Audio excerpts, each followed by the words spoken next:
Good evening and welcome to the E-League Australia 2023 presented by Nivea Men. My name is Nate Patrick. Welcome for another fantastic week, I'm sure, of FIFA Esports action. Team, wonderful to have you back. Mitch, starting with the obvious main talking point, the spice levels, the theatre, the celebration. The competition standard has certainly gone up a notch, but what about the intensity? Yeah, it was a good week last week. I enjoyed the celebrations from the players. Everybody got into it. Few gritties, shushes, had everything. So excited for tonight. Seems to be flowing on to the A-League men's itself, Lav. I'm not sure if you saw a Brisbane Roar player gritting after a goal. It's never happened in the A-League men's before. It happens for the first time in E-League Australia, and all of a sudden it's moving over to the men's competition. Anything in that? The E-League is setting trends and the A-League is taking notes. Thank you. Good. Thank you for backing me up on that. Mr. O'Shea, if you'd like to respond to the E-League, let us know if it was inspired by what you saw or just you had the intuition yourself. Maybe you're playing FIFA and using it in FIFA Ultimate Team. A little more seriously, we're into week 3 of the competition. The groups are split into A and B. Group A, Justin, Just Man United, welcome. It's been a little more fiery, certainly last week. Some incredible interviews and comments by competitors we haven't heard before. Yeah, no, you're not wrong there.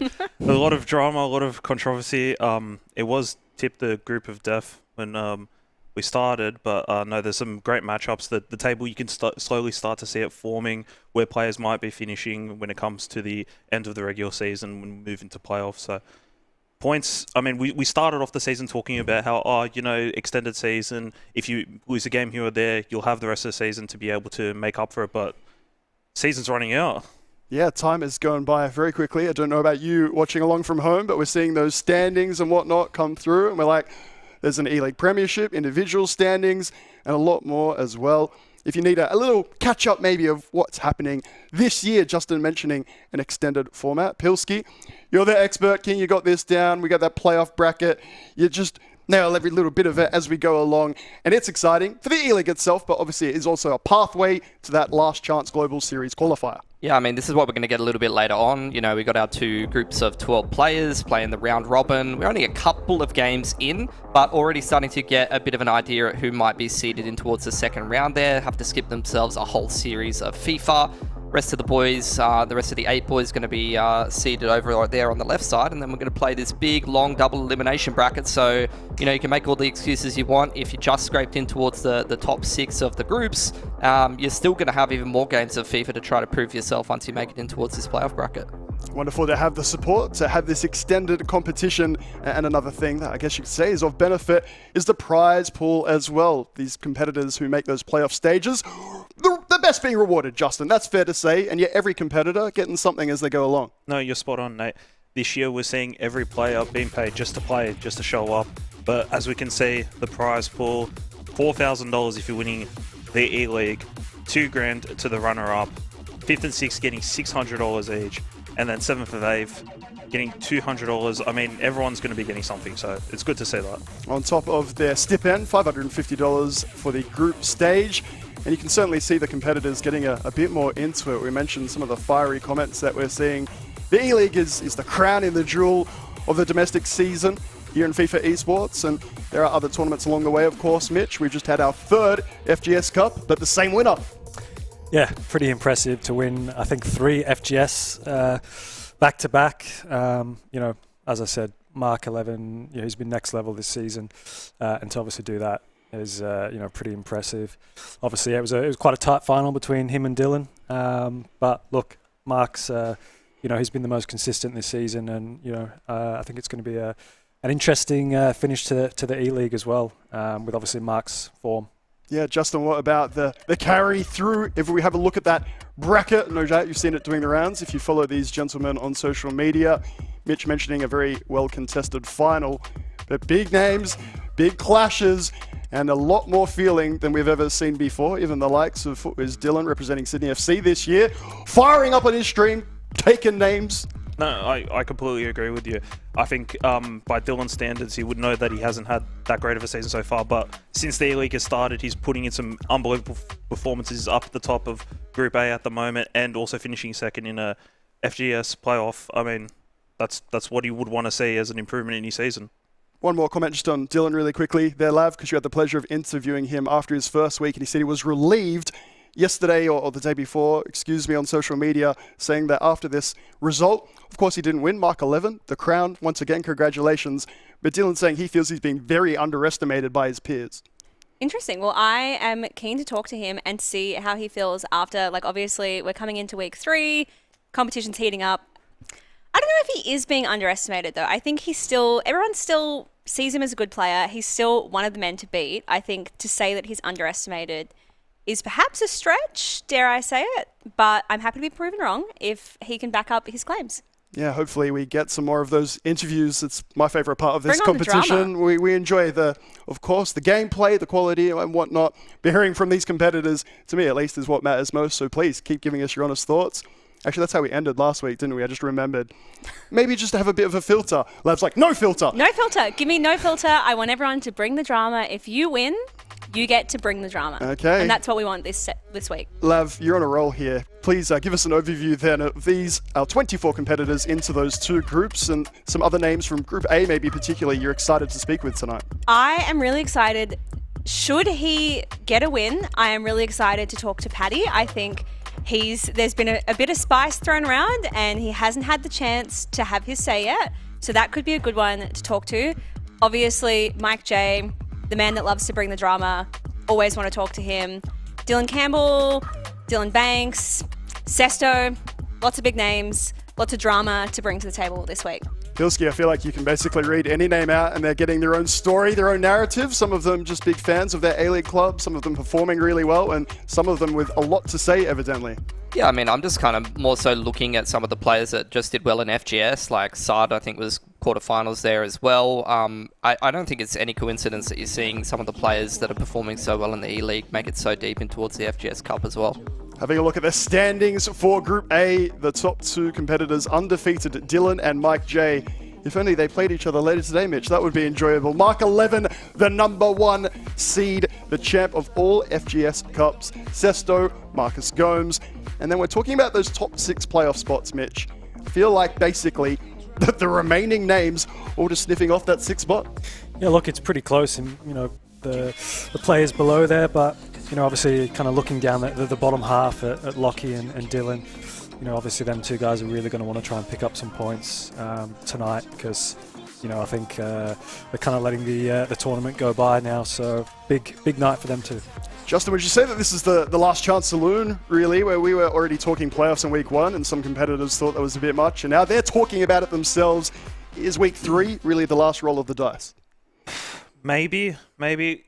Look, there won't be many games left after this match week finishes, but look, there are always chances. If you're able to go on and pick up a few wins later on after this week, you're throwing yourself in contention. But yeah, look, you don't want to be losing again, especially if you haven't picked up points this week so far. A reminder that there are 2 games, of course, happening at the same time, and each competitor playing 2 games throughout their match day evening. So after today, we will be at that halfway stage or thereabouts, and those tables really start to take shape. But specifically for this evening, what a bunch of matches that we've got. I mentioned that there are 2 games going along at the same time. Don't go anywhere because we have highlights of them all as we go through. Some big clashes. Hey, Mitch, I said, wouldn't it be great if Mike played Dylan? We get that in round 5. Yeah, big matchup. Really looking forward to that one. Bilzo and Mark 11, I think, in round 1 as well. That's going to be a good one. Obviously, I think Bilzo had a pretty good FGS, really improved, so keen to see how he does against Mark. And yeah, look, Dylan Campbell, Marcus Gomes, I think that's another cool matchup as well that I'm quite keen to see them 2 face off. I feel like we could just read out the whole thing there, Pilski. certainly Any could. others that you're keen on? I was looking at just Dylan's week overall because obviously he's playing quite well at the moment and he just got himself a second in the FGS Cup, and we're going to get to see him play some pretty good opponents this week. So I think those are going to be some tight games, some entertaining games for sure, and get a kind of it's almost like a playoffs prelude in a way because these are the kind of players that you'd expect to make it deep in towards the playoffs as well. Yeah, and as we saw during the FGS Cups, a big thank you, by the way, to any of you who stream those games. It makes my job a lot easier when I can actually literally see what's happening and not interviewing you or asking awkward questions. it was fantastic to see those games go down to the wire so often. We got the best of twos, as we mentioned, and the E-League Lab gives us an extended opportunity to see this once more. They might have just played each other on the weekend. They're going to do it again, but a little bit different because they've got that A-League club, pride mentality, and how many of them have shown that during the competition so far. Oh, absolutely. You've got some big weight on your shoulders. You're representing the club. There's a lot of diehard fans. There's a lot of support for these clubs. You obviously want to come into these games, and you're not just playing for yourself anymore. You are playing for a Melbourne Victory, a Melbourne City, my beloved Newcastle Jets. You have some real weight on your shoulders to really do these clubs proud. One of those competitors, Bilzo of Melbourne Victory. We've got the jerseys in the background and certainly very animated in his celebrations. And then, of course, Mark 11. We're going to keep talking him up, the number 1 seed. Sorry, Mark, the pressure is on your shoulders, as it should be with those excellent results. And Justin, he was at Newcastle Jets. He literally called them. They didn't answer him, so he moved across to Western Sydney. No, we spoke about it. I mean, I think we've spoken about it every week now, but it is a very big talking point. I mean, someone that finished really well last year in the A-League, and then again now is performing out of his socks. I don't know why you wouldn't answer that call. I mean, there's no disrespect to the players that they've picked up this season, Newcastle Jets, but I mean, you've got yourself an unbelievable player, Mark 11. Why wouldn't you answer that call? It's a big fumble.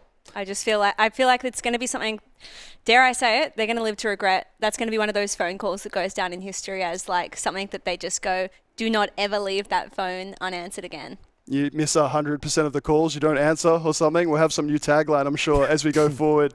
Mitch, how impressed are you with Mark 11? I know we've spoken about it pre-show and during the week. He seems unbeatable at times between his gameplay, his mentality, even things as clutch as penalty shootouts. He's got it all covered. Yeah, I think touching on the mentality, I think that's the biggest thing in FIFA. It's, to back up and have 3 FGS wins. I mean, I don't think it's maybe happened once or twice. Maybe it's a unbelievable effort from him. And, I think it really sets that kind of high standard that he's, put for himself, and obviously sets a big tone for the rest of the players in the E-League that, he's doing those sort of things. So he's definitely one to watch out for. Yeah, and yet third, as you saw in those standings earlier, Justin, does he then feel he still has a point to prove? Obviously, he's already thinking about the Global Series qualifiers. His head, I'm sure, is in the future.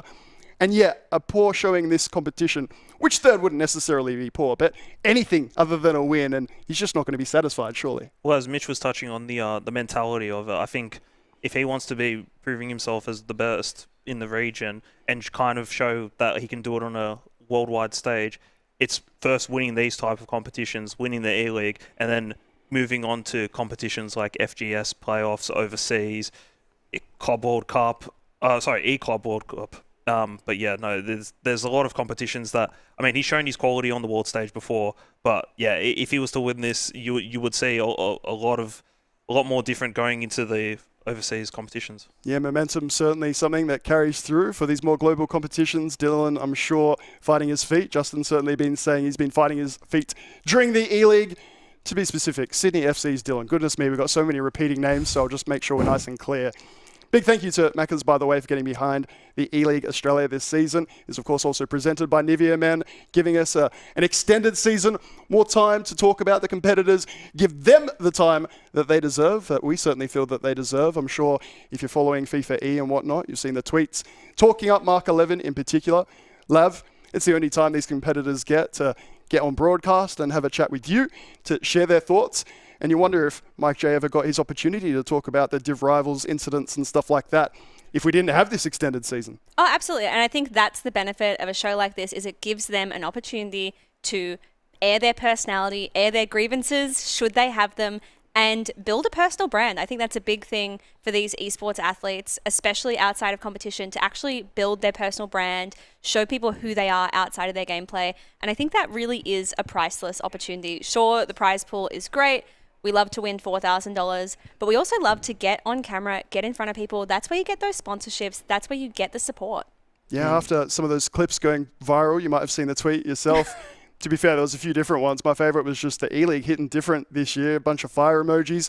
It do be hitting different. Yeah, I hear you nodding. You're in agreement there. Yeah. It's not only that though. Like these kind of domestic leagues, especially if you get a longer format, really does help players like develop their game and refine their game and go on to represent like our region overseas a little bit better. Like even just looking at different esports that I've covered in the past, where you know, there's a big difference between having a weekend qualifier for an overseas event where you play a couple of games and someone wins, and getting a big, long, drawn-out season where you can actually develop yourself and refine your game. And there's a little bit of added pressure, having the production value behind it and the prestige of the league's name as well actually does help to kind of, I guess, I don't know, forge diamonds out of coal or whatever you want to call it, and see some of these players actually develop into something that can represent our region a little bit better, because in at least a lot of the time for domestic esports titles down here, you know, it is a little bit less opportunities, I would say, as opposed to some of the boys who are just playing all the time in Europe and overseas and stuff and becoming fantastic players. So they're pretty tough to beat for some of our lads sometimes.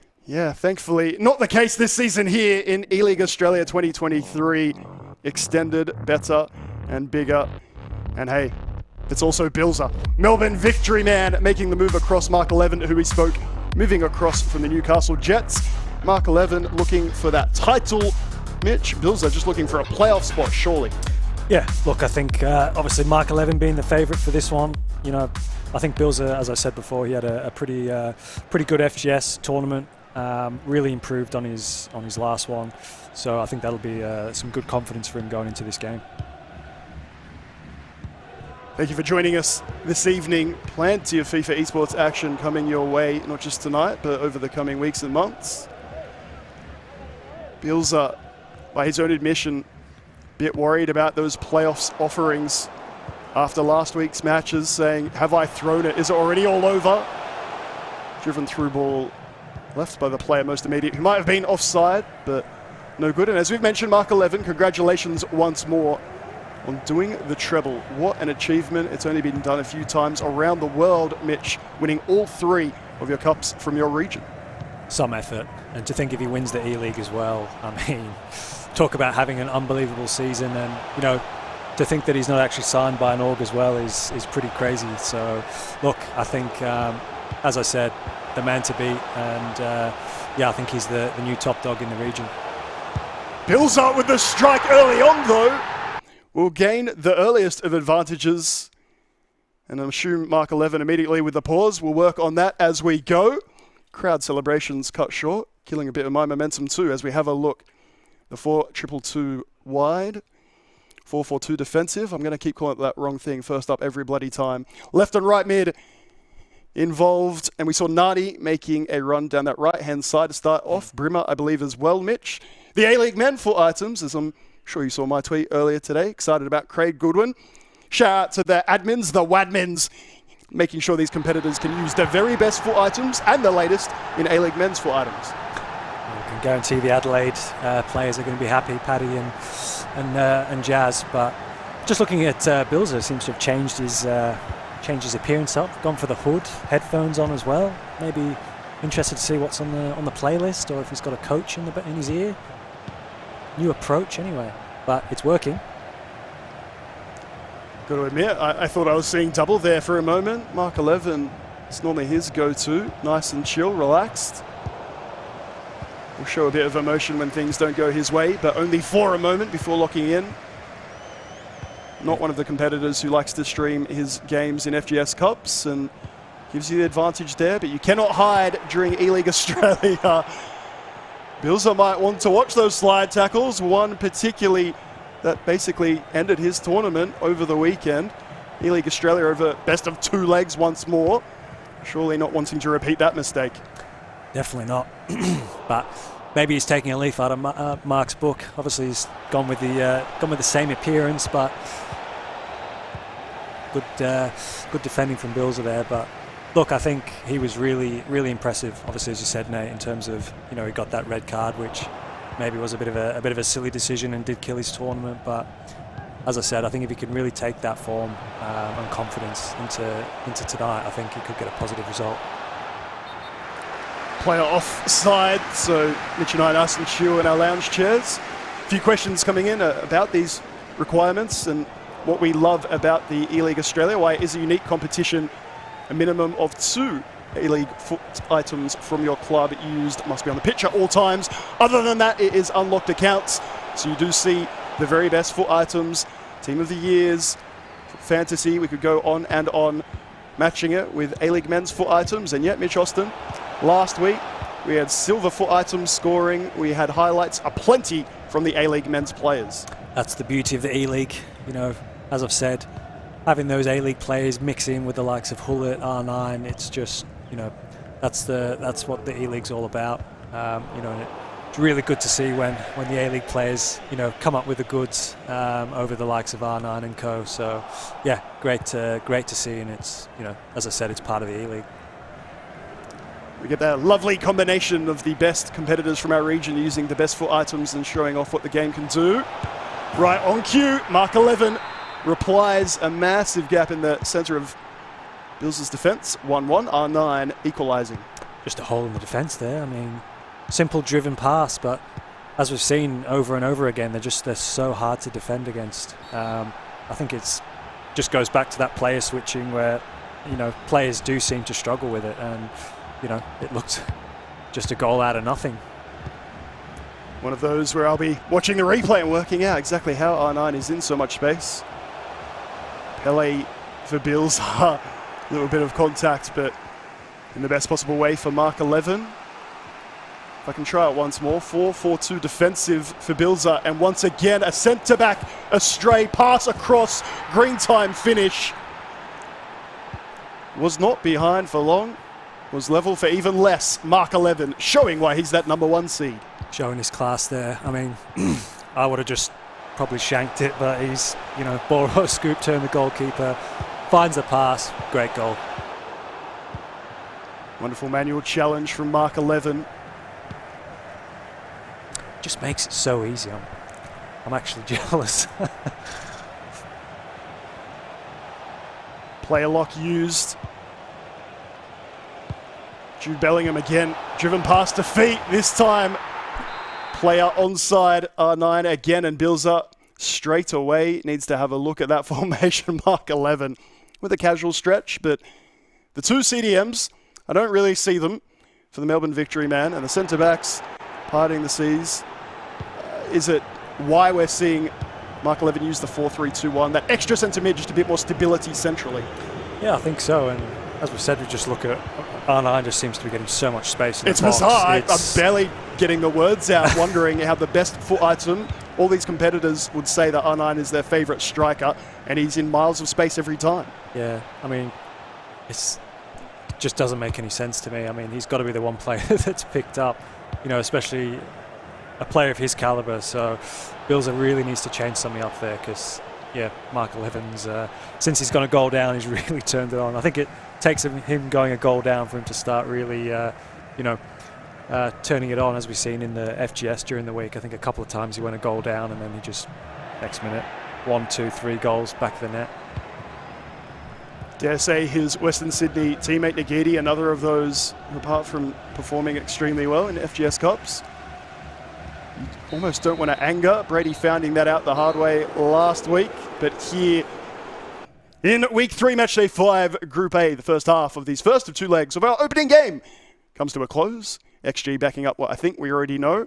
Really fast start rather from Bilzo, but Mark 11, as he always seems to do in any competition, firing up and getting 3 by the half.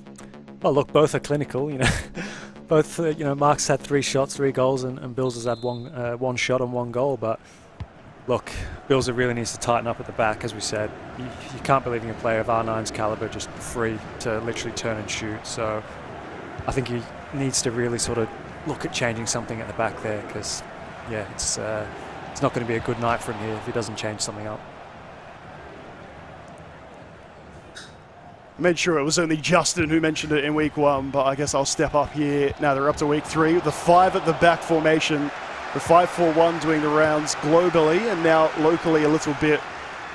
A way to really play counter-attacking FIFA 23. It's maybe not what the people in the chat want to see, and yet the best can make most anything work, Nish. Yeah, I mean, me personally, I'm not about that, but, you know, I think it's each to their own. And look, yeah, maybe some of the guys in the chat don't like it, but I think at the end of the day, if that's a formation that these individual players think can work and is going to get them the win, you know, there's $4,000 on the line. You've got to do what you've got to do, I think, in terms of it. But maybe it's not the best to watch. People might say it's a bit negative FIFA, but look, as I said, it's, you know, you've got to get wins.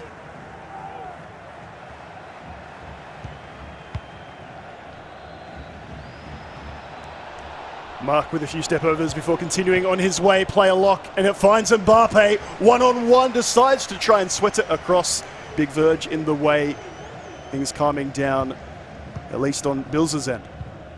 A little risky there with the delay. I didn't think Van der Sar was going to come for that then. Bilzo straight up the other end. Mbappe up against Traore, who does very well, to be fair. Mark 11 defending well. Brimmer on a yellow. Pele! Oh my goodness me! Looking for something special was Bilzo, but Mark 11 wary to the danger. Steady on Bilzo.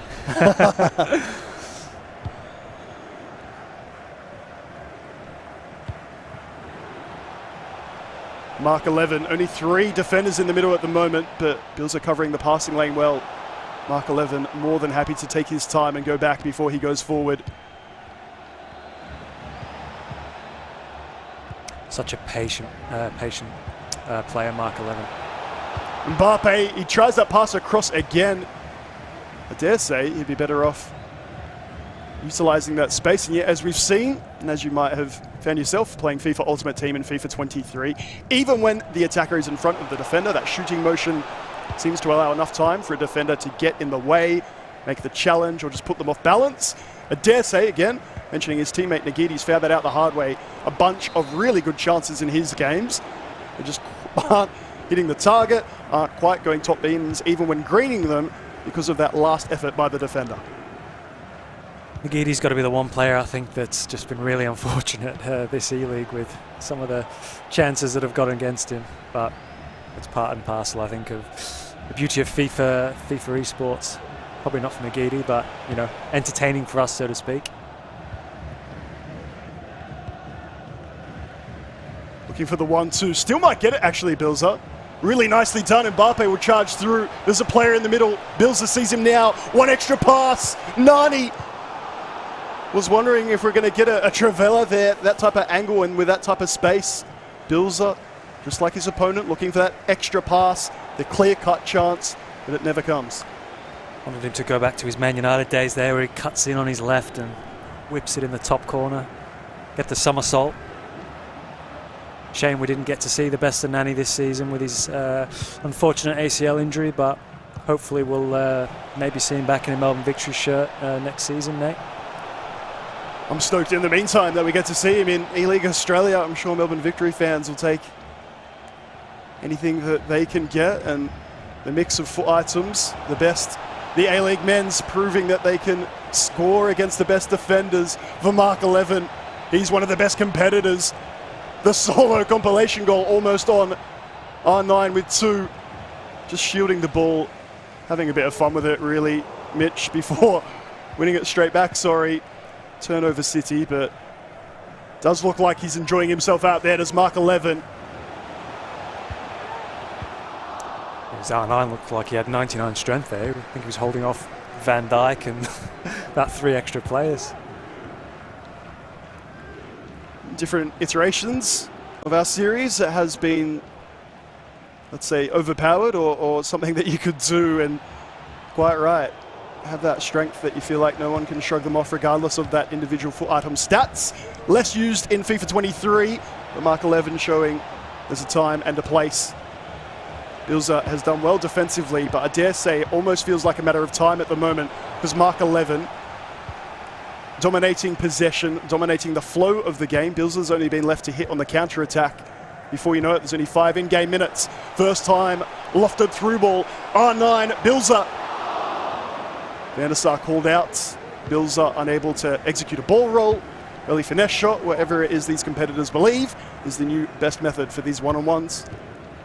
Big chance there for Bilzo. It's really questionable, but I think Mark 11's through here with Mbappe. Oh, I think that's game, set and match, Nate. For game 1, at the very least, Mark 11 making it 4. Felt, at least from where I'm sitting, it was just a matter of time, because Mark 11 in full control. We said last week he's a competitor that it feels like no matter who his opponent is, if he's locked in, say your prayers and hold on, because you might be in for a rough evening of FIFA Esports. And he's not done yet here, even in leg 1. Lucio cuts it out for Bilzo, who's surely going to run out of time. Bilzo may have got the first, Mark answering rather with 4 more, 3 in the first half. Barely seems to have reacted as well, Mitch. You mentioned that mentality prior to this clash, and even just to kick us off this evening, Mark 11 just displaying the perfect example of making this game look so easy, doing exactly what he wants and having a bit of fun while he does it.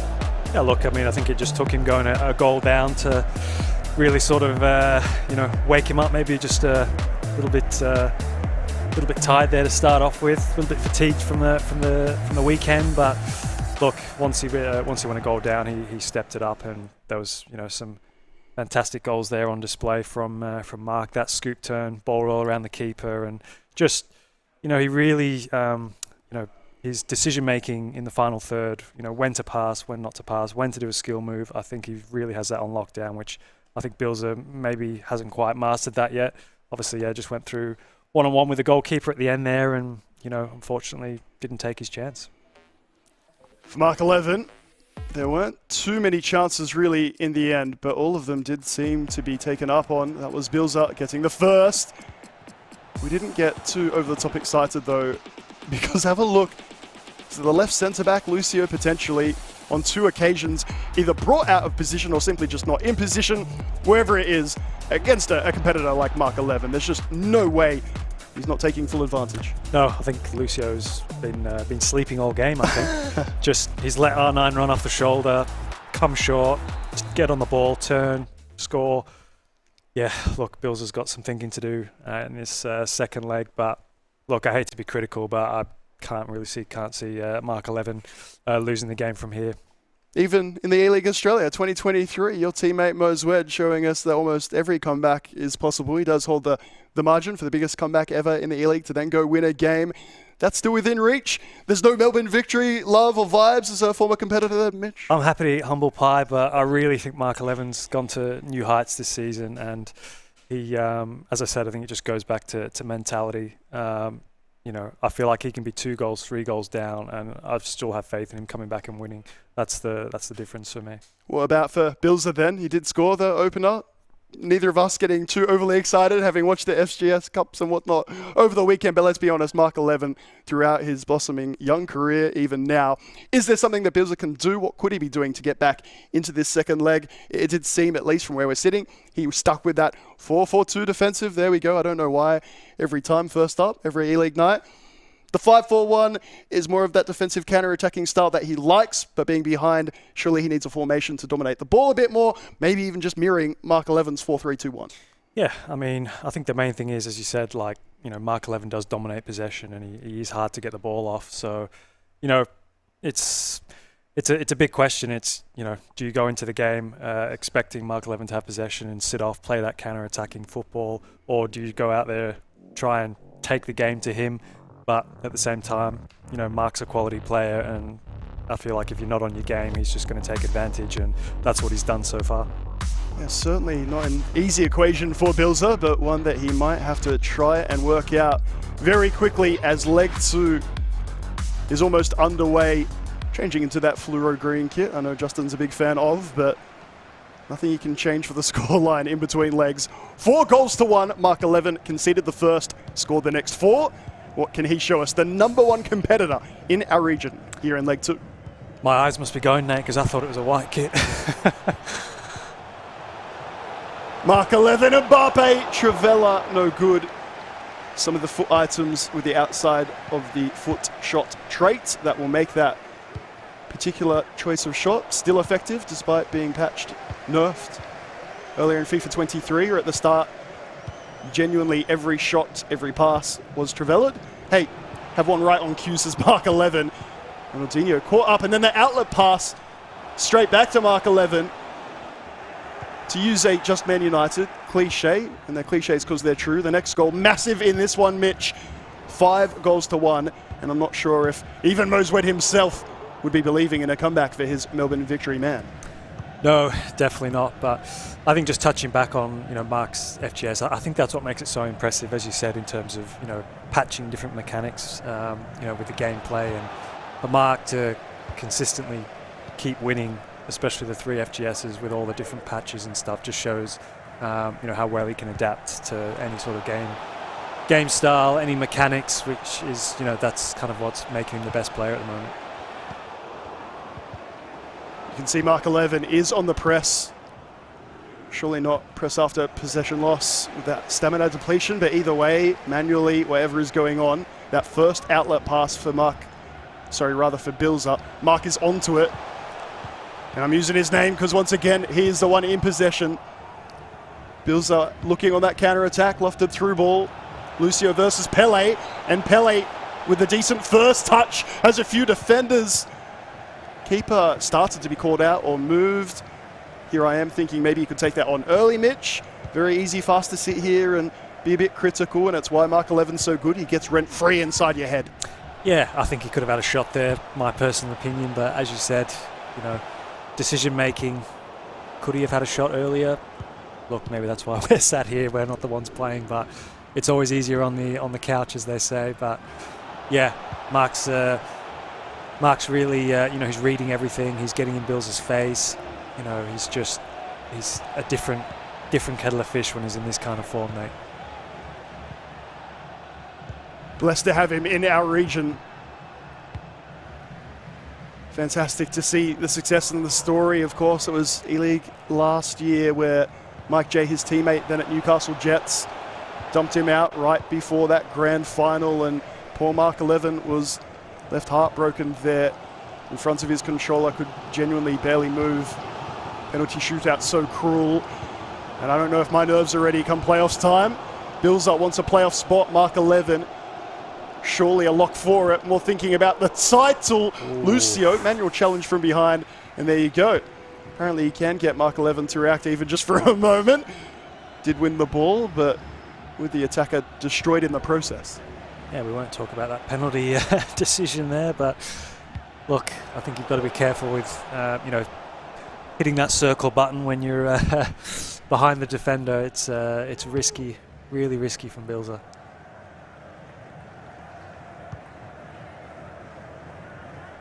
More of a square man myself. Mark 11 sending that man far side. Have a look at the first time passing. Dare I say the FGS Cup maybe just increasing that ability and that standard of his play, getting him in that more elite form. And for poor Bilzo on the other end, you see then that you've got Mark 11 in that fixture list immediately after that tournament. Can't be a good feeling knowing what might be in store. Mark 11 once again trying to go through, winning the ball, turnovers, it's messy, and I don't mean the player. R9 again for Mark 11, and Bilzo trying to X-pass safely to get out of trouble, and might have worked for him to start off the evening. Mark 11 is capitalizing on that now.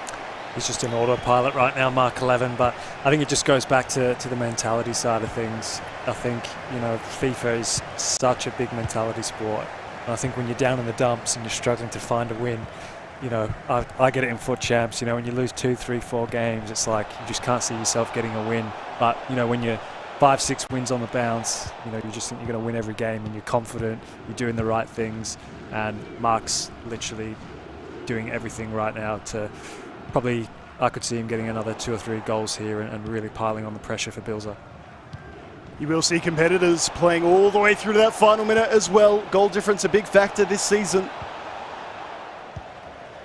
At both ends of the table already, we're getting some big double-digit numbers. I hesitate to mention names because I'm not that guy, but wild to see some of these scores and then what that means in the standings. And when you have the likes of Dylan Campbell of Sydney FC, who scored 10 plus in each of his 2 encounters and said, I wish it was 20. Hey, it's a big statement, but the form he was in last week, I mean, it's believable, and yeah, I'm looking forward to how he, obviously bounces back after that loss to Mark at the weekend. So, yeah, some big matchup tonight. Bilzo doing well to win the ball back higher up the pitch. Does he have a goal to show at the end of it? Mark 11 player switch to that left centre back to make the manual challenge. Perfectly done once more. Half time of this second leg almost upon us. And there we go. A little bit of animation, shall we say, from Mark 11, but still in the zone on autopilot, says my esteemed co-commentator Mitch Austin. for Bilzo. Just another goal behind. He's still playing it, feels, at least to us, Mitch, in a very similar way to what he's done all night. Is it really already just that damage limitation? Yeah, I mean, I was quite surprised he didn't really make, too many changes, to be honest. I mean, he's kind of stuck to the same sort of style. Let Mark 11 have the ball, try and, counter-attack him. But, yeah, it's just not really worked, unfortunately, for Bilzo. But, maybe it's a bit of a mentality thing, playing against Mark 11, best in the region, won the last 3 FGS Cups. Maybe that's going through Bilzo's mind. I don't know. He can know himself, but look, he needs to change something up here. Yeah, we certainly hope, watching on, that there's a bit more attacking flair and excitement. A power shot, a longer shot or two, when he's not quite even had the one-on-ones, but just half breaking through that defensive line, and then ball scoop, little skill move, or waiting for other attackers, and by that point, Mark 11's got numbers back. And the half chance has already left you, as you could see. No XG, no efforts, and not much time remaining. Bilzo. Mbappe with space and time will want to go back. He does so, the first time shot. Yep, I feel that Bilzo didn't enjoy pretty much any of that, what occurred rather, from that extra pass. I want to see it taken earlier though, Mitch. I know that extra pass across, it's what we're seeing the competitors do. And yeah, as this tournament evolves, it almost feels like when they're defending, they're looking for that rather than even blocking the shot that's coming in to start off with. Yeah, look, he worked it really well. He just, as you said, just one too many touches, just overplaying a little bit where, take the shot on earlier. I think that these guys, they tend to know the areas where they're going to do the skill moves, the ball rolls, scoop turns, all that kind of stuff. They do play similar. So sometimes, doing something that's a little, they're not going to expect it. As I say, as I've said in the past, the guys tend to lose to, amateur players in foot champs because, you don't know how they're going to play and they do things that's not expected. Maybe take that into your play. I'm not sure. If things are level, of course, like play your game. There's no need to do anything unorthodox. But 5-1 with a half remaining. I think we're at least here pleading out for it. As we've said to competitors, I guess I'll repeat now to anyone watching. It's speculation. It's what we're here for. It's what we'd like to see. And the competitors this season with the right of reply, getting on camera and hopefully being able to explain to us what they're doing, should they choose to do so. And maybe we get some more answers, Mitch, about what to do in one-on-one situations. Maybe Bilzo just a bit worried, as I said, about goal difference and things like that, or maybe just saving that big effort later on, because he is coming forward once again. Mbappe driving byline, trying that driven pass back across the face, and I don't mind that just for something different. Yeah, look, I mean, it's better. It's better from Bilzo. He's a lot more direct there, and he's caused Mark 11 a few problems there, just literally trying something a little different. Cut out the ball row scoop turn, and he's in here. Could he have had a shot there? We've got to go back. I like the lofted pass, though, instead of going along the turf, getting it in the air for R9, I believe, to take it on the volley. And Bilzo, there you go, he says. No doubt we'll have words to you and I after this, but to any doubters, getting 2 against Mark 11, an achievement for Mark 11. Once again, have you prodded that number 1 player in the region to responding? We can feel it in the studio. You can probably feel it watching along from home. And Mark 11 indeed responding, 6-2 on aggregate. Yeah, don't think Mark liked that one bit. But look, he was in cruise mode, I think, there. And look, I think he's going to be out for a couple more goals here now after that one. Good from Bilzo going back to the keeper. Just for that first pass, as Mark 11 looks to intercept the passing lane. Little tweaks to his play when he watches this back. Sure, if he's hunting that playoff spot, knowing that Mark 11 may well be on the cards again at some point, watch that film, do the review.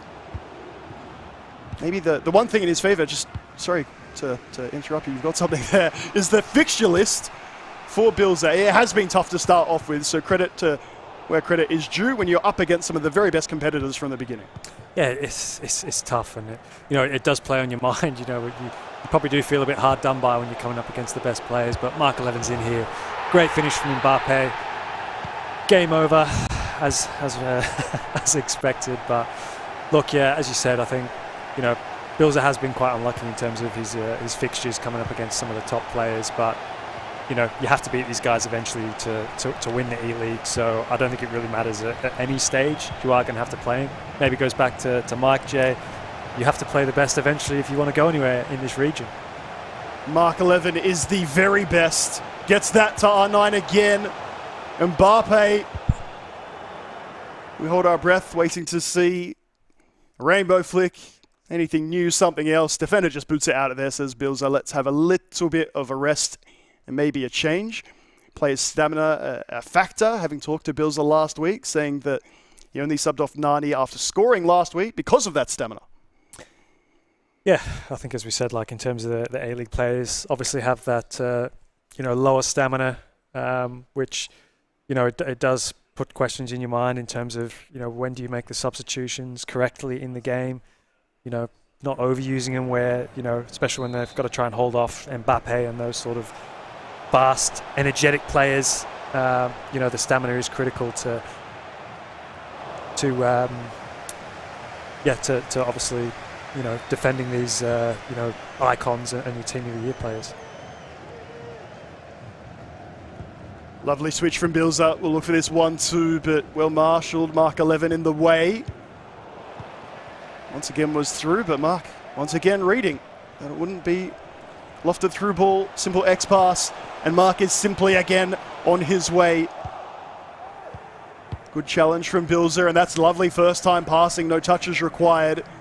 We'll call for that player for the manual run, and yet again doesn't loft it. Little things that can maybe make a big difference in other contests. Maybe a full item you're excited for, Mitch Austin being subbed on. The 99 pace man. My boy, Alawaran. He's, I'm really quite shocked that we've not actually seen much of him, to be honest. But, hopefully someone will begin to use him. But Bilzo could have a chance here, but well defended by Mark 11 again. I think it's probably just you and I having a look at our teams in Foot Champs and these competitors saying he's not bad, but look at what else I've got to use. He's my goat. Mark 11. Oh. Cheeky to the back stick, but hung up just that little bit too much in the air. Had the corner routine phase or two earlier. Be interesting to see if other competitors have learned from what we saw last week. Yeah, Mitch, I'm sorry, brother. I've played and watched too much this year to get excited for the offsides. It's maybe just because that's what I do. Here with the pros in E-League Australia, Bilzo, admirable effort to get 2 goals against the best, but Mark 11 is the #1 seed, UFGS Cup treble winner for a reason. A big, dominant display to open this evening. He will be back later on tonight, which is what we love again, Mitch Austin, about this competition. Competitors getting those 2 games at once gives Bilzo another chance later today as well. Yeah, it does, and I think sometimes, when you've not had a good result in the first game, it kind of, gives you a couple of things to think about going into your second game and getting a better performance for Bilzo. We look forward to you joining us for other games at E-League Australia 2023. We'll be back after this short break.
cage you keep me in, but the walls keep closing in. And I don't wanna die, but your poison feels so right. But do I want you when you're bad for me? A perfect storm, a beautiful catastrophe.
Thank you for joining us here at E-League Australia 2023. My name's Nate Patrick. Wonderful to have the highlights in the break of these simultaneous games. Bit of a heartbreaker though for poor Lockie, maybe looking like he's about to get his first point of E-League Australia. Justin coming back from 4 goals to 1, but not quite enough. Yeah, you know, it's not been very fortunate so far this season. As you mentioned, nearly picked up that 1 point. But, you know, there is a long season. We keep saying there is a long season, but as we mentioned also before, if you're not picking up points soon, I mean, you're also leaving your chance of getting into the top 6, or leaving your chance of picking up points full stop, leaving it very late. Yeah, Mitch, that was what you were saying. I appreciate, Justin, you're not wrong. There's plenty of games still to come, but over here you're like, to be honest, mate, we're sort of piling our way through this E-League Australia as we have a look at the other games to come tonight. Yeah, look, there's some obviously some more big games to come up. Kind of looking forward to the Sesto and Paddy game. That should be quite an interesting one. And then obviously the round 5 fixture between Mike J and Dylan Campbell's probably the game of the evening, I think, for myself. Pilski just on that 4-3. Boom FC. We'll have to get him on broadcast surely at some point later on today as the weeks go on. Big win in these competition for the playoff spots. We're talking about Lockie just hopefully getting a point or something next to his name. Opportunity missed there, but for Boom FC, thinking more about the playoffs, that's a solid win. Yeah, for sure. I mean, we haven't got to see him on stream yet, so not too familiar with him. Hopefully we get to catch a game of his sooner rather than later, but good to obviously avoid the bottom of the table if you can. Yes, sir. Please. Mitch, no specific shouts or whatever, but general advice, hey, making sure you've got just a win or something to finish off the season is lovely. No names, no examples, Mitch, whatsoever at all. We like hearing from these competitors. We sincerely hope that there's at least a point somewhere in the columns as we go along. As I'm alluding to, it's happened before. At the other end of the table, at the other end of the performance, Mark 11 is on flames. He's good enough to have a chat now with Lav. Mark, how are you going? Big win to start the week after an even bigger FGS win on the weekend. Talk me through your weekend. It's been good. So I've won all 3, so now I've qualified for the LAN and then E-Nations playoff and also E-Club World Cup playoff. So that's 3 out of 3 done. Hopefully I can make the LAN and the other 2. To make it 3 out of 3, it'll be a good season for me. Yeah, absolutely. Congratulations.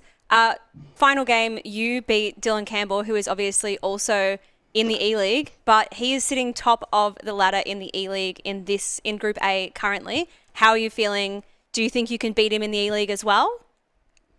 Yeah, I do. I've beat him 3 times this year already, so hopefully I can make that 4. Well, we love the confidence. Good luck with it. Thank you. Number 1 player in the region. Thank you very much, Lav, and thank you, Mark 11. I've done it 3 times. He says, I'll do it again later on. Mitch, we're just getting different levels. I'm finding myself trying to calm down that little bit more because the competitors are getting this competition more intense. Surely we have Dylan on later on today, right of reply? Yeah, I mean, just going back to obviously the game we just watched, you know, Mark 11 was a joy to watch again, and obviously after the fantastic weekend he had, you know, he's a happy young man, I think. You know, qualifying for winning 3 FGS Cups is, you know, it's unbelievable. You know, fantastic effort from him, and I guess it's all the hard work he's putting in behind the scenes, because you know, it's just doesn't happen that it's you know, it's putting the hours of practice in, and he's reaping the rewards. Yeah, has happened before, but does not happen often at all. One of the things we love about this competition for Mark 11, it's another chance to get another win. We also love the A-League men's clubs getting involved, having a look at those standings. We've you might have noticed had this sort of mannequin reflecting the different leader and mixing that up. But looking at that table, Pilski, where it counts for a lot of people watching along, plenty of people watching along on Twitch and whatnot this evening. Welcome to you, are seeing Melbourne City undefeated and on top. Yeah, I think, you know, these club standings kind of reflect a lot of what we've been seeing in the E-League so far. The Melbourne City players have been super good to watch. I think, obviously, the Western Sydney players, not only in this competition, but also I think Nageti made it pretty deep as well in the FGS. So not surprised to see them up the top. And then, obviously, Sard's putting in work for Western United as well. So, yeah, not super surprised. Jets are doing pretty well for themselves at number 5, though. Look, we don't want to talk about them too much. They'll get enough airtime later on. What about at the other end of the table, Justin? Poor Central Coast, going with 2 local competitors, which we love, but it's been difficult times in both Group A and B. Well, sometimes that's the risk that you do take, taking local players, not proven players. But, you know, I've said this before, it's always good to see what the Mariners are doing with their local competitions. So it sometimes doesn't actually show in their results, but, you know, what they bring to the E-League is a lot more than just results, I would say. Yeah, and I think it's fair enough when you see them on broadcast as well, Mitch. We've been enjoying. Look, I've been enjoying. I don't know, you tell us what you've been thinking about the likes of Lockie and Brady. We're mentioning from a performance perspective, not exactly what they'd like, room for improvement, but in terms of theatre and drama, they've been top notch.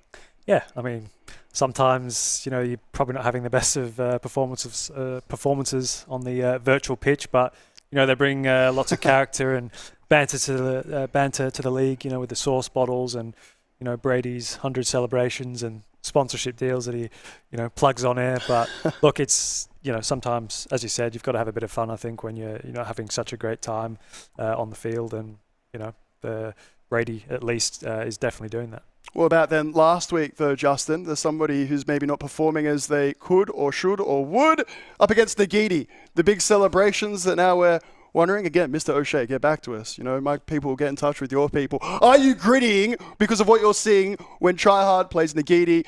The clips go viral. It's great for us to see, at least. Well, I mean, yeah, no, the gritty's been growing in popularity all over the world. But no, the introduction into FIFA, is it a toxic celebration? A lot of people, yes. I don't necessarily think it might be. I mean, the classic has got to be the shush and the dab. I mean, am I wrong there? You're not wrong. I guess it's your intent behind it. Turn a look. We could go on and on and on. But hey, we're going to go into game 2 because it's a big one. Western United Sesto up against Paddy from Adelaide United. I'm keen for this game, Justin. I think, you know, obviously Paddy had a great start to his group, but not necessarily following that up the way that he would have wanted. I think Sesto are going to be one of these competitors that you're probably keeping your eye on to making it in towards the playoffs. So I think in terms of the overall standings, we look back on a game like this, it might be a pretty important one for who's going to make it into the top 6. No, I couldn't agree more. I think, as we mentioned before, the top 3 spots are probably secured by Mike J, Mark 11, Dylan. Yeah. But, you know, there's 3 more spots left in that top 6 to go to the playoffs. 100%. So yeah, they're going to be fighting. They're going to be fighting for it. Sorry. What are your expectations for this game then? Because I feel like Paddy, obviously, someone who's relatively new coming into this season, at least by E-League standards. And then Sesto, is he a bit more of a known quantity? Yeah, I would say so. Sesto's fairly well known. Correct. I'm pretty sure last season was his first in the E-League, playing for the Wanderers, I believe. Mm-hmm. It was probably slightly disappointed not to make it out of the group last year, but then again, we had a very short season.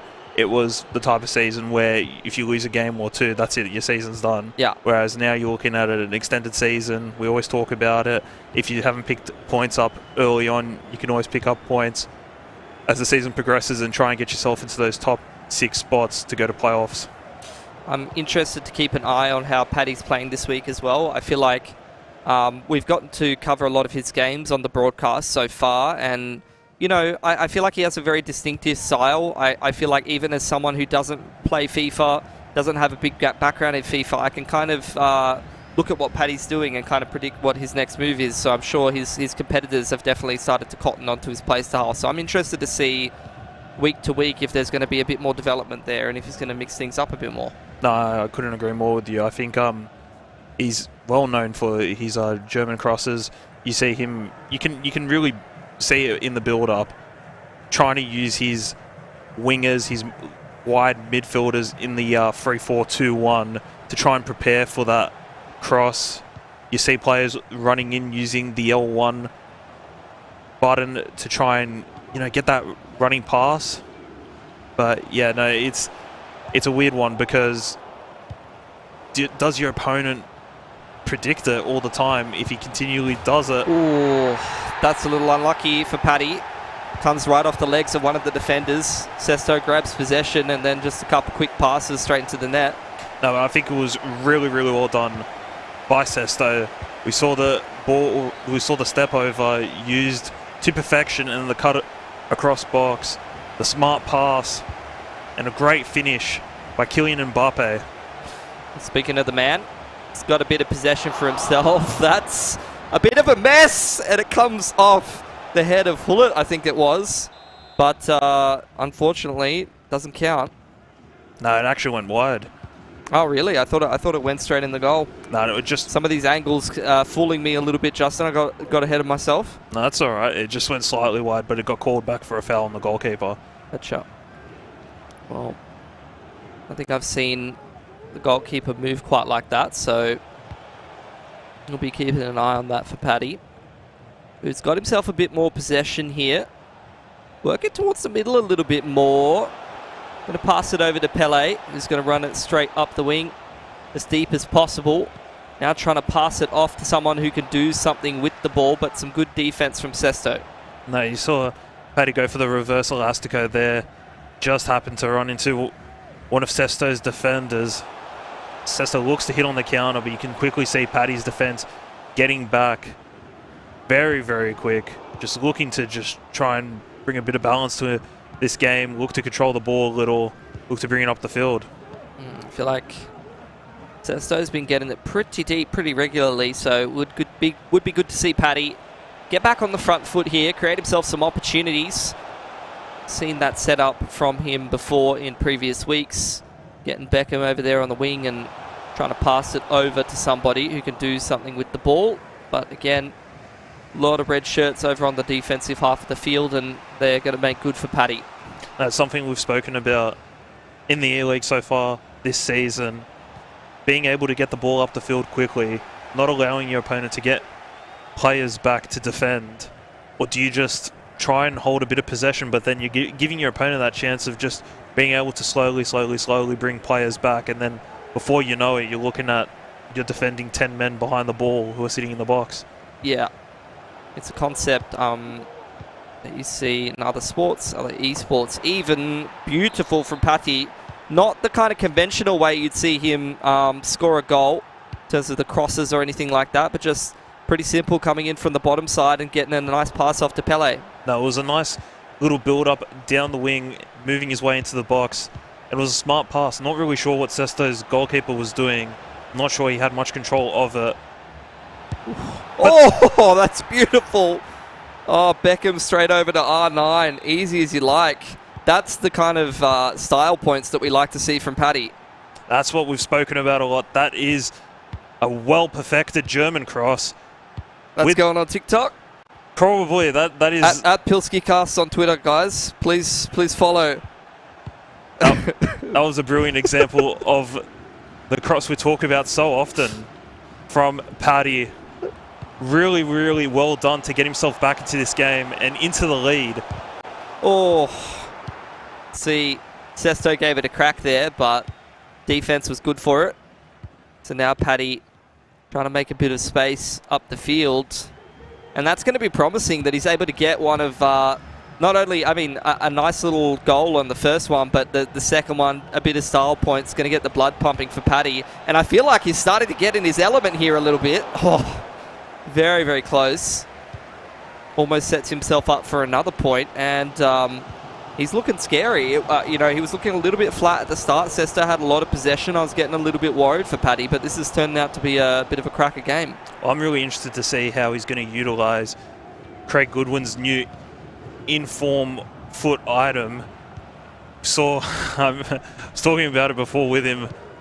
Nate uploading his video of scoring with in-form Goodwin only took him 1 minute and 10 seconds in that video uploaded to Twitter, but no, I'm really excited to see what he's going to do with that foot item. Is he going to utilise those German crosses like we see with David Beckham on his right midfield? I mean, if Nate could score with him, then anyone could score with him, as far as I'm concerned. Should be easy for Paddy. He's already shown us a few flashes of brilliance here, and we're only into the first half of the first leg. No, I think 2 chances that he's created, he's taken advantage of. The first, bit unsure what Sesto's goalkeeper was doing. I don't think he had much control over it, which is unfortunate for him. But, you know, sometimes those things happen. You need to lift yourself up and move on, which we haven't seen, unfortunately, because it seems like it's been all Paddy since he scored. He's taken his 2 chances. We did see 1 chance for Sesto where he went for a reverse elastico, but it was read very well by Paddy.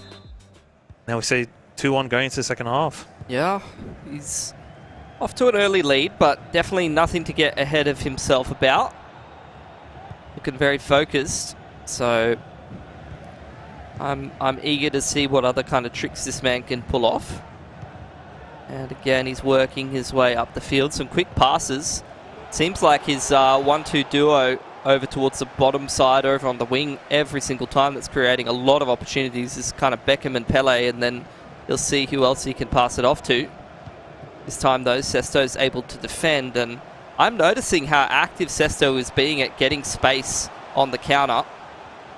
Now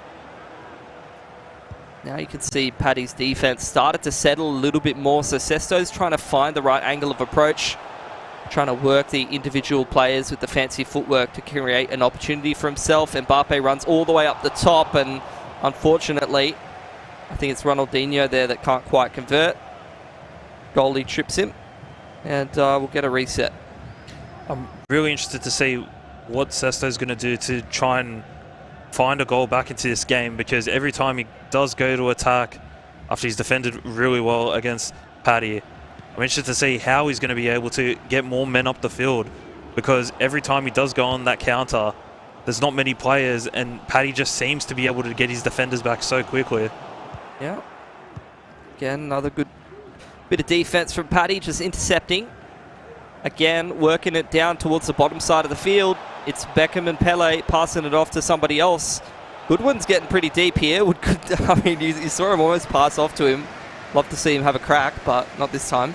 I'm pretty sure Paddy is playing him at that left centre forward role in this 3-4-2-1. As I say, R9 will ball roll scoop turn. Oh, couldn't quite get it past the defense there. But it's those kind of opportunities that just stop your heart for a second. If you're Paddy. Gets it back under control though. And again, it's going to be working his way up the field. It's Pele and Beckham yet again. On the bottom side, Pele getting inside the box. And there's Goodwin, straight into the back left side of the net. It's a bit of foreshadowing there, Justin. That's pretty much the same thing that he tried to go for just before. Absolutely gorgeous. That's what we spoke about exactly. We literally just said, how is he going to utilise Craig Goodwin's new foot item? Just got a Team of the Week item, FIFA Ultimate Team. If you're an A-League fan or an Australia fan, go pick him up. Yep. Won't cost you much, and that's exactly what he's doing. He's performing in the A-League. Yep. Just got to get on the Nate Patrick VODs. That's what it is. Just take a little bit of a look, see what you can learn, and then take that into the E-League. Should be right. It's working for Paddy so far. What, 3-1? Over Sesto here. This is a bit of pressure starting to be applied. It's only the first leg, but he's doing real well for himself. Just want to correct myself quickly, though, because I thought he was using the 3-4-2-1. He seems to be using a 4-5-1. Very defensive, but looking to get his players up the field quickly. But he's scoring so much, though, you know. Like, defensive formation, but he's having no problem kicking goals right and left. Well, that's the thing. With those types of formations, you're able to get so many players back. As we'll probably see right here. Yeah, Sesto. Not able to get on that counter-attack because Paddy's just able to get his players back so quickly. And that's what you find with those types of formations.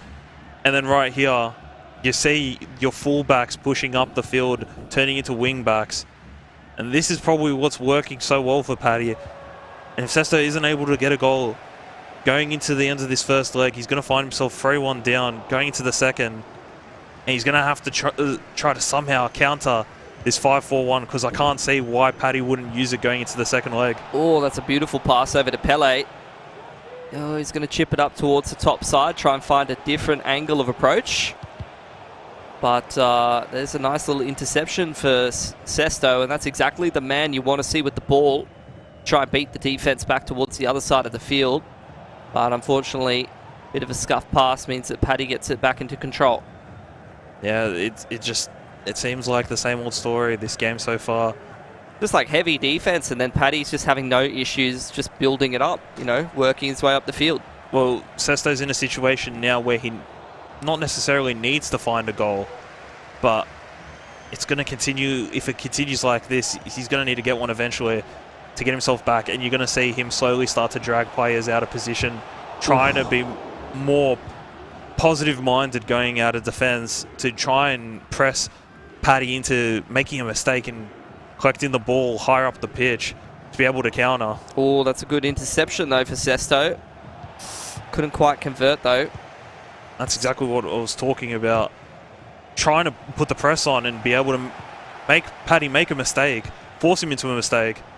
Ooh. That's beautiful. Just a little bit of a chip over the top, pass it over, and Sesto's got himself on the board. So right when you said it, I feel like you're foreshadowing this game, Justin, every single time. Right when you said he needed a goal, you know, 10 minutes left in this leg, he's got himself one, and now it's just one between them. Really anyone's game at this point. Little bit less confident for Paddy than I was. Things were going fantastic for him. This one's really delivering so far. Nah, I think Sesto probably is going to start. I think he would feel exhausted. He's been trying to create so many chances and just constantly. The amount of shots that have gone off the defense legs that I've seen so far, it feels like 3 or 4 already. Well, that's exactly what's happening because Paddy's got so many players behind the ball. He doesn't necessarily need to go and grab a goal, but when he does collect the ball, he's able to counter quickly. You can see his fullbacks overlapping every single time. And then if his fullbacks aren't overlapping and doesn't need them to, he's able to provide a pinpoint cross most of the times, creating for it a beautiful chance. Here's Paddy again, seeing if he can score, going for a bit of a build-up right at the end of the first leg here. Try and get that 2-goal lead that he had earlier, chipping it over. Oh my God, I think that's Hullet going absolutely flying there. He's going to have another opportunity here. See if he's going to just pass it off like he's been working before, or whether he's going to go for another cross. Got for a couple in this game and had some success for sure, but unfortunately can't find the player he's looking for. Which means that Sesto might have another crack at evening this up before we end the first leg. I'm interested to see if he's going to try and be a bit more patient, just because he might want to make this the last attack of the game. Ooh. Yeah, maybe a little bit of impatience there. Tries to get into the box with Mbappe, but Paddy gets control of the ball yet again here. And he's going to try to score right at the end of the first leg here. Just again, slowly building things up. Running out the clock. Going to add ourselves another minute here, but not even sure Paddy's super interested in trying to go for this one. Does get it closer up towards the box. Going to chip it on over, but saved by Van der Sar nicely. So after all said and done, going to be 3-2. A 1-goal lead for Paddy. Really anyone's game heading into the second leg. No, you're spot on there. It can go either way now. I think Sesto's done really well to get himself a goal back into that game, but I think he's just a bit agitated because every time he went to attack, just could not get a chance in. Like it seemed very difficult for him to be able to do that, but it's what I've been being on about all game. When you have a formation like that, very defensive, you're able to get many players back very quickly to stop your opponent from counter-attacking. However, you're able to use your fullbacks to a T, as we see Paddy do every time, be able to use them to be able to whip an across or to be able to overlap, to be able to counter-attack. And I don't know if we're going to see it in this second leg, but if Sesto isn't able to get a goal early on, you might see him start to slowly try and drag his players out. If the game was 3-1 at this point, you would probably see him try to change something or drag his players out to be able to press Paddy into making a mistake. And that's how he got that second goal, to be able to get himself back into this game. Feels like Paddy is bringing out a few more tricks this week, though. You know, like I feel like his style first couple of weeks might have been a little bit played out. You know, I feel like I could see what was happening. He had a couple of different little moves, though. You know, he did go for a few of the crosses and even found some success. That was an excellent goal there. But it didn't really feel like it was super readable what he was trying to go for. There was obviously a lot of slow build-up, but he was definitely mixing up the way that he was trying to score. Paddy's known for these types of crosses. You see it all the time, whether you play against him. If you ask many of the players in this region, they'll probably say the same thing, that he is known for crosses, and he can perfect them very well. But then the thing is, does that make you predictable?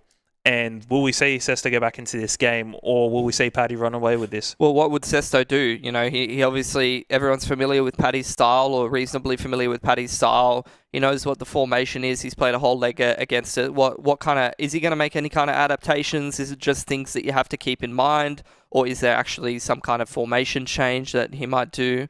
What do you expect from him? Well, because it's only one goal, I don't think there's too much that he necessarily needs to change. Maybe just go about his game. But the thing is, if it becomes later on in the game, you don't want to not change something and then look back and be like, gee, I probably should have done something. And if it stays 0-0, which I doubt it will, because this iteration of FIFA is very high scoring, so I'm sure we will see goals. The question is, who will go to? The only thing is, I am interested to see, though, if Paddy does change, because he doesn't need to, so he can stay on this 1-goal lead. But as I previously mentioned, because it's so high scoring, this iteration of FIFA, he might have to. Which it's interesting that you mentioned that, because I was looking at some of those FGS games, especially between the top couple of competitors, and there's some really tight, like low scoring games in those kind of games. So is that kind of like a stylistic difference that you see from those players? Well, it is a bit different. You've seen sometimes players talk about the difference that they feel like when they're playing on their own accounts or when they're playing on E-League accounts. Maybe that's just because you have every player or every full item you could ask for on your account. You're playing with the best teams in the game compared to maybe your own account. You're playing with loans. I'm not sure if that makes a difference. Maybe that's why we see less goal-scoring games in those FGSs, or maybe it's just because it's such a high-tier quality of players that they know what they're doing. As we heard Mark 11 say before, Speed is Dylan 3 times. He's played him 3 times in FGSs. These players are so familiar with each other's game plans. They're probably sick and tired of coming up against them. But no, I think in this game specifically, Sesto is going to have to play slightly more positive or attacking. Paddy, because he's got that 1-goal lead, he doesn't really have to change anything unless Sesto grabs a goal. Let's see if Sesto can draw things up. You have definitely seen him, especially on the counter, try to make a lot of space, try to get some of these quicker players up the field super quickly before the defense can kind of get into position, if possible. This is a pretty good example of it. R9 tries to send it over to Ronaldinho, but unfortunately, a couple of sloppy passes so far in this game. Paddy's actually going to speed things up on the counter this time. Again, Pele and Beckham just passing it up between them, waiting for some of the boys inside the box to get into a better position. So I'm going to slow things down a little bit as he passes it in from the side. Sesto really choosing to challenge on the wing quite heavily. He's well known for those crosses, and as well, I think a lot of players, just in general, when playing FIFA Ultimate Team, utilize, I guess you could say, a very well used mechanic. It's running down the line. When you have pace, you see it a lot. Players don't want to commit into a tackle because they don't want the ball to go out, and then you're giving your opponent another chance of taking up the field. So you see players maybe not utilizing those Team of the Year Kylian Mbappe foot items through the middle, which you might expect because of how good they are. You see them using them on the wing. But I think Paddy is accustomed to playing like this. You play the way that you know works. Why would you change it up? Well, what's been working for him so far is mostly what we're seeing. That's a nice intercept from Sesto, though. And again, you're seeing him go for the similar kind of things, just trying to find space with Mbappe or Ronaldinho. Get quickly up the field. But honestly, some of the passes, especially the critical passes that are getting used closer towards the box, have been a little bit on the sloppy side in towards this second leg. You are right to a T, Pilski. As we see, a brilliant chance. Oh, off multiple defenders' legs, but Paddy has still got possession here. Not as comfortable of a position, and that's again another incomplete pass that Sesto will take advantage of. He's seeing it constantly now. Sesto goes to counter, try and bring players off the field, but it's just taking so long for his players to move up the field. He's not got many to work with. And on the complete opposite, you see Paddy, he's got nearly everyone behind the ball. He doesn't need to go get a goal. Whether he does or he doesn't need to. He's got the lead. He's got the advantage coming into this second leg. With 25 minutes already played in this second leg. It's going to be tough for Sesto to be able to grab a goal if this is how the game looks to be playing out. Well, again, as Paddy gets deep up the field, Sesto's going to intercept, and similar to what you've seen before, Sesto trying to utilize Mbappe and Ronaldinho to get a lot of space. He's getting himself pretty close in towards the box, but there's just so many defenders there, Justin. Just can't get past this sea of red shirts. We're becoming accustomed to it now. I feel like I'm basically a broken record. That's all that we're seeing is Sesto being able to try and counter and just constantly faced up against multiple defenders of Paddy's. So what do you do? You need one of the quicker boys to do some fancy footwork through the defense. You're going to try and like Travella past the defensive line or something like that. Like, how do you beat that? Well, I mean, as you suggested, possibly going for a Travella shot outside the box. If things aren't working, sometimes you need to try and just go from long range. It sucks to say, but sometimes you do have to do that. But look, you see a lot of the professional players, they don't go for many long shots because it seems like it's a wasted chance. If you try and be patient, you might be able to build up something nice. Need to see some of the fancy footwork, but again, another pass that doesn't quite make it. Bit more frustrating for Sesto. He's the one who needs to make up this goal difference from the first leg, and we're starting to run out of time here in the first half of this leg. Paddy going to chip it up towards Beckham, looking for someone to pass it off to as he's just waiting for the rest of the attackers to get into position, but well intercepted again by Sesto. That is brilliantly well done by Sesto. That was some great defense. You saw Paddy utilizing multiple skill moves, ball roll, scoop turn, reverse elastico. Majority of those skill moves are the ones that you will see pro players using all the time to try and get themselves into those goal scoring opportunities. And there's another one, the step over. Ronaldinho sending it straight up towards the goal. But again, just great defense. Feels like every opportunity just cannot be converted in the first half of this leg. And with only a few minutes left on the clock here, Paddy might just be setting himself up for the last play of this half. This is something that's worked for him a couple of times, but as Sesto intercepts, we're going to call it. So not much of a change there in the first half. There were plenty of opportunities, but it felt like the defense was way too strong for both of these players. Well, now this is the really interesting point, because as Nate mentioned in the previous match, and I've said, he mentioned me saying it many a time, the next goal is crucial. It really, really is. A goal from Sesto gets him back into this game, all tied up. A goal from Paddy takes him 2 up with only a seals half the deal. left. Yep, no, you're spot on. That's a lot of possession from Paddy, though. He's had the majority of that in this game so far. Feels like he's taking his time, kind of working his way up the field. Is that just a side effect of the formation he's running, or? It's a weird one because the formations they're both playing are very, very great formations in regards to being able to utilize the mechanics as well as possible, but they're both pushed towards wing play. The 5-4-1 from Paddy and the 3-4-2-1, you see him use also the variations, but then Sesto's using a 4-4-2 variation, if I'm correct, and he's going to be very disappointed, and you could see from his reaction right there. Very frustrated, feels like nothing is falling for him. Same can be said for Paddy, but he has a little bit less pressure on his shoulders, thanks to mostly some fantastic goals at the start of this game. Sesto, losing control of the ball there after he felt like he might have had an opportunity to make it up the field. And every single one of these opportunities is going to dig at him a little bit more because he's only got so much time to get this done here, Justin. Well, this is what I mentioned before. Is he going to be dragging his players out, trying to create chances from Paddy's mistake? As we see, running down the line, Paddy with the missed tackle. And that is brilliantly done by Sesto. Very similar to the goal he scored in the first half of the first leg. That put him into the lead. Brilliantly done. I can't emphasize that enough.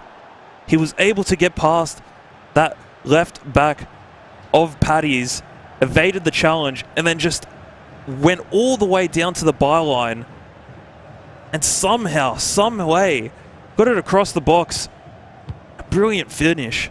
3-3. That means pressure back on Paddy. He can't just chill anymore unless he's happy with the draw, happy with the 1 point. But after how last week went for him, he wants to put some more points on the board. I think he said on Twitter he wants the whole 6 points this week, so he's got to grab himself another goal to make that a reality. Unfortunately, Sesto's the one who's making moves.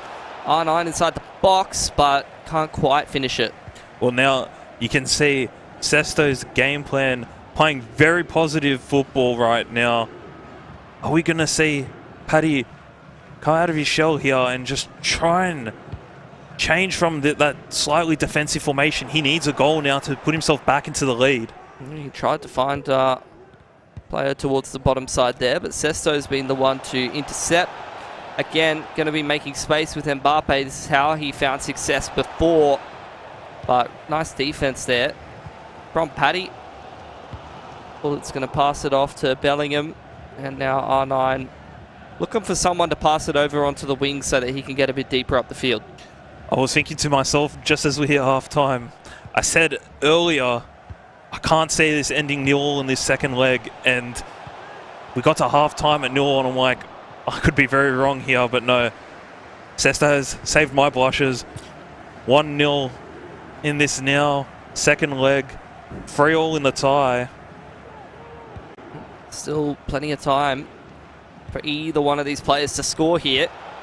Bullet almost finds Pelly there outside of the box, but some good defense from Paddy again is going to put him back on the front foot. That's some quick footwork. And you're going to see Beckham actually get it all the way up towards the front side of the box, passes it off to Pele. And that's another really impressive goal there from Paddy. It was so quick up the top side there, completely beat the defense back to the box. That was a great example of how to use the chip through ball. First time pass over the top into David Beckham. Foot item. Sesto looks a bit gobsmacked by that one. Well, we mentioned it before about the gritty. Paddy going with a little bit of gritty celebration there, as we spoke about it in the pre-show. Some would say it's toxic. Some would say not really. But it depends how you take it. But no, it is now a 4-3 lead to Paddy. Can Sesto get back into this game again. Yeah, I mean, Paddy's been front-running this game the whole time. And it's been Sesto who's had to reply time and time again. This time, pressure on him. You can see he's feeling it a little bit. He's having a bit of a think about what to do here. And it's hard because it's not like he hasn't been without his opportunities. So, you know, how much do you really change things up when you've been finding some success? No, he looks really exhausted. I mentioned it earlier in the game, and I think that's not just from being... I don't think he's tired necessarily. I think he's just exhausted in this game. Every chance he's tried to create, just not really working out.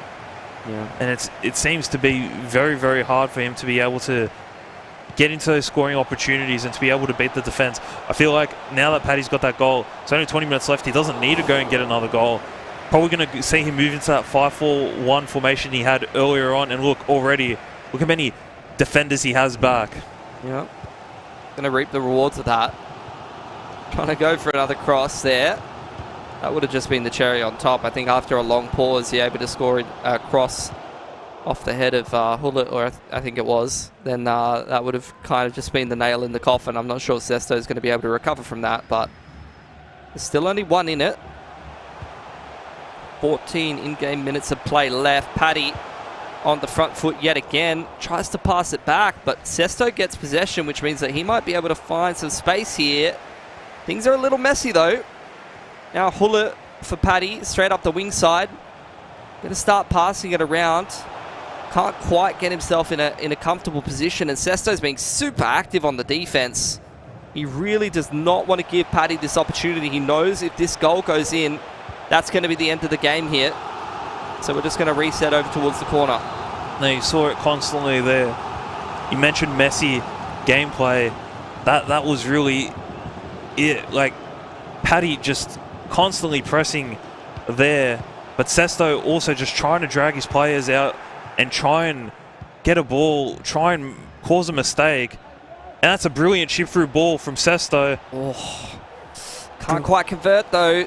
Only 7 minutes left in it. He really wanted to find Mbappe there on the bottom side. Couldn't quite make it to him. Virgil beats Paddy to the punch this time, which means that Sesto will have an opportunity here. Only 5 minutes left in it to try and at least guarantee himself a draw. But again, it's just messy passing. Back and forth. Neither one of these players can hold on to possession of the ball for more than 5 seconds at a time. And that might come back to haunt Paddy. He's going to chip it all up towards the bottom side there, which means that Sesto's going to have a chance to reset here. But there's really not much time here, Justin. No, you're spot on. I think Sesto's going to look back and think he's just been constantly panicking in his last few chances, and that's an example of that. Oh, that's not great timing. Not great timing at all. Only a couple minutes left in this game, so not really sure which way it's going to end up going, because you saw Sesto have possession there. I think it was with Theo up towards the top side there, and that could have definitely been an opportunity for him to score. I think it just got called for an offside, though. That's the only thing. Yeah. So we'll see what ends up happening here, but realistically, I mean, only a couple minutes left in it. I think Paddy's probably done enough there to put the cherry on top there and get that W for himself, which would be a great way to turn around his fortunes. I feel like week to week, you're getting a different Paddy. You're getting a little bit of character development. You know, we love the script writing here at E-League. Yeah, no, you're spot on. We do love a story here at the E-League. But no, I think if Sesto wants even one last chance, he's going to have to try and apply some massive press to be able to get the ball back, be able to get a chance. But, I mean, Paddy just needs to hold on to the ball here if he wants to be able to come out with the win. And as you said, it's more than likely that Paddy will come out with the win. Yep. It's a tough one. It's a tough one when you go into a match of FIFA being down 1-0 already in a leg, being a goal down. It's already against you. You have to try and change the way you're playing. You have to try and create a positive attack, a positive defense, be always looking to get the ball back and be able to create a chance. But I think Paddy has done well once he conceded and we were looking at a 3-3 scoreline to be able to get a goal back. It was a really well done chip through ball. We mentioned it when it was scored. To be able to be smart enough and to be patient enough to be able to cut it across the box. Had an open goal when he did that smart pass. So is this what you're expecting out of this game? It was quite a tight one. We'll let you guys know, obviously, once we get the final score, what ended up happening. But how did you feel like the game went between these blokes compared to what your expectation was before we kicked it off? Looking at the fixture list when we saw it, I think I was expecting a tight game with this. I honestly couldn't recall whether it was going to go to Paddy, to Sesto, or even a draw. Yep. But I think 1 goal in it is a fair result, whichever way it goes. I think Sesto will feel very unfortunate that he created a lot of attacking chances on the counter, but just constantly barraged by the defense that Paddy just seemed to be able to get his players back so quickly. I mean, when you're playing a formation like that, you're able to get your players back quickly, and you have to hit such a fast counter attack to even get yourself a chance to be able to get past those defenders when you're getting back so quickly. So I've got word from the man on high. He says score didn't change at the end of the game, so it was a win there for Paddy, 4-3 overall. Some excellent gameplay for him. Sesto gave it a really good crack, though. That was a really, really tight game between those two. So that's a good win. Good little bounce back from Paddy. However, that's going to be the end of the series for this one. We got plenty more games of FIFA, though. So sit through this break and we'll have a chat about what happened in that game.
Welcome back to E-League Australia 2023, presented by NVMM. My name's Nate Patrick. Thank you for joining us this evening. The high stakes, the high quality, it's all happening. And I tell you what, Justin, you mentioned it, you got it, the German cross. Paddy's just going to bring it out every week, surely. No, I think, as I mentioned during the broadcast, we're very accustomed to seeing the cross being used a lot.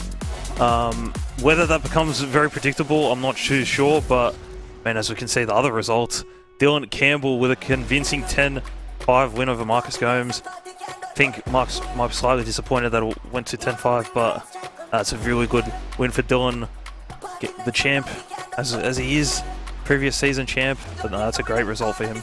Mitch Austin, A-League footballer, E-League men's competitor. What do you make of the results so far this evening?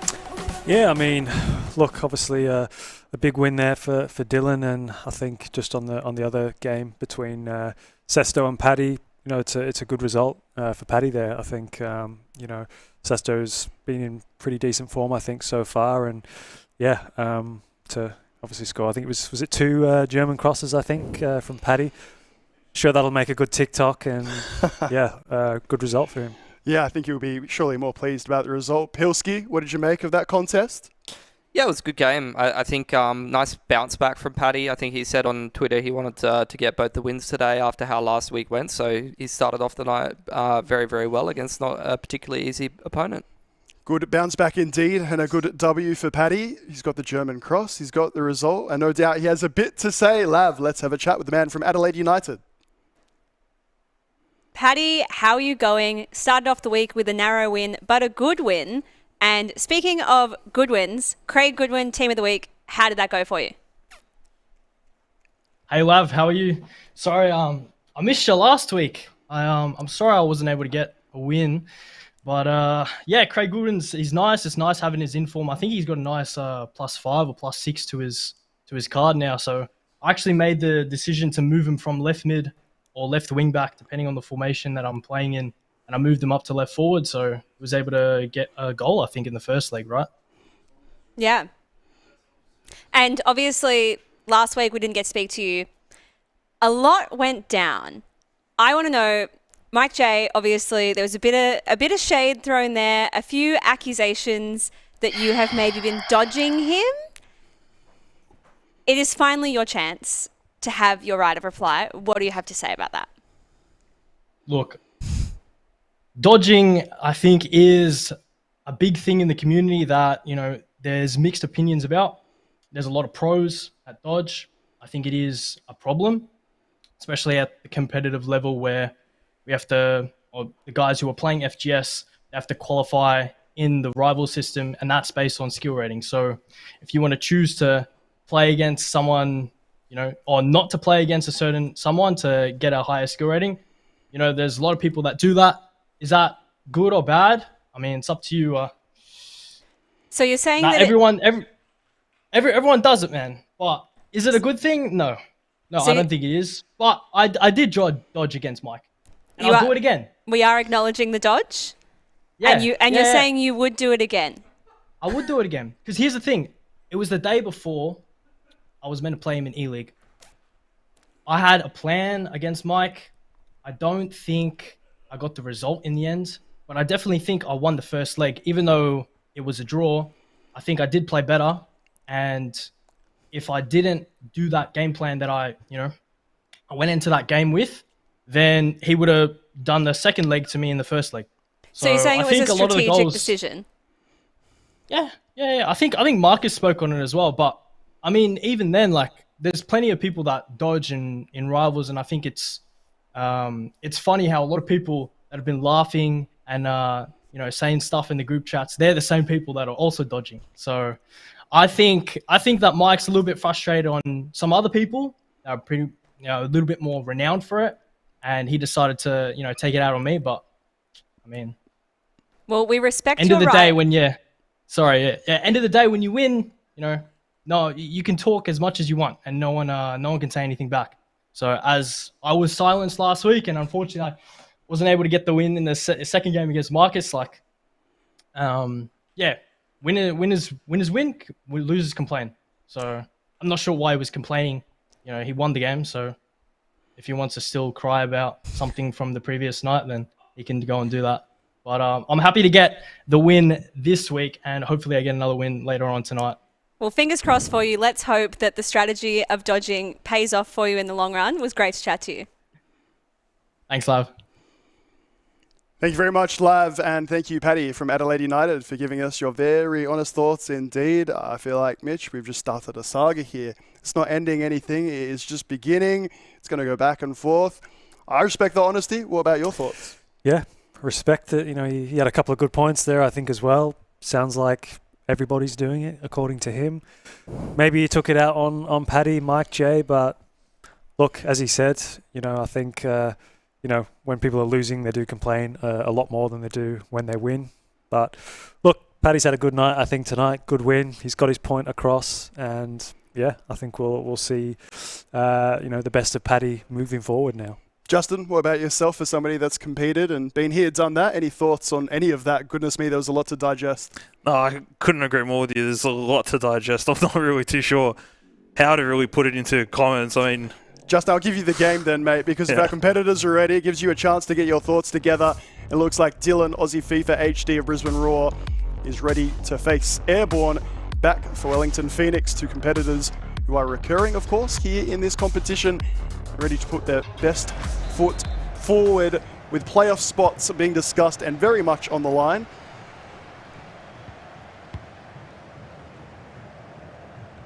Justin before mentioning about the Central Coast Mariners and their local competitor aspect, Wellington Phoenix, making sure two Kiwis are back again. Mitch, are you a fan, surely? Yeah, no, I am, and yeah, I'm quite interested to see, obviously, with you know, the goalkeeper choice. We've seen with JMK going with Ollie Sale in the goal as well, and he actually changed it up after the first round when he might have, you know, as I said, it's going back to that A-League player selection and using him in the correct way. So it's interesting to see Airborne go for Ollie Sale, and fingers crossed, you never know. They kind of change each week, where one week they're good and one week they're a bit disappointing. So, yeah, and obviously Steve Ugarkovic in midfield, we've had the pleasure of playing with. Good to see him get a run as well. Let us know your thoughts as well. Anything that Paddy said, anything about the A-League men's 4 items, the squad requirements and so on. E-League Australia, E-League Oz. It's very much our league together. That first time lofted through ball, it's all about that first touch, and it's decent. And guess who gets down to make the save? Sale, 1 for 1. There we go. Great save from Ollie Sale. Really, really disappointed in R9, to be honest, there with that 5-star weak foot. I was expecting it to ripple the back of the net. Bit of a smile from Airborne, and if you want to make the general observation that the unlocked accounts gives you the best access to all 4 items, then if you've got one of the A-League men's 4 items in goal, an extra unlocked one in the outfield doesn't start, or rather that finish from Pele doesn't finish off the move, started from the Sale save. What about Aussie FIFA at the other end, Mitch? Somebody who's been there now for a number of E-League seasons. He, in his own words, saying that he was at his strongest a few years ago, making finals and whatnot. He in Brisbane Roar, it's a bit more of a difficult time, and seen a bit of vitriol on Twitter. Some people not happy at the Brisbane Roar E-League competitors' efforts so far. Yeah, look, he's not had the greatest of starts, let's be honest. I think he knows that. He doesn't need me to tell him that, but he's through on goal here, and that's a great save from Ollie Sale. He's really stepping up tonight for Airborne. But yeah, just going back to Aussie FIFA, look, you know, I feel like he has concentrated a lot more on his content this year, which maybe, you know, has, you know, taken a negative effect where people have maybe been able to kind of see his play style a little bit more, and you know, that I guess is the thing you have to factor in when you are, I guess, a big content creator like he is. Yeah, I don't know if he'd trade his YouTube sub count for any extra wins, that he's already had a very established career in E-League Australia. On the attack, Ollie Sale has repelled him when asked so far. Mbappe, left foot, blazes well over. No keeper required, but Aussie creating the early chances. Yeah, lovely skill combo there, the reverse elastico, the regular elastico. It's just a onslaught of skills there. It's really lovely on the eye and great opportunity there to take the lead. But yeah, good defending from Airborne. Airborne getting his spot back at Wellington Phoenix after overcoming Noah Jar. Kingy, JMK King, his teammate for this season over in Group B. Airborne looking at that, not just defensive line, that midfield line.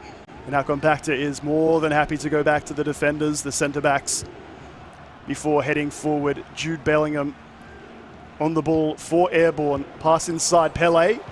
And the man near side decides to go inside.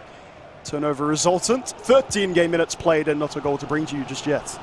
It's a bit of a stop-start game so far. You know, I think the guys are just sort of feeling each other into the game here, learning a little bit about each other's play style. But yeah, I think you know, Aussie FIFA has the opening goal. Great finish. Worked it really well down the wings, and it's that man R9 by the looks of things again.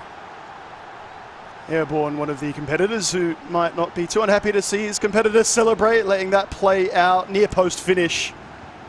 Not sure any keeper is saving that. A lot of competitors going across the face, timing their shots. What about the kickoff routine? Keeper comes out, Van der Sar heads it well. I think I need to learn that for my foot champs.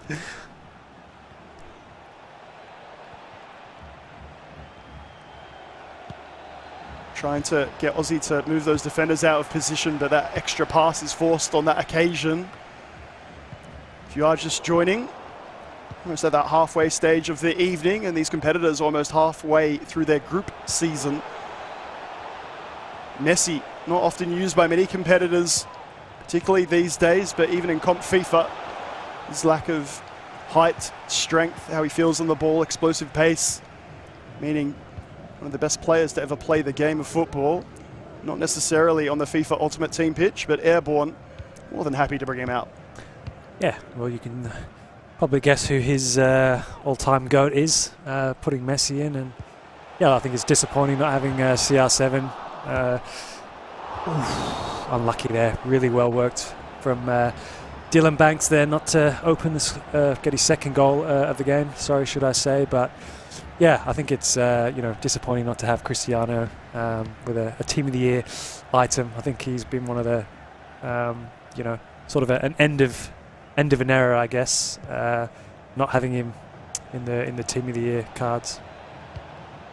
Certainly different for us to maybe just say R9, maybe in a year or two we're just saying Ronaldo, but surely he comes back as an icon or something himself. As we hit the end of half-time of this first leg, two competitors that have been there, done that in E-League Australia, but back for another year at the clubs that they are proud to represent, being local lads. And it is Aussie FIFA, maybe wishing he, or maybe feeling deserving. He was 2 or 3 to the good. Mitch, you can have a look at that XG that sells the story.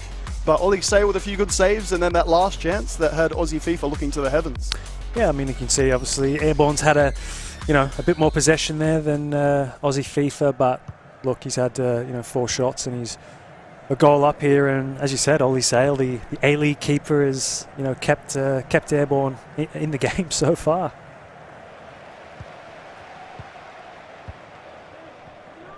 Great to see all competitors getting a chance to speak. Paddy before and now on broadcast to show us what they're made of here in FIFA 23. We've talked about the variations in attack and the different ways to score. Airborne with 3 players if he wants to complete that pass. Tries it anyway. Gets the corner kick. He takes it directly. You don't see a lot even in your foot champs, let alone competitive FIFA. What we did see last week, Mitch, was a set routine where the ball was played short, and then the big finesse with that keeper brought out 3 times in one game and then another later on. Yeah, surprised we haven't really seen that yet, but obviously, look, it was, utilised by Nugsy and Mike J, possibly, I think, if I was correct, but... I feel like Naylor was the one in my mind. That's it. I apologise, but yeah, I mean, it was effective, so, I'm quite surprised that the guys haven't really... maybe try to take that on and learn from, some of the other guys and see what works and try and implement it into their game style. Lovely extra pass if he wants it, Milasinic has the goal at his mercy. Shoot! Yeah, that's us, and yet you can hear me calling it live. You know what's in their minds, you know what they're looking for. To be fair, at the other end, here we go. Second defender brought across. And we'll go again. Pele, this time it is taken short. Messi on the left foot. I'm thinking about it, airborne's not. R9 still has it. So many defenders in the way, goodness me. White jerseys everywhere. Rebound or two. There's lovely composure with the A-League men's foot item from Aussie FIFA. Now he's got Dylan Banks there, but hey, hopefully, Dylan, this helps your YouTube sub count grow even further. And we've got enough Dylans that we're talking about already. He leads 1-0, being very disciplined in defence. Yeah, he has been very well, hard to break down, which, you know, I think is something that, you know, I have watched a couple of his defending tutorials myself on YouTube, I can't lie. All those ways to score in FIFA 23.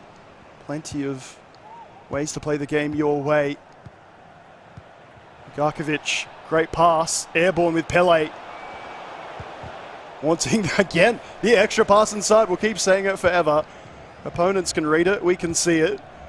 A lot of moments in the opponent's attacking penalty area, but not even a shot on target. Shot a goal to say for it, which is annoying a few people. No names.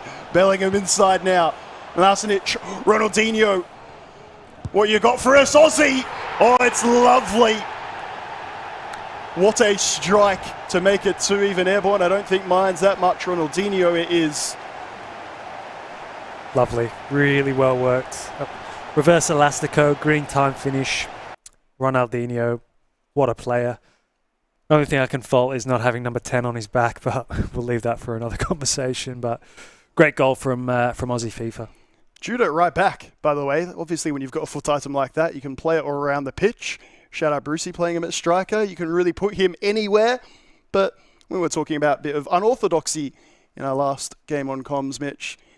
Aussie FIFA's one that comes to mind. Using foot items that even if they've got a special variant, he'll use the gold because he says, that's what I use every week in Foot Champs, so that's what I'm used to.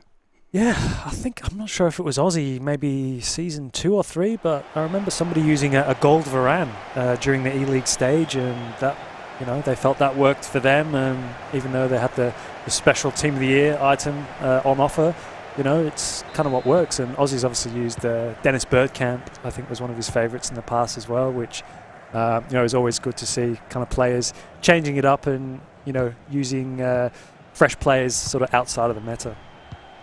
You can tell we love to talk about it. Only able to dream of using these foot items over here, but wonderful to watch the best do it. That's why they're here in E-League Australia. That's why Mitch and I are here now. No disrespect, Mitchell. Far side. Aussie, lovely first time ball. I love that, and I love that. Airborne, delighted that Hakimi is in the way just at that last moment. Really well defended from Airborne there. It was last ditch, just hovering across the line, but end-to-end stuff here, and it's been a, yeah, really tight affair in this second half. Mbappe, Lucio in the way, but Airborne decides just to go anyway. Hey Mitch, you can have that one. You've been wondering where he's been. There he is on the score sheet for Airborne. It's come out of the woodworks. My goat, the Saudi prince, with a lovely finish. And as I said, I'm surprised people, you know, haven't been using him as much. You know, that 99 pace, especially late on in the game, he causes problems. Oof, unlucky there.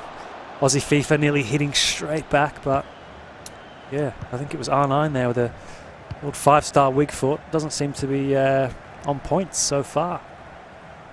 I prefer Jamie McLaren's myself, but much of a muchness. Maybe that's due to limitations, personal preference, or different stage altogether. Janola for Airborne. Oof. Keeper making a save against Caspar, but all good for now. Corner again taken short, thankfully. Once again in the way. Akbari, League men's player. Not necessarily a completed pass, and certainly a turnover in the end. extra pass, and really well done, Virgil. Last line of defence for Aussie FIFA. Great defending. Had to make that tackle there. Otherwise, Airborne would have been straight back into the game there. And, it's close affair here with 5 minutes to go. End of the first leg of two almost upon us all the way through this season. E-League Australia, a big thank you to Knackers getting behind the comp. Nivea for Men presenting partner. Meaning these competitors get their chance from the group stage. So different to last season. We are seeing not just the improved quality, but a lot of drama and chat as well. Only a few in-game minutes left, and Messi, heavy touch, brought on, of course, on the other side now as well. So from 0 Lionel Messi's to 2. Fans of the GOAT delighted. The 4-2-3-1 for Airborne, Mitch. We mentioned this once or twice. Just not used in FIFA 23. It had been the go-to competitive formation, particularly narrow but wide as well in FIFA's past. And this season, that 4-3-2-1 all the rage. Yeah, I mean, to be honest, I use 4-2-3-1 myself, and I think it's, personal preference. I think a lot of pros tend to just copy what other pros do, and that's the meta this year that people find works well. But sometimes people do prefer going back to, might have a chance here. Oh, good tackle. But yeah, sometimes people just want to go back to what works for them. And me personally, I like having that number 10, whether it's Messi, in the middle of the park where you can play those 1-2s, to give you those extra attacking options, I think, with those late runs into the box. And yeah, look, I think tight affair that game, and keen for the second leg. Two competitors pushing for a playoff spot in Group A. It is the top 6 positions this season that will get you through to that next round. Top 2 will get you a week off, but both these competitors, whether it's a slow start or they're just feeling their way through the early stages of this E-League Australia competition, Mitch, putting their best foot forward. Aussie just a little bit further. Yeah, I think it was quite a tight affair, but look, Aussie scored a really nice goal there with that Ronaldinho icon card. As I said, it was a close game, and I think Airborne had a few chances at the end there where he could have drawn level, but I think it's going to be a big second leg now coming up. What about that selection of Ollie Sale in goal? We love having the Team of the Week 4 items available for these competitors to use, and goodness knows you won't see me shutting up about them or using them in my own Foot Champs team. Does mean there's an extra player on the pitch if you want to look outside the A-League men's, Mitch Austin, and yet Airborne not really making any difference count there. No, and I think Josh JMK King, should I say, in the last week he swapped out Ollie Sale in favour of having that extra icon or Team of the Year player on the pitch. But I think he's made some pretty big saves there, to be honest, Ollie Sale. I think in terms of the goals that he conceded, if you had Van der Sar in there, is he going to make that save? Probably not. Green time finish there from Aussie FIFA with Ronaldinho. I don't see many other keepers stopping that, to be honest. How lovely was that goal? We talk about Aussie FIFA, and I hope he understands it is in very glowing terms. Big fan of that man's tutorials. We've watched them ourselves and enjoying his success in the Australia that succeeds in FIFA competitively, but through their content as well. He's smashing it, and he's showing you can do it in competitive FIFA as well.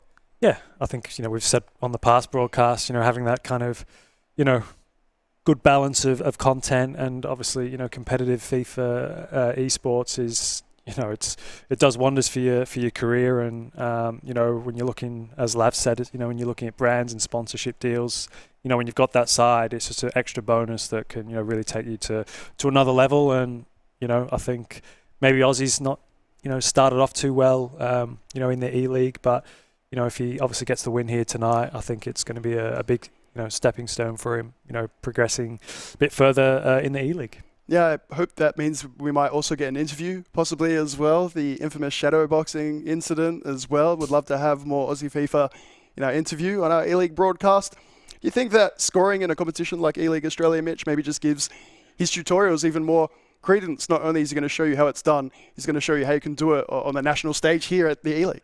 Yeah, but, I think he needs to be winning games as well, because, people are going to probably look at his results and think, oh, well, he's putting out tutorials on YouTube of, you know, how to score goals, how to defend. But, you know, if you're coming into the E-League and maybe not winning games, people might look at that and think, well, you know, maybe I'll look elsewhere for the content on how to win. But look, Ozzy's he's a top player, and you know, I'm kind of excited to see how this second leg goes. Bit of a kit change. Apologies for the viewers if they're a bit light and a bit confusing for you all, but making sure these competitors are mixing it up. For the away leg, if you like, it is 2-1 with a second leg to come. Both competitors, E-League regulars, back again. We've got the stalwarts of the competition. We talk about the legends like Marco and Marcus Gomes, but with respect, even if they're a tier down just in terms of the results that they've achieved, it's lovely to have a bunch of returning competitors, Mitch, throughout the years. Yeah, it's been nice to have, you know, like you said, the classic players that have been in from the start, and you know, I think once that kind of generation, you know, seeps out of the E-League, it probably won't be till then when we actually realise, you know, how special these guys were, and you know how consistent they were over the years, and how much we'll probably miss them when they do eventually hang up the controller. And you know, obviously we had Mo Zwed hang up his controller as well this year, and you know, it's sad times for the guys moving on. Yeah, we certainly miss them, the legends of the E-League, Mo Zwed, Peter Sasanis, plenty of other names that I'm sure I'll get called out for not mentioning, so just at me and I'll do it next week. Here in Leg 2, Wellington Phoenix. Airborne, one of the competitors representing them again. Here in Group A, Aussie FIFA, Dylan Banks for the Brisbane Roar is the latter with the 2-1 advantage. A lovely goal with Ronaldinho. Really the difference, and I'm sure Dylan would tell you that he generated most of the chances, high quality ones at that. Airborne, occasionally just that little bit more passive in possession, going back and across. Yeah, I think looking at the stats from the first game, you know, he didn't have really that many shots, which you know, I think says a lot about I guess his, you know, first leg there. So I think if he can just, you know, try and create a couple of opportunities, or at least, you know, don't be afraid to have a shot, whether it's outside of the box, maybe try a Trivela shot. I've not really seen too many of those today. You know, he might find himself on the score sheet. Really great challenge, Virgil. Dylan will enjoy that one, particularly the centre-back used by so many of these competitors. Lucio, another on the ball now.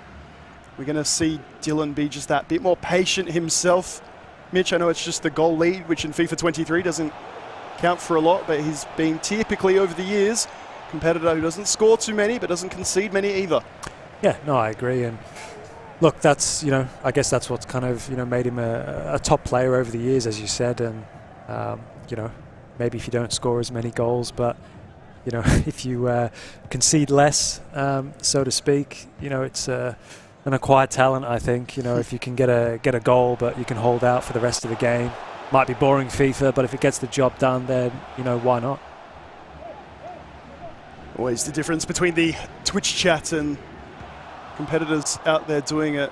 Indeed, some of the competitors in the chat with the yawn emotes, I see you, but you'll have your chance on broadcast. We'll try and remember. No doubt the competitors will, based on the interviews so far. Aussie FIFA already just that little bit less direct with his passing, going back and across himself after we said Airborne was doing that in leg 1, while he remains up a goal. And as much as some people might not prefer it, Mitch, as you're saying, it's his prerogative. He's the one in the lead, and you get yourself an early advantage, a leg 1 advantage. You can basically do what you like. Yeah, and look, Airborne obviously needs the goal, so I think Aussie's just happy to, you know, keep hold of the ball and stand off. If Airborne doesn't want to, you know, go and try and win the ball back and score a goal, then he's not going to win the game. So he's playing into Aussie's hands here if he, you know, doesn't make a move for the ball and try and press and win it back. Good challenge by Aussie in midfield, but didn't like the forward option. Hakimi, manual challenge, and again, Toure start to offer Aussie. Ronaldinho does have the pass across. Well done, Virgil. Airborne in the way. We expect particularly the end of this game to really escalate. We've had a few of these contests where they sort of reach boiling point and then all of a sudden things open up. You see a sliding challenge or two and we're almost on our way there, Mitch. Yeah, great tackle there from Aussie. think, there's a couple of times there where Airborne could have just played it over the top, and it's a great goal from Dylan Banks. R9. Look, you can't give him that space in the box. He's just going to bury it, and, I think it's going to be difficult for Airborne here to try and get back in this game. Well, no doubt there's a formation change coming. I can't see any players making a difference based on the weight of possession and the weight of chances. But what about Aussie? If it has been a game of few chances, at least so far, and we do expect that to open up. He's made the most of them, some relentless finishing. That was very straightforward compared to some of his others.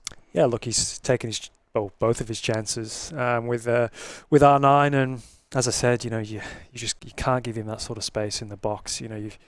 As difficult it is, you have to get out there and try and press him and stop him from being able to turn, because far too much space there to be able to turn, and he had a free strike on goal there. 3-1 on aggregate. Aussie FIFA, how dearly he would love a win to moving up towards those playoff spot. If there's 5 that we're starting to think of the 6 that competitors haven't locked in but are looking good for, and the order of those, of course, not decided. There is a 6th spot on the line, but who will claim it? A massive day here in Group A, Week 3. Airborne, still with Mbappe. Dylan bringing across the second defender after being beaten with the first. And now the opening up, that we're ready for after being so disciplined for 120 in-game minutes. This is where we're going to start to get to. Yep. Look, Airborne's going to have to come out here and start really pushing forward to get a goal here, and he's created some nice space on the wing here. Easy save for Van der Sar there, but yeah, look, Airborne really needs to start pushing forward here. Want to take it directly, but a bit better than the last time. Hullet will head that away for Aussie. Virgil to Mbappe. Plenty of orange jerseys in the way in the central area. Having a look for Airborne, there's still plenty of numbers behind the ball. Mbappe will go out of play, but the fullback, Hakimi, making that throw in right now. We've seen competitors use so well, Mitch. They can be that overload of numbers and just that sheer pace to make the difference. Yeah, pace is everything, and here we go, game on. Literally probably the same goal as Aussie FIFA had. Same thing. The guys, they're just, I think positioning of their defenders at times has just been really poor in terms of just being able to let the striker turn and get a shot away. But look, it's a tight affair here now, and let's see if Aussie can respond. He did last time. Martinho not able to make his way through. Yaya closing down Pele. Half-time of the second leg, quickly approaching 3-2. Aussie FIFA still with the aggregate lead, but Airborne, that little bit more urgency for that goal at least, because we're almost back to the same style of players before. Into the feet of Messi. Great pass. Aussie defending really well once more.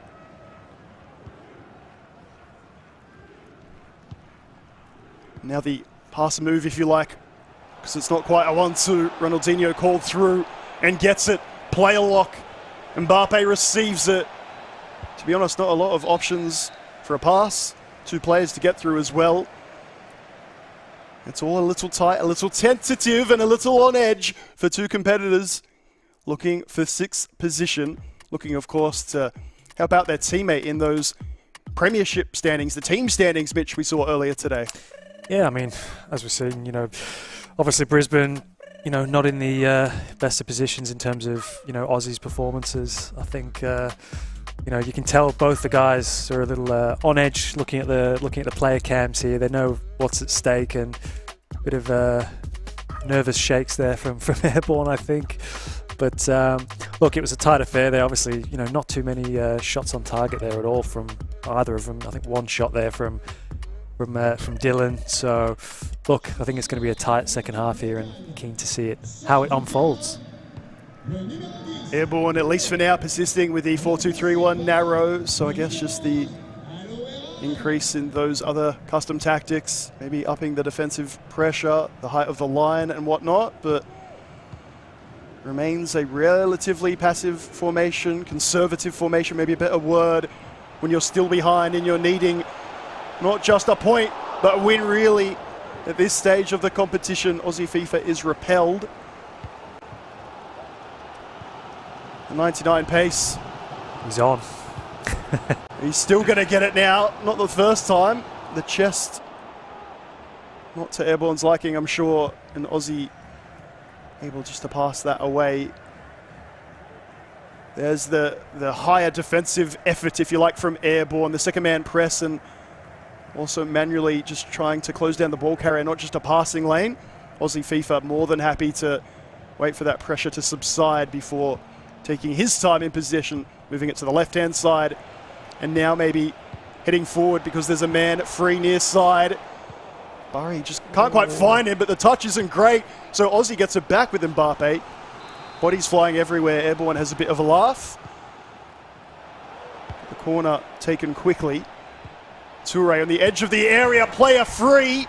Player hits the back of the net. And Airborne, after just getting back into things a little bit of space. It's always interesting, isn't it, Mitch, from the corners. Your defenders maybe not exactly where rather you'd like them, but it's all about the being switched on. You can't just even have that moment when there is a corner kick because you know that ball's coming straight back in. That's it, and I think you could just tell that Airborne, he just couldn't, play a switch quick enough to get the right centre-back that he wanted to, and, it's the same thing. I guess you can't rely on the AI, I guess, to position, have them positioned perfectly every single time. And look, it's an unfortunate one for Airborne, especially to concede that type of goal, but look, he's just got to put it to the back of his mind. And I think when he's pressed Aussie, he's actually got a fair bit of joy. So I think if he can just, keep pressing on him and play that attacking football like he has been, he can get back into it. It's a really good pass. Shot on the turn, finds Lucio in the way. Header back inside, and that finish is goal straight off the boot. Mbappe for Airborne, and it's game on again. That's it. Great finish from Mbappe. And as I said, I think he just needs to keep pressing because he's looking a little rattled when he's getting pressed here, Aussie FIFA. So I think Airborne's just got to keep going the way he's going.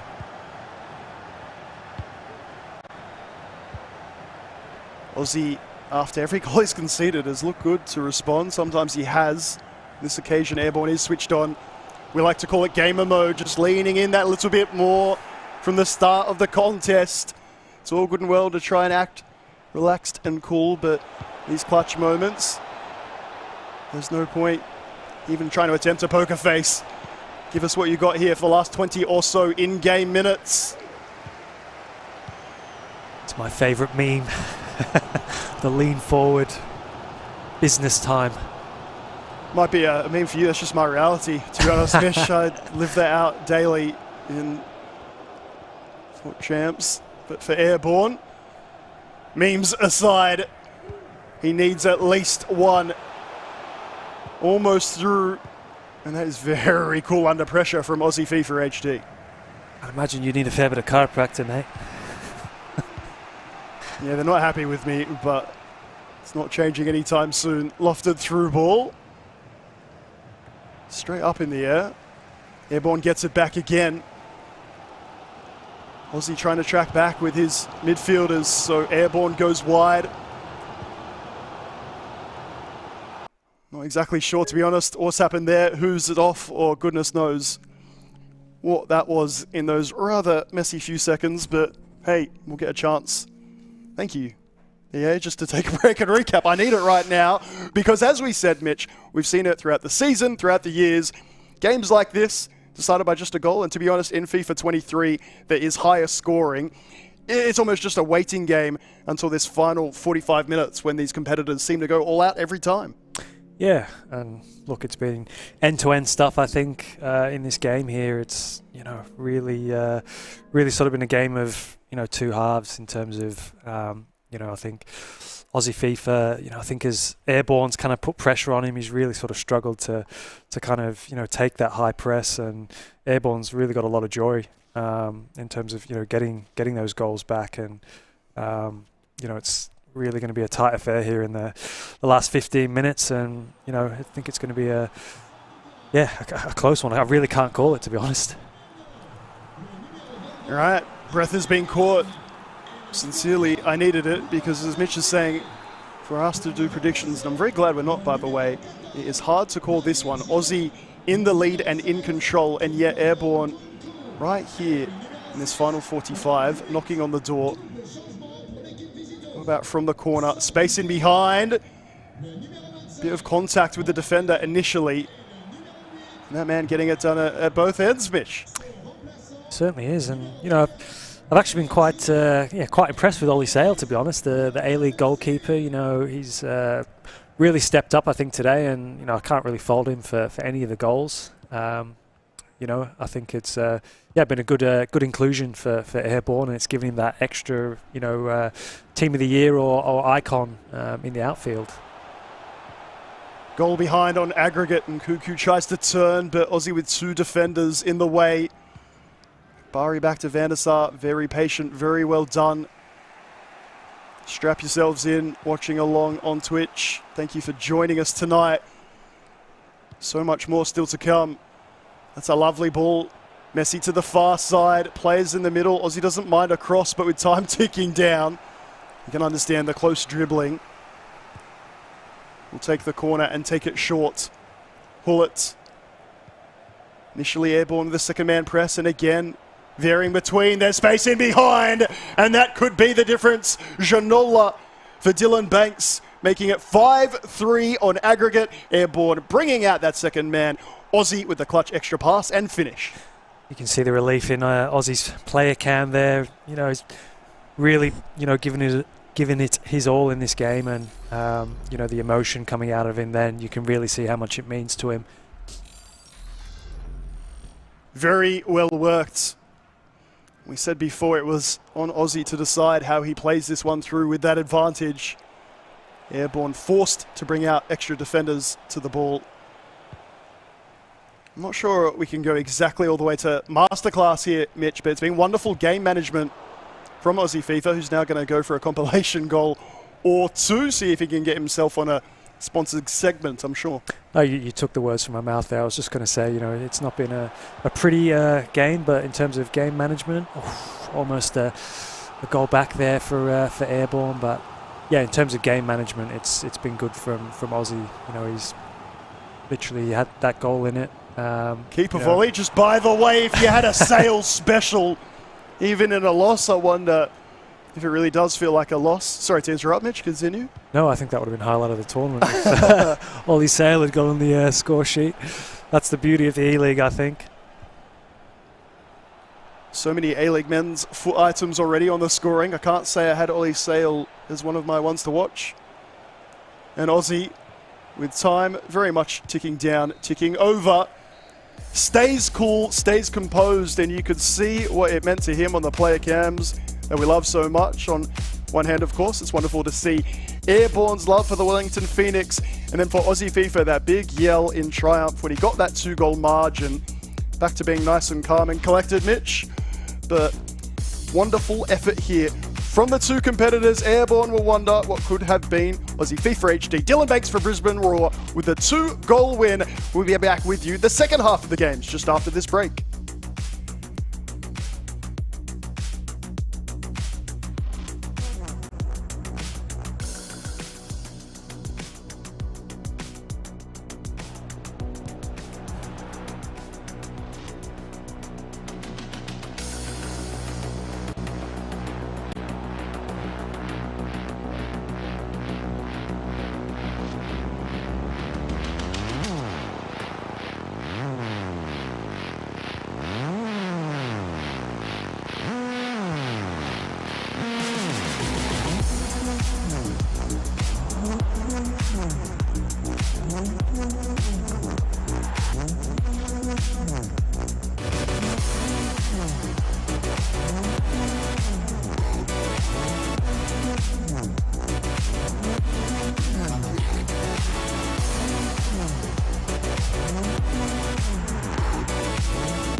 Welcome back to E-League Australia 2023. Thank you for joining us this evening. We're halfway through the night already, friends. Goodness me, the goals that we've seen.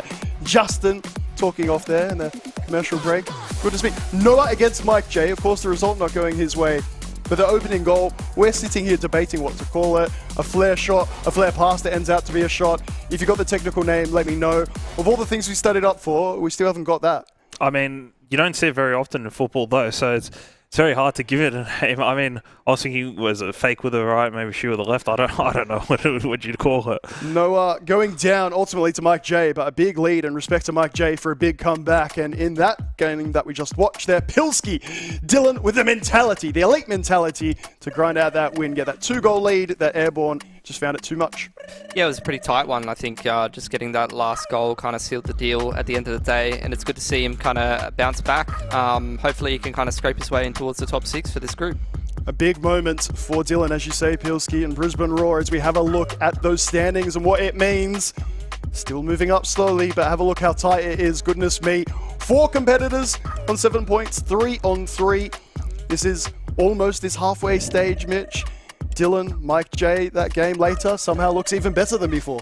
Yeah, and look, as you said, we're sort of just at the halfway point now, so the guys, especially down the bottom half, really need to start picking up points. And, tonight, I think is a crucial night, especially, Dylan getting that first win finally and getting 3 points on the board. Hey, Justin, I'll give you the most difficult question. You can get annoyed at me later, as I know you will. Okay. We're saying that 5 of the spots here in Group A, and not just me, like we as a collective, people in the Twitch chat, people on Twitter, 5 of those spots in Group A look like they're kind of a lock. Now, admittedly, where those 5 competitors finish from 1 to 5, who knows? What about that 6th spot for you? At the moment, I believe it's Noah Jar. That means there's no Marcus Gomes. We've just seen Aussie come into some form. Who for you is the favourite for that 6th spot? Marcus Gomes. Yes, I think Justin. You just have to go with the experience. I mean, you look at competitors, players that have been playing for maybe this for first E-League, or maybe it's there for Marcus' 6th season in the E-League. I think you just have to go with experience. I mean, I can't really pick if I wasn't to go with experience. I don't know who I'd pick, but I think, yeah, as I said, I'm going to go with experience and I'm going to go with Marcus. What about yourself, Pilski? Like the big yes, look, we do love Marcus. I was glad you gave me an answer because I was kind of worried you'd be like, well, no, it's pretty tricky. Pilski, real quick, any other names? Like Noah Jar's there at the moment. Is that a bit unfair on him? I think we've seen a little bit of him. I think there's a couple of competitors. I'm looking forward to this next series because there's another kind of player that's on the cusp there that we haven't got to see yet on broadcast. So it's easy. I feel like Marcus is obviously the easy answer, but I don't really know who to pick yet until I see everyone in the group. You know what I mean? Oh, it's shade to Justin. We love to see it. It's just the easy answer, champ. Well played. Well played. Thank you, gentlemen.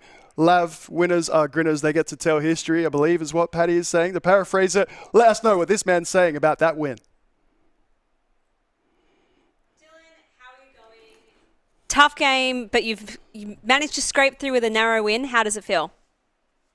Oh, it feels bloody good. I can tell you that for free. Yeah, going the first 4 matches with 4 losses is not very good. I think Mitch was saying, I think he's got something to think about for his next YouTube video, and that's exactly what I did. So I had a thought about my losses and went back to the drawing board and. Yeah, FGS was good on the weekend. It was a bit of practice. And I know everyone I've lost to this season I can beat, so it's just about keeping that cool.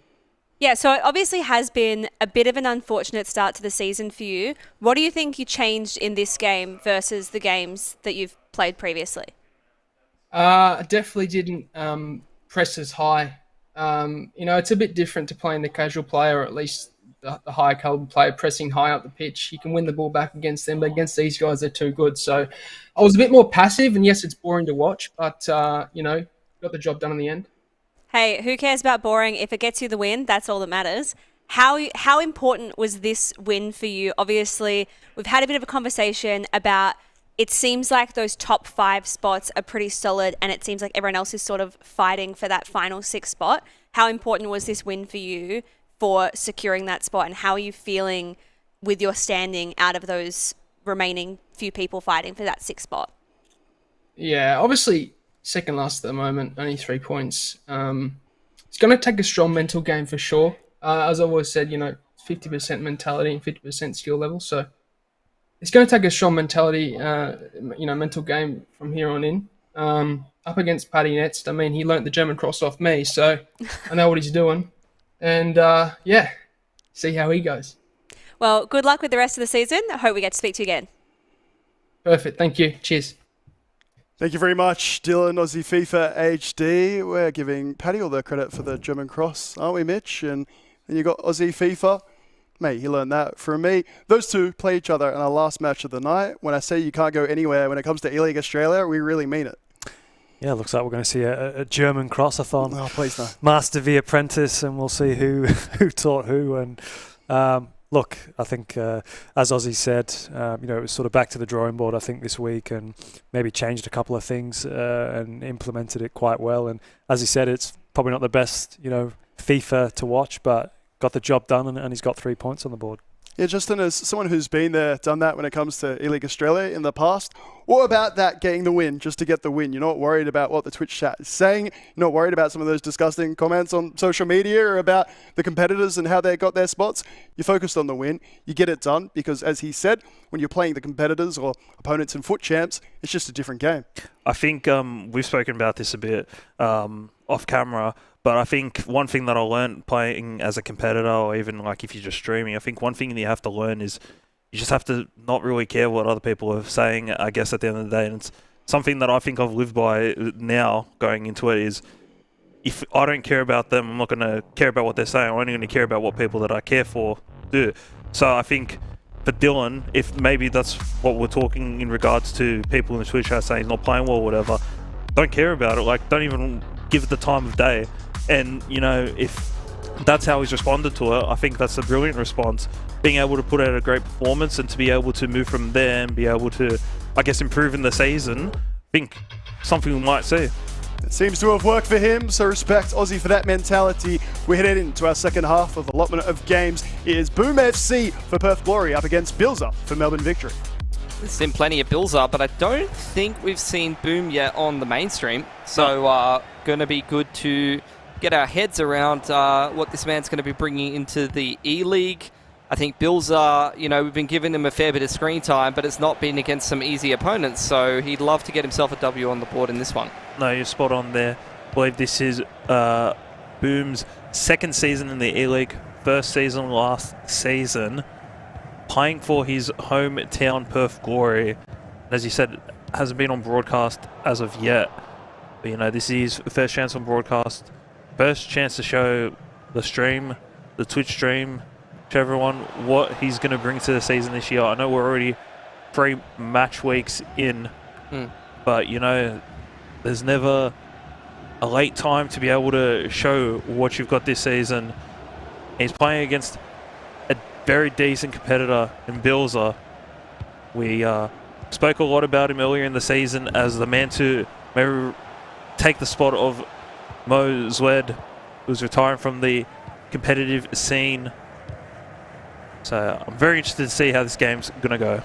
Well, Boom's not doing too badly for himself. I think he's 2-1-2 at the moment.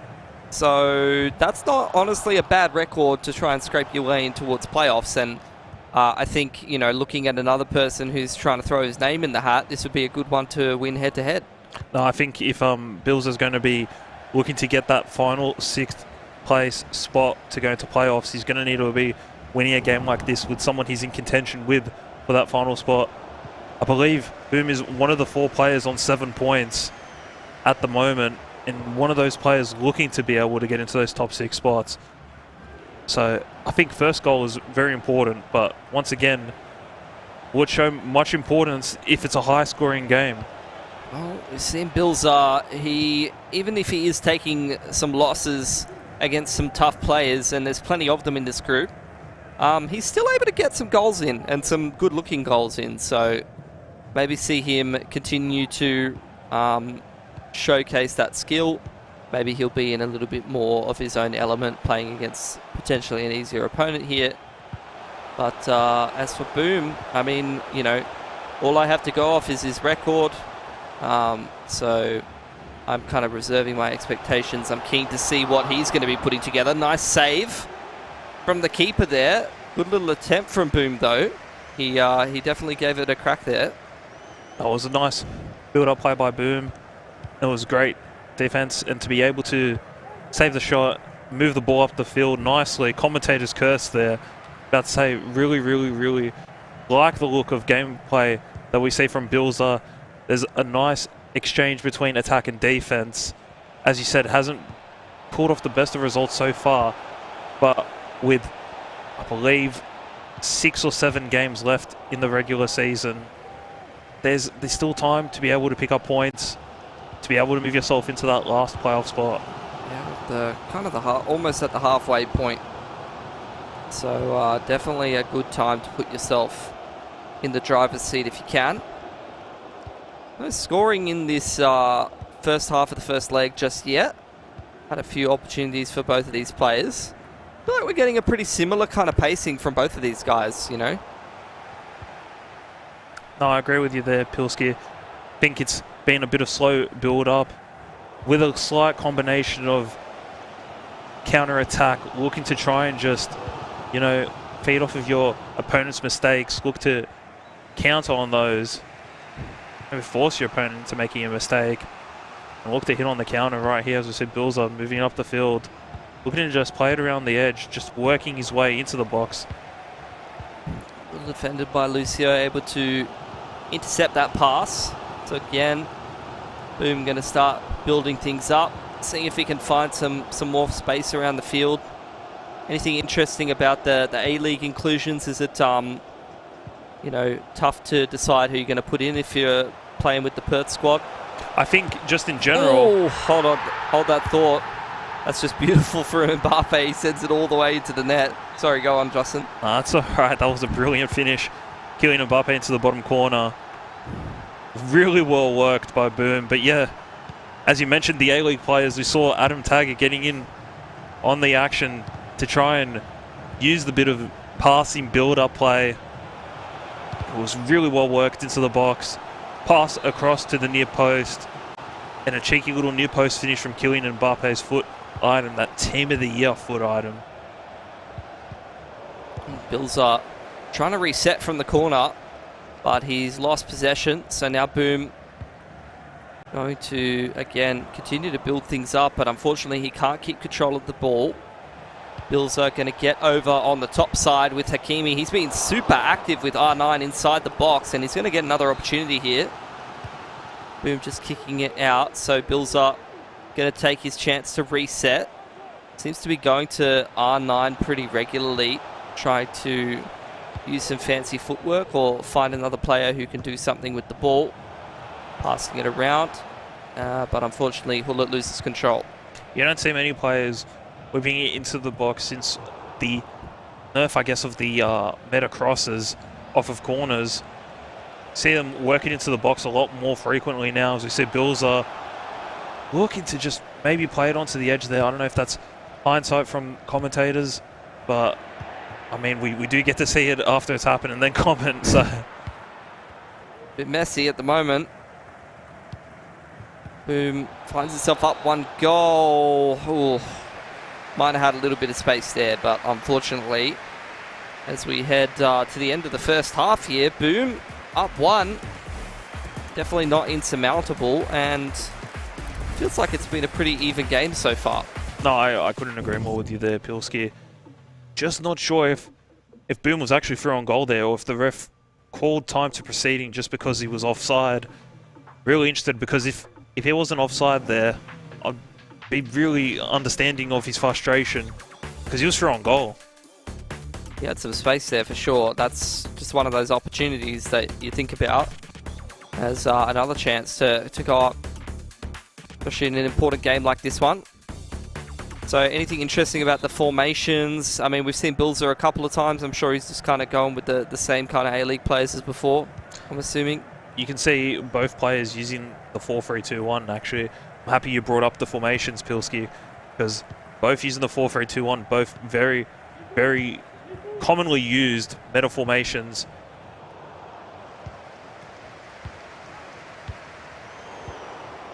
Alright, well, let's see. Bilzo again losing control of possession here.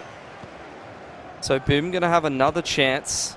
Maybe make good on the one that he might have missed out on at the end of the half there, but won't be the case this time. Instead, it's going to be Bilzo, who a little bit too fancy with R9 there, perhaps. He's been pretty active. He likes to get R9 the ball time and time again. You can't go wrong with that prime R9 foot item, 5-star skills, 5-star weak foot. Can utilize him very well in either a wing position, down the middle, even sitting in behind the striker.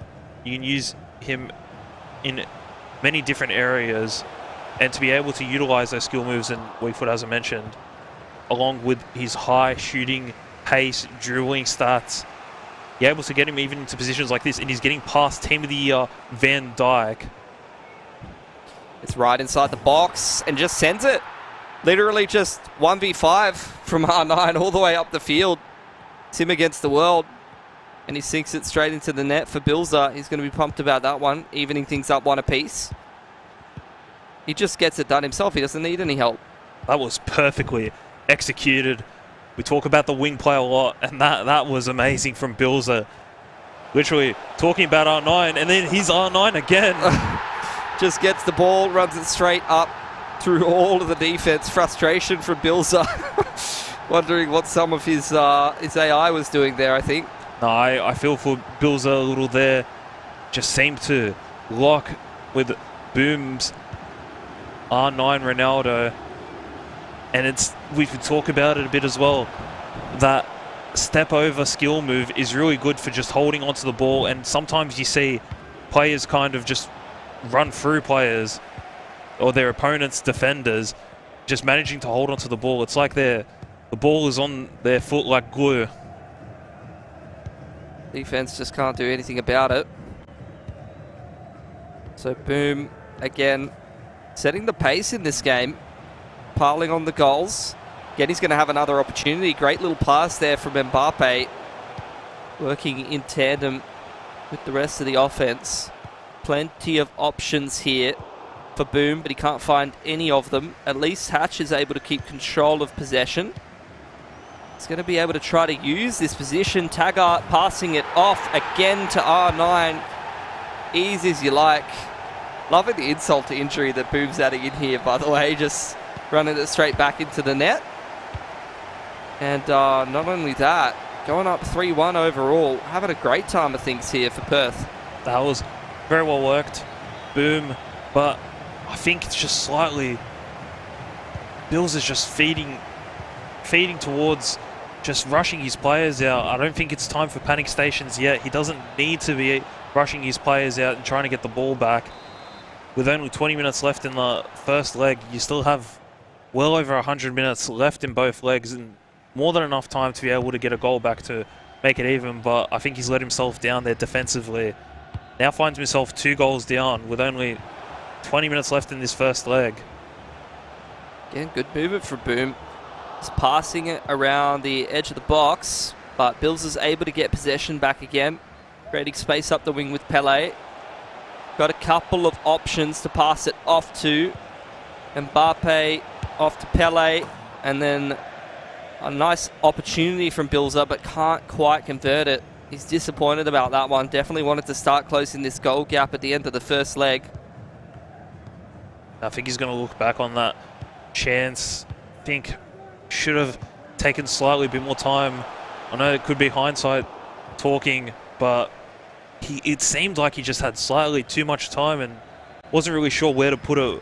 I don't know if Boom was necessarily moving his keeper, maybe moved him to the near post, made the chance harder to score. But it's just slightly something that he's going to look back on. Maybe think what I did there was just wrong. Could have done better. Oh, he's getting worried. Seen a lot of action from Ronaldo this game. And look, Boom again, going to get possession back. I feel like he's been intercepting a lot of passes and able to capitalize on them. Like, possession's been going back and forth, don't get me wrong, but I feel more worried for Bilzo when Boom's able to grab possession, because he seems to be able to actually do something with the ball and convert at least a couple of these goals, whereas I'm not feeling super confident the way that Bills is playing at the moment, and that's that could have been a chance there for Boom. I think the player that wins this game is someone that's just going to have to be calm now in this situation, and it could be both Bilzo or Boom.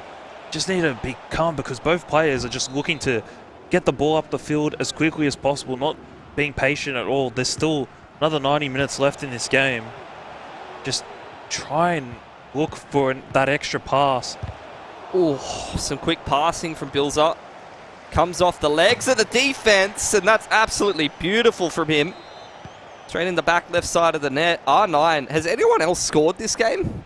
That's a good question. I'm not too sure, but no, I think that was really well done. Again, Bills, some players might have hit that on the volley as soon as they received the pass from, I believe that was Economides, towering above his opponent defender with that header. And he's put Bills back into this game, trying to get that last attack off. Oh, can't quite convert the pass, those. So at the end of the half, the end of the first leg, there's one goal in it. Bills are probably going to feel a little bit of relief to be able to get that last goal off right at the end there. Going to be a little bit closer than 1-3. And I feel like we saw a little bit of this from Bilzo in the games against some of the other opponents that he played. And, you know, this is the kind of game that I look at and I'm thinking, you know, okay, it's one thing, especially in Group A, where you've got a lot of tough players, if you're going to kind of rush things a little bit against some of the better players. Sometimes, you know, you see that, I see that in other esports as well, some more inexperienced competitors playing some tougher opponents. That's going to happen, but maybe it might just be a stylistic thing because you're seeing it in this game for Bilzo as well. No, I think Bilzo's in this game still. I think that goal at the end was really a good chance that he took really well. I kind of interrupted myself not being what I was going to say, but no, I was going to say that you see some players hit that on the volley, and I think this is the chance here. See some players hit this on the volley straight away, but he was patient, took that extra touch, managed to create himself a chance where he was able to put it on into the near post. I think he's back into this game now. I'm interested to see what's going to happen. We spoke about it before in the Sesto Paddy game. Sesto was behind a goal in the first leg. Do you try and be more positive when you're attacking? Do you try and get more players further up the field quickly? Or do you just try and play your game? That's the question for Bilzo now. Is he going to try and be more positive from the get-go, try and get a goal quickly? And we spoke about it again and again and again. I know it's a cliche, but first goal is very important now going into this game, because if Boom's able to get it, he goes 2 goals up. Bill's going to look pretty disappointed if he does go 2 goals in the leg down straight away. So, yeah, first goal's important. Yeah, definitely going to apply some more pressure for sure. I mean, you know, just in general, we've seen Bilzo be pretty active in a lot of his games, not only in terms of his play style, but also in terms of the player cams. I don't know, I feel like that Sesto Paddy game as well, a little bit different. I feel like Paddy's definitely got his distinctive style. I'm not sure if I can really pull out any, you know, distinctive style from these players. I don't know if you had some thoughts on that. I definitely have seen from Bilzo's games that he loves to send it a little bit. He loves to just get the fast and loose passes in and see if he can bamboozle his opponent a little bit. That seems to be his style.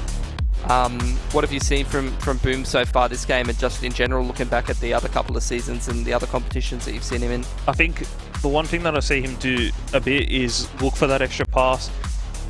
When you see him throw on goal, sometimes you don't really see him try and go for just a one-on-one shot. If he is through on goal, he'll try and look for that extra cutback pass, which you see a lot of players, yes, do. But, you know, it is the smart pass because you're trying to guarantee your scoring opportunity. But I think near the end there, both of the players just were a bit careless when it came to controlling the ball. I think both of them were just looking to get chances up the field. And you see them, I personally feel like they were using a lot of the R1A passes, or I should say R1X passes. But look, need to just calm it down a little bit, not look to lose the ball as often. Yes, Bilzo needs a goal. Yes, Boom has that goal advantage. Just, you know, calm it down a little. Like, all your players have full stamina now. You don't need to look to get it up the field as quickly as possible. You just need to be smart about how you're defending, how you're attacking. Well, Bilzo are on the front foot here. Couldn't quite convert. It's going to go back in the favour of Boom. Going to try to find some space again. Kick off that slow build-up. Not sure he's going to get to the ball in time there. Tried to chip it with a little bit of space. But Bills is going to recover that pretty quickly and have another crack here. He's attacking very well down the wing, utilising that Team of the Year Hakimi foot item, using him with the overlap. He's passed it out, we've spoken it before. Again, players not whipping it in off the corners, just looking to play it to the edge of the box and then reset. Try and catch your opponent with players out of position. Won't do so this time.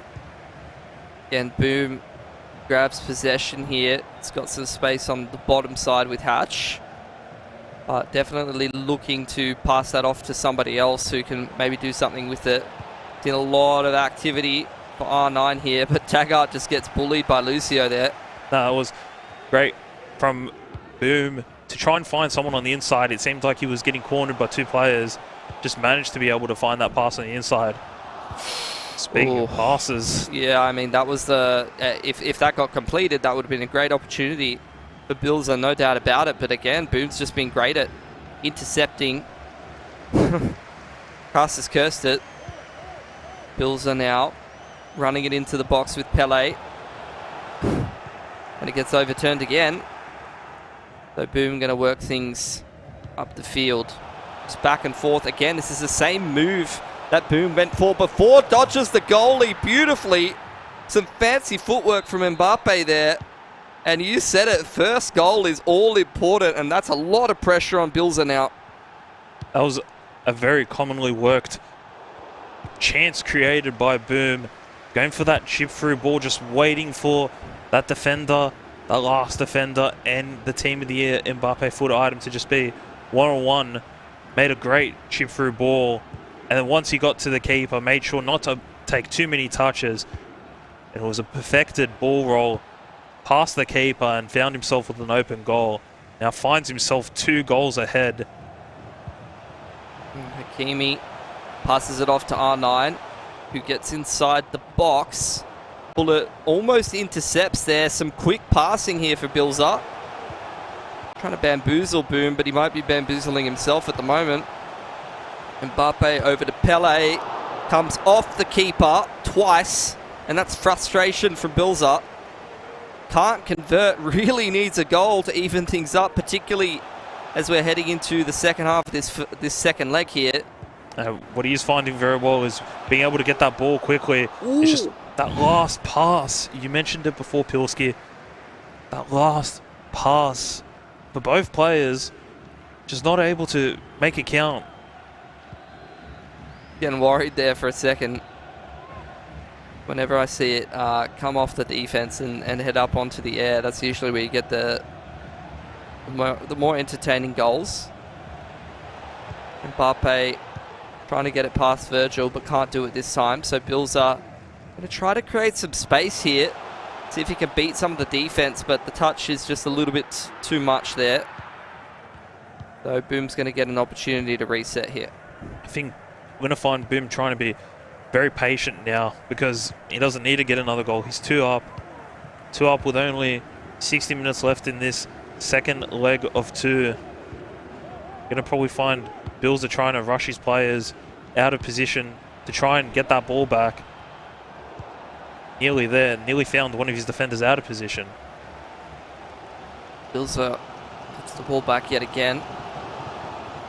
About 11 minutes to do something for Bilzo, because the onus really is on him to start evening up this goal disadvantage, but just rushing things up the wing again. These passes just cannot find any of the players inside the box here for Bilzo. As you said before, it's that final pass. But, you know, it can be just one goal in this that can change the complex of the game. You'd see momentum shift maybe. Boom doesn't seem like he's really in a rush.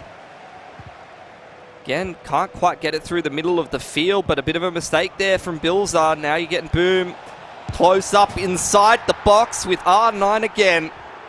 And Bilzo cannot believe it. Oh, this is crushing for the man. He's going to take a bit of a pause, try and mentally recover. Anything sticking out to you looking at these lineups here? No, not really, to be honest. The only thing I think that might change now is, will Boom go to a more defensive formation? He's got 3 goals in his lead. Bills is down by 3 across both legs.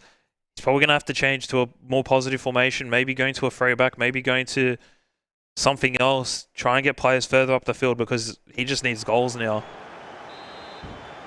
Got to overcome this deficit. Probably really sick of seeing Ronaldo's face popping up there on the pitch.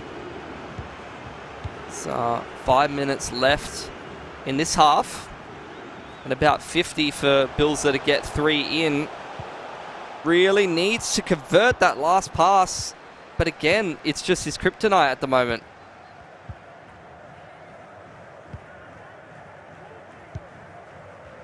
See Boom quite happy to take his time in the middle of the field here.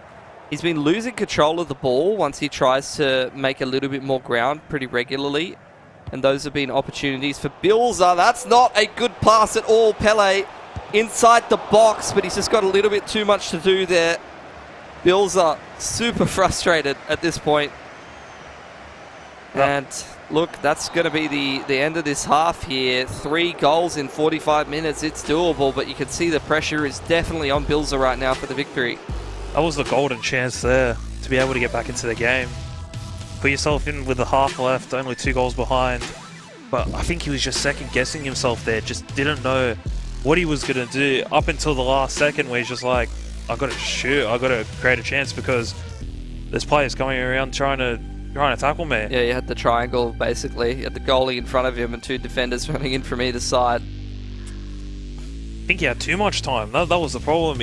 If he maybe had a bit less time, defenders close as he was running in, he probably would have made his decision up a bit earlier, but... That's where I want to see, like, I don't know, like someone like Saad or someone like that. How would they maneuver there, you reckon? I think maybe just try and run straight at the goalie and just go for a ball roll last second, but then the thing is you don't know, sometimes you could take too many touches without realising and then the goalkeeper's already got the ball in his arms. It's a difficult one. It's hard to say. It's situational, really.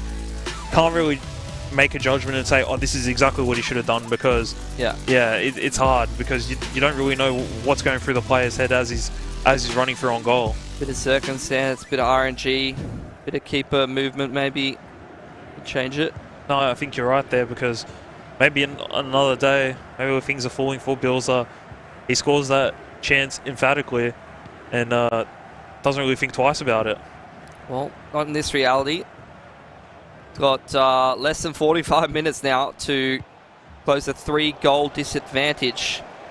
He's going to need a couple things to go his way, and he's going to need to start converting some of these passes closer towards the box side. It's going to be a nice interception, and that's something I've noticed again and again for Boom. Has a tough time kind of moving past the midway point sometimes. It gets his passes intercepted. Good defense from Bilzo, just harassing Messi, making sure that he doesn't find himself down yet another goal. And here's some space actually for Bilzo. Couple of defenders though, not able to convert that that pass. That was going to be a difficult situation as it is, and I mean that kind of pass backwards and this amount of time that he's taking with Lucio there makes me think that Boom is quite happy taking his time, but he doesn't convert the pass. Now an opportunity for Bilzo that he just can't convert. And you can see it in the player camps. He's frustrated. He can afford to take his time on the ball. He doesn't need to push up the field attack. He doesn't need to create any more goal-scoring opportunities. He scored his goals. He leads 5-2 across both legs. It's Bills that needs to push up the field further. Pause for a mistake, maybe by rushing his keeper out. Try and make Boom make a decision on what he's going to do, but he's left his defense open. Oh, Hakimi over to Taggart, who passes it off just barely wide of the goal.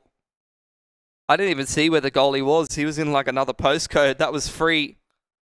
But just a little bit of a touch off one of the legs of the defenders there. As if Boom needed anything else to go his way. I mean, he's not going to be crying super hard that he didn't get that goal done. I think that's what I mentioned before. We're talking about game styles in particular. Boom mentioned that he goes for that extra pass and it was there, evident. He saw the keeper run out slightly and he's like, oh, there's the extra pass, I'm going to take it. And just unfortunate that Bilzo had a couple players on the line, defended that perfectly in the end. Bit worrying there for a second for Bilzo.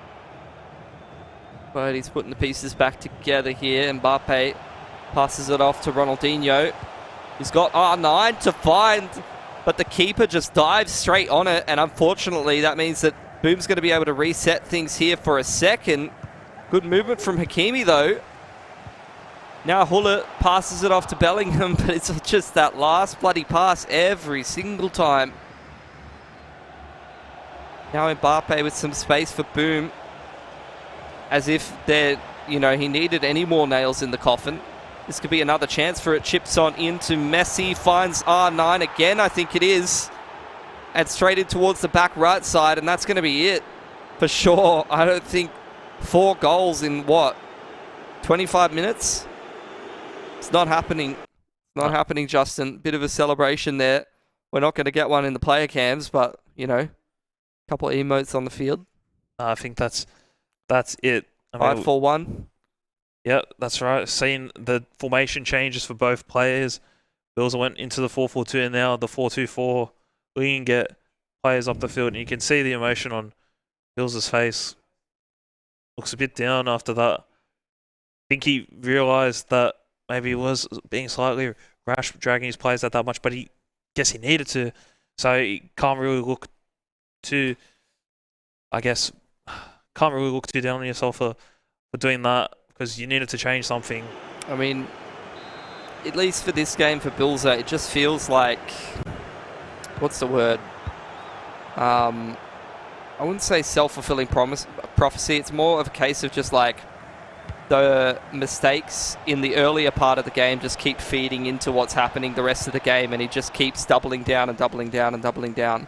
You know what I mean? I'm going to have to slightly disagree. I don't think he's made that many mistakes. It's more just a bit of good defending there. Some things just touches like that, and you can tell from his reaction. Some things just haven't fallen his way. And look, don't get me wrong, Boom has played brilliantly. Yeah. He's made sure to just be patient with that pass in the second leg, something he wasn't really doing near the end of the first. But yeah, I don't think either player has played. I can't really say Bilzo has played poorly. He's created good chances, just been a bit unlucky, and Boom has defended really well and has taken his chances. That's, I think, the difference between the two players today. Okay. Good to get that perspective in then. Another chance now for Bilzo. I think at the end of the day, though, the score is what goes in the net, and that's just another one. Bilzo's shaking his head in disbelief. Van der Sar gets a few fingertips on that. Bilzo with now a chance to reset, but well defended yet again here for Boom. Gonna take his time with this.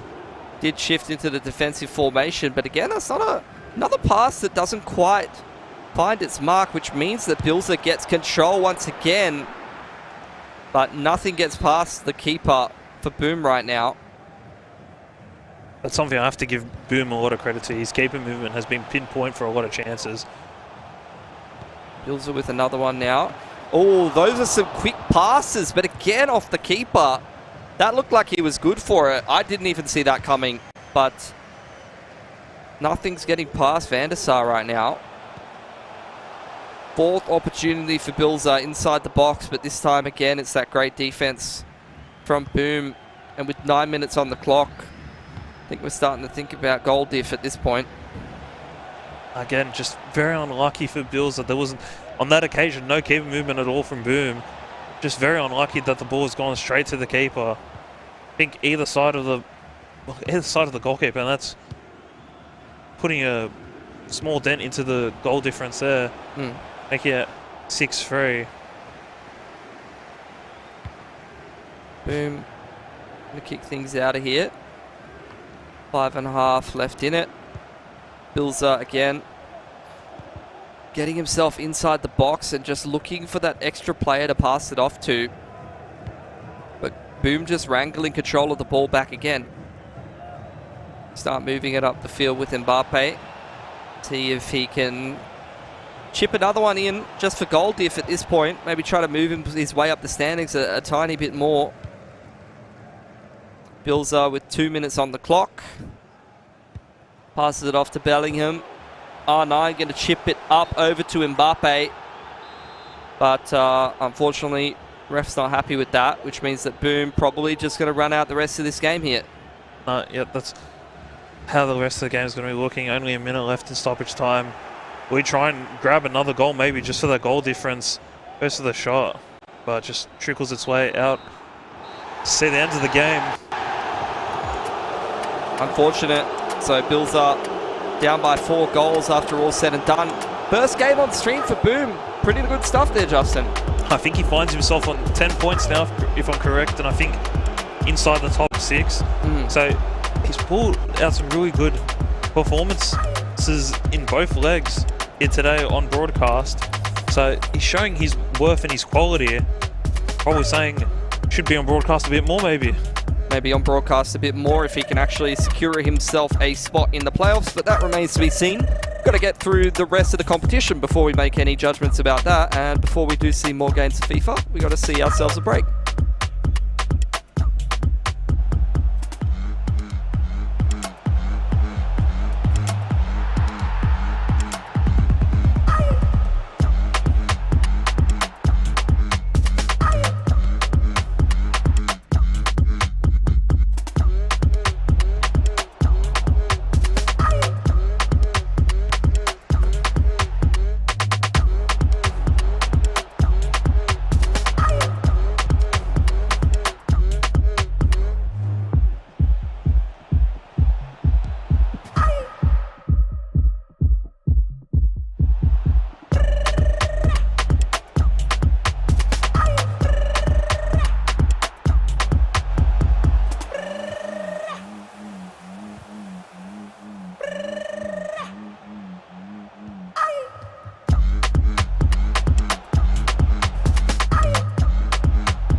Welcome back to E-League Australia 2023, the match of the night, of the round, coming up in just a moment's time. But friends, we've had lots to enjoy, talk about so far. Some fun interviews we're talking about in the commercial break there as well. Mitch, what about that from Boom FC? It's kind of a statement win for him. Yeah, look, Bilzo will be obviously disappointed. He did have some good chances there that, unfortunately just didn't fall his way. But yeah, look, good performance from Boom there, and it's a good win for him moving forward. 6-2 the scoreline in the end, and in that simultaneous game, Pilski mark 11, 8-2 over Lockie. Dare I say, a bit expected. Yeah, I mean, that's what you would be expecting out of that game for sure. Good to see Lockie get a couple in. This next round though, like not only the game that we're watching, but also I think Marcus and Noah are like dead in the middle of the table as well. So that's going to be a pretty important game. Yeah, Justin, you enjoyed that. Sorry, Pilski, but that Noah goal, Justin was reacting to big time and his eyes lit up there once more. Yeah, no, I think just more skill goals, more compilation goals. I think that's what I want to see, the skill, the flair, what the players have to bring to the E-League. I think just more of it. I want to say more of it, yeah. Yeah, bring it on. Well, I guess a bit more and something a little bit different that I know you've been talking about and asking about, and Lav is going to bring to you. No interviews, sadly, with no face cam, but those club standings that you keep requesting, Lav, they are updated, they are hot. Oh, we've got lots to see. Melbourne City on top, unsurprising.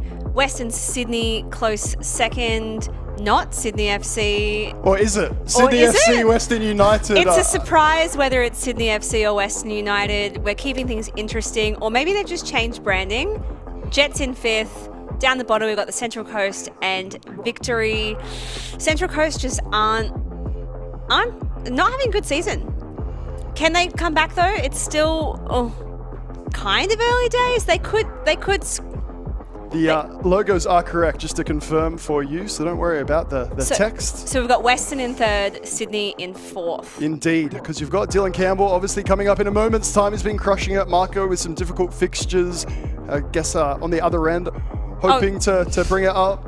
But hey, we've got 3 more games later tonight, whether it's Sydney 3rd, Western 4th, the other way around. Bring on the last few games of the evening. But what about for Boom FC getting a win? Justin and Perth Glory moving up those standings. Obviously, the A-League men's squad, young, they sort of do things a bit different over there, and they're getting ground availability back, which is fantastic. Here in the E-League, 2 competitors that we haven't talked probably enough about. They've got their team mid-table at the very worst. No, I think they're putting in some great performances. They haven't really been shown on broadcast much, but Boom's first game, they're on broadcast now. Showed really a reason as to why he should be on broadcast more. It was a good performance, good win. Didn't really do much wrong. Was very patient in defense, very patient in attack. Looked to not really draw his players out of defense too much. So I think if he can find himself in that top 6 position, if he's just able to keep getting points here and there, I think he'll find himself there.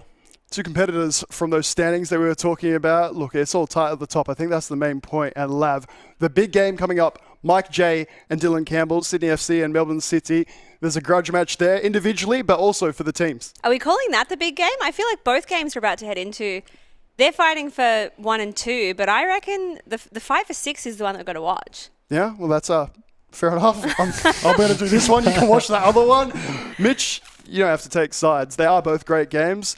You are for Melbourne City and Sydney FC. How are you feeling ahead of that one?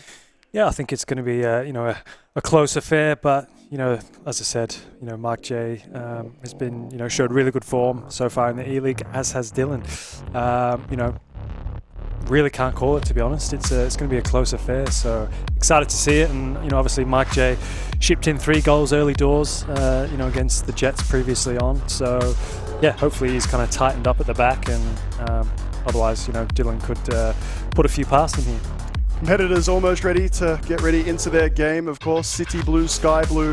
Pilski, we finally got Dylan with that jersey in the photo, which is fantastic to see. But about these competitors, we're struggling to call it, brother. What about you? Who's taking this one out? I don't know. This wasn't this just a grand final of the other tournament as well? Last year, brother. Last year, okay. Spot on you are. This is where we were. Dylan prevailing, but Mike J taking him all the way. Have things changed in 2023? Would love to see Mike J get a dub then, and then heading into playoffs, then we might see another rematch as well. Bring it on. Yeah, we enjoyed hearing from the competitors with their interviews saying, look, we'll be back. That was Mark 11 earlier. And I'm taking the dub then to choose your shade of blue. maybe throw back to those Melbourne Heart days. Maybe you're a fan of Mike J, Dylan Campbell and their success. Bring on Mitch Austin. We're sure to be a very entertaining 2 legs grand final rematch, but also some rivalry after the FGS Cup that just took place. Yeah, it's going to be a mouth-watering fixture, I think, this one. Some top FIFA on show, and yeah, Mike J already on full charge here, and yes, going to be a real close game. Corner routine. Finesse shot is not timed as well as Mike J might like. Live, of course, 100% correct that there are simultaneous games going on, but we find out ahead of time which ones we're on. So my study, my prep, mostly on this one. Well played, Lav, for making me absolutely shook. And now already during this, thinking about other clashes, Mitch, because at the top end of the table, mid-table, there's so much going on. While these two are the match of the round, you really don't want to miss a thing. The heel to heel, and the shot is just awful off the defender. I'm not exactly sure. No, last ditch block there maybe from Hull. What's going on? We've got a disconnection. That'd be Lav. Lav was very keen for that alternate fixture. We'll just get on the other game, I think. Exactly. Knows which one. She's in charge. Let's make no mistake. I'm just here to keep things moving along. But wonderful to have Lav, not pictured, running the show, running the fixtures.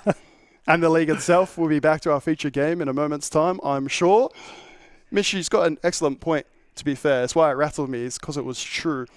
Even the games that we don't get to show, obviously previous years, heaps of simultaneous games, and so much we didn't get to see. So grateful this year to get the highlights in those breaks, in the spaces in between, that we sit here glued to, wondering how it unfold. Obviously, you see a scoreline between Mike J and Noah earlier tonight, but not sure or unaware that Noah put 3 past him to start that off, and doing it with incredible goals as well.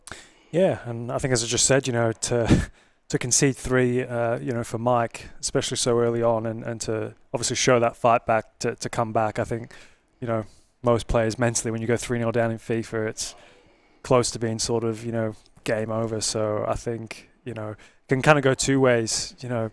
Look, obviously for Noah, who, did score 3 against Mike, it's obviously a positive for him. But as I said, for Mike to kind of come back and win that game, I think is mentally, as even Aussie FIFA said earlier, it's 50% mentality and 50% talent and skill. To come back from that, is a fair effort. So fair play to him. The competitors will be back in a moment's time. Again, I'm not actually that worried or flustered because we get more time to hype this one up. Sort of stuck here in the penultimate round of the match. As Lav said, they are all big games, but there's no doubting, surely, Mitch, that this one is particularly big, massive, a grand final rematch. Dylan Campbell, it's no exaggeration to say that when I go into his stream, after watching an ad with him in the ad before I get to watch him on his stream, Mike J, not so much the face of things, more just chilling, doing his own thing. But that's almost his strength. As you saw in his interview, he's happy to talk the talk because he walks the walk. Yeah, I think, as you said, we've seen more of Dylan, on the adverts. I think I had a quick look on the stream before, and Dylan's advert was on straight away. But look, is he kind of feeling that pressure as being maybe the poster boy of the E-League? You could maybe call him. I think maybe, but look, he's obviously had some really good performances, and I don't think it's going to affect him too much. So keen to see how the game goes now it's restarted. He did say, Dylan Campbell, he feels he's been underrated, that people aren't giving him the credit that is due. He did say himself week 1 that he was relieved just to get underway and get back towards his best. He's in form. Mike J always full of output regardless of the stage of the competition. Always going to get consistency with Mike J. Yeah, you know what you're going to get from him, and as I said, even if he does go 3 goals down, he's got in the locker where he could possibly come back and the game's not over. So I think that's where this is going to be really interesting to see, because it's never over when you're playing a caliber of player as Mike J.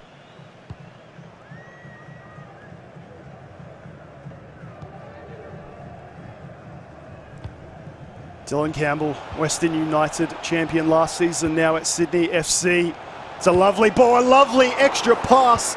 And the shot doesn't quite have enough on it to truly trouble the keeper, but the movement and the passing Nothing too over-elaborate, Mitch, but just impeccable timing. Yes, lovely patterns of play that Dylan has.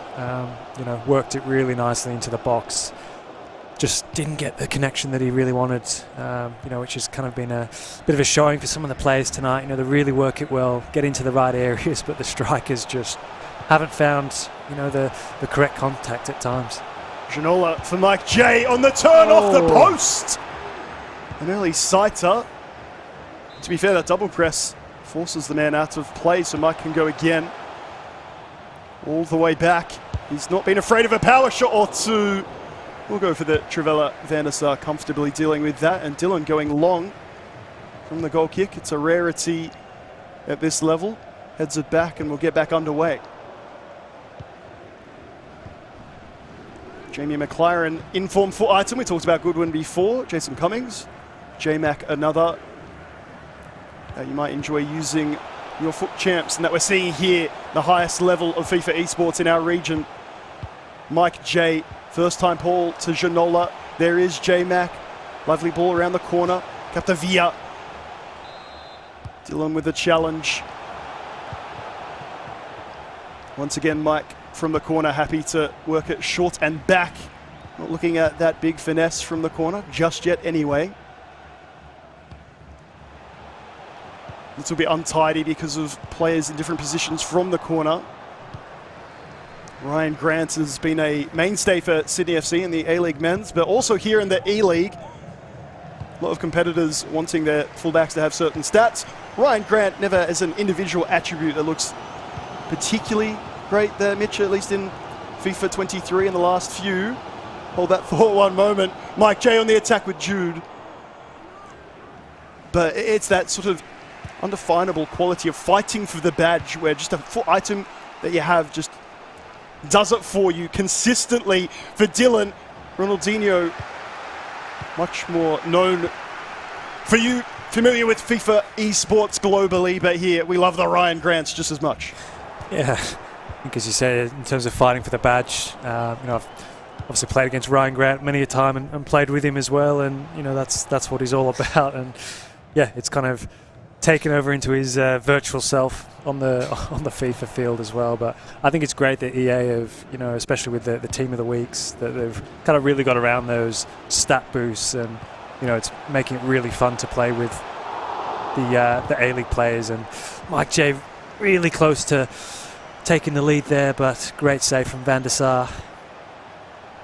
McLaren back to Bellingham. Mike J goes to the far side. Captavia up against Ryan Grant, past Ryan Grant. Player switches come out. Dylan does leave a bit of a gap in the middle, and Lucio hasn't got it back. Captavia again. Bullet in the way. It's not exactly a hit and hope. You hit that low and hard across the face. That one a bit more back deeper in the box, and plenty of sky blue jerseys in the way. Yeah, I was just watching Dylan there. He literally didn't select anyone, didn't move any of his players, just knew they were in the right positions, and made it really difficult for Mike J to pick somebody out in the box. Had every area covered, really well defended. A lot of competitors, fans, viewers making their feelings known in the chat and online about the defensive play or the... Look, I can't use the words you're using, and I wouldn't want to. We appreciate the highest quality defending as well as attacking.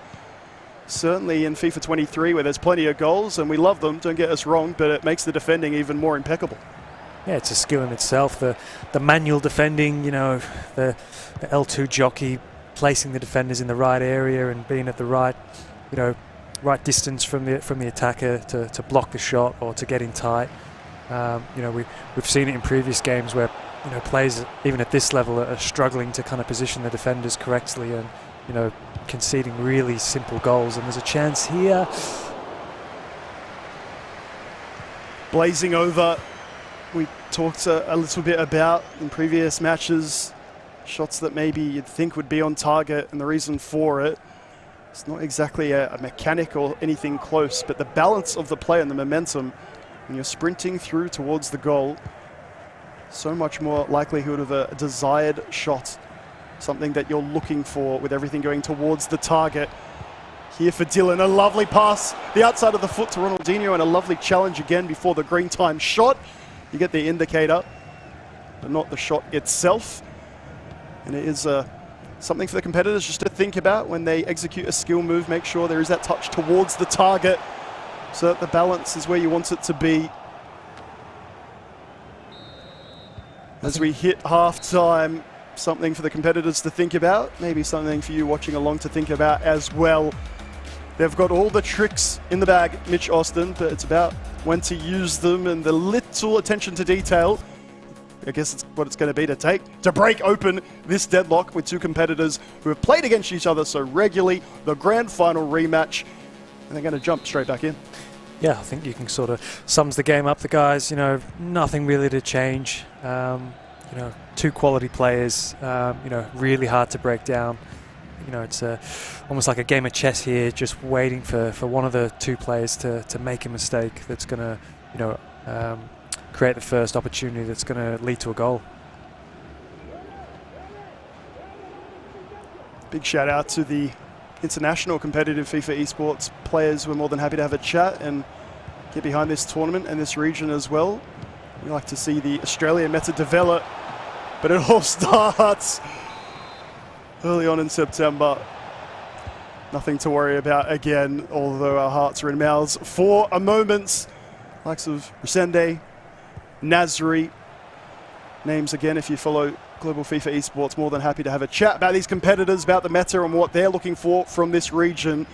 Does feel, Mitch, that in Europe, maybe they think they're the top dogs. They know that they are, and yet locally, you've got competitors that can do the very best on the biggest stages. One of those is Mike J. He takes a 1-0 lead. Yeah, great finish, worked it really well. But going back to your point, you know, it's interesting to kind of see whether, you know, there's, I guess, different play styles maybe from different regions in Europe. And, you know, we have an equaliser straight off the bat, Ronaldinho. Lovely goal there from Dylan, worked it really well from the wide areas into the box. And, you know, they seem to be the hardest ones to defend, those from the wide areas and literally just simply passing it across the box. They certainly make it look even simpler. Mike Day with Janola. Back to Hullet, the defensive line called up. Mike J will go to the near side before heading inside. Janola again, Jude Hullet, Mike J with J Mac. The three centre mids into the left forward. Oh. It's lovely. It is one of the goals of the day so far. Janola again. But it is the man behind the thumbsticks, the controller, that's making him look that good. Mike J, absolutely exquisite. Reverse elastico. No better skill move than to pull it off like that. Lovely finish there. Great goal. Great to watch. Dylan responded immediately after conceding the first. Doesn't get the chance here with the second. Both A-League men's foot items on that right-hand side for Mike J, but holding up well, and to be fair, creating a lot in attack as well. Dylan going forward. Lovely pass to feet. First time shot. Finds the back of the net. We've been talking these two up, and they are delivering, particularly here in this second half. You actually can't defend it. Hey, the gates are opening now. There's goals galore. The guys are really putting on a show now, and again, it's that same driven passing behind. It's so difficult to defend, and great finish there from Dylan. You know, I'd love to see the stats on the players going through one-on-one. I mean, I think it's more difficult to score one-on-ones than what it is, you know, just being easily in the box with a player up your backside to turn and score. Ryan Grant won the ball back here for Dylan. It's certainly opening up. The pass inside R9 can't get past Virgil. Mike J in the way. A picture of concentration, and yet is the second pass for Mike. Where he's turning it over. Credit Dylan using his central players on the press and those fullbacks up nice and high. Win that ball back earlier, but obviously contribute in attack here as well. Inside, Hullet, Dylan trying to connect with the pass. He'll be patient and is. Caceres to Theo. Lovely pass. Ronaldinho, the A-League men's player with the assist. Ronaldinho with the finish, and Dylan with the lead. It all comes down to that cheap giveaway from Mike there just before the halfway line. You know, you'll probably get away with that against, you know, someone with a different caliber to Dylan, but, you know, you can't give the ball away there in that area to Dylan, because he'll punish you, and he showed it. Tracking back with his midfielders. is Dylan, so Mike J has to try and take his time to pick out the pass. It really is good defensive work from Dylan, a cornerstone from which he can build these attacks. He's got the double press on him. Probably not a bad result for the Sky Blue man in the end. So I think you can see by both the face cams, the guys are both really locked in. I mean, I don't even think I've seen Mike J blink yet. Let's wait until Lan, that man, lifts it up with that body language. Something else entirely. Guess I'll take the opportunity to apologize to Mike once again. I think I said he was soaking up pressure like a sponge, and the expletives I copped, the stare, was something else entirely. Right now, he's up against Dylan, who goes towards the near post. Is it the keeper movement? I haven't got my eyes on both those things at once either way. Mind games. The odds are in his favor for now. Red time shot blocked and out for a corner kick. Martinez, the goalkeeper of choice for Mike J. Two defenders in the way for that man, and he can start an attack. Dylan, have a look at the blue indicator, trying to drag players back, and indeed, thank you very much, sir, perfectly timed, because R9 is in the way. A lot of competitors thinking the way to win it back and the way to get back into contests is to bring up your defenders, be aggressive, but you heard himself, Aussie FIFA HD, earlier mentioning that's what he'd changed from the last few weeks. Maybe in Foot Champs, you can press that little bit higher, be a bit more aggressive, and he said against the likes of Airborne, need to drop back, need to be careful, I need to not leave gaps in behind in defense. Dylan Campbell, one of the best at doing so, so disciplined, and yet it will be Mike J with a last attack. Bullet, can he get this next touch? He can. Regathers, McLaren, Jude, the pass, and what a save. We're not done just yet. The first of two legs and a corner kick. Janola, J-Mac, Mike J, Mbappe. There's a little kick out at the heels. Dylan will be oh so happy just to get that out of play. 3-2 after leg one. Dylan Campbell in the ascendancy, but Mitch Austin only just. What a very entertaining leg one that was. Yeah, end-to-end stuff. You know, really couldn't sort of pick a player of the match there. But look, I think we know what we expected coming into this game. Two top quality players. Started off a bit dry in the first half, but the goals were flowing in the second half there, and it really sets up an exciting second leg here now. Was that early post hit in the 12th minute for Mike J, but he really did keep that pressure on. And I know that shot doesn't go in, Mitch, obviously. It's not really even that close. But what about for what that does to your opponent? When you're happy to try from range, maybe they close you down a little bit closer. Those centre mids come up to give him this space in behind that he then capitalises on. Yeah, and I think looking at that goal there, as you said, players start to drop off if they think they're gonna, you're gonna keep trying that Trivela shot from distance, and it just gives you, a couple of different things to think about, especially when you're, on the defending end. I've always found that's one of the hardest sort of players to play against. When they've got different play styles. It's like, do you go out and press, or do you sit off? It's a difficult one, but look, they're both top quality players, and it was an exciting game, and I really can't pick the second leg here. It's going to be a close one. Aren't you happy that we've got that second leg? That, of course, an extended E-League Australia season here in 2023. Thank you very much, Nivea for Men, our presenting partner, to make that happen. But surely you feel the same way I'm feeling, watching on from home. Mitch, I feel like you're saying the same thing. We haven't quite worked out who the best competitor is just yet tonight. We really do need that second leg. Yeah. Look, hopefully, the guys maybe have worked each other a little bit out here now in terms of how they're playing in this set game. Obviously, they play against each other, on numerous occasions throughout the year. So, yeah, it's one of those things. I think, as you said, maybe they are being a bit cautious in that first game, knowing that it is two legs. But second half they really went for it, and there was some fantastic goals there. So, as we said, difficult one to pick, I think, but maybe you know better than me. Nope, not even close, Mitch. Again, we lob those questions to the other poor two gentlemen on the other couch. When it comes to predictions, prefer to let these two do their talking here in this second leg. If you're just joining us, what well could be our match of the night, one of the most anticipated, if nothing else. You might recognise Melbourne City, Sydney FC, you might recognise some of the foot items. We hope that you grow to know and love both Dylan Campbell and Mike J, as we have, two of the very best in our region. Two that made such a wonderful piece de resistance, if I may, to end last year's E-League, and they're back again. The concentration, certainly a feature, Mitch. We like the player cams, we like the reactions, we like the bit of memes and celebrations, and with these two, showing exactly why they're good. Honestly, you could just look at the player cams to work that out.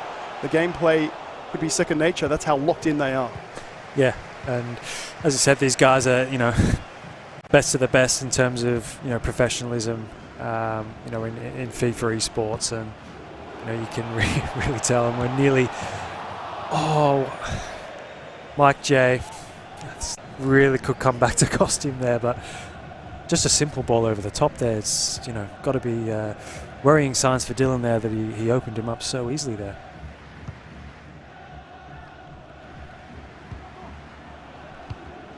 The variation of Mike J's attacking play. Cross to the back stick here for Dylan. Really good header. Martinez, nice and easy for the Golden Glove winner. That's what we enjoy, our football FIFA crossovers. No doubt you're a fan of the beautiful game. You're a fan of the beautiful esports as well. Get involved in the conversation. E-League Australia, E-League Oz on socials. Let us know your favourite competitors, foot items, A-League men's players, and who you might think win this game. It's a lovely extra pass and a barnstorming finish.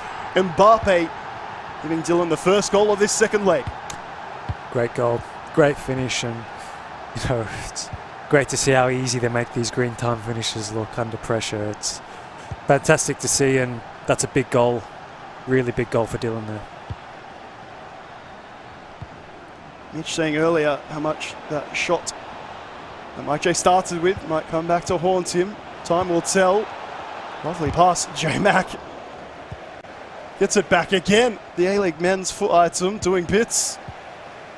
There's more esteemed players alongside him, letting him down at the moment. Mike J with the double press. It's really well done from Dylan. Gets it out to Ryan Grant and can start his attack anew.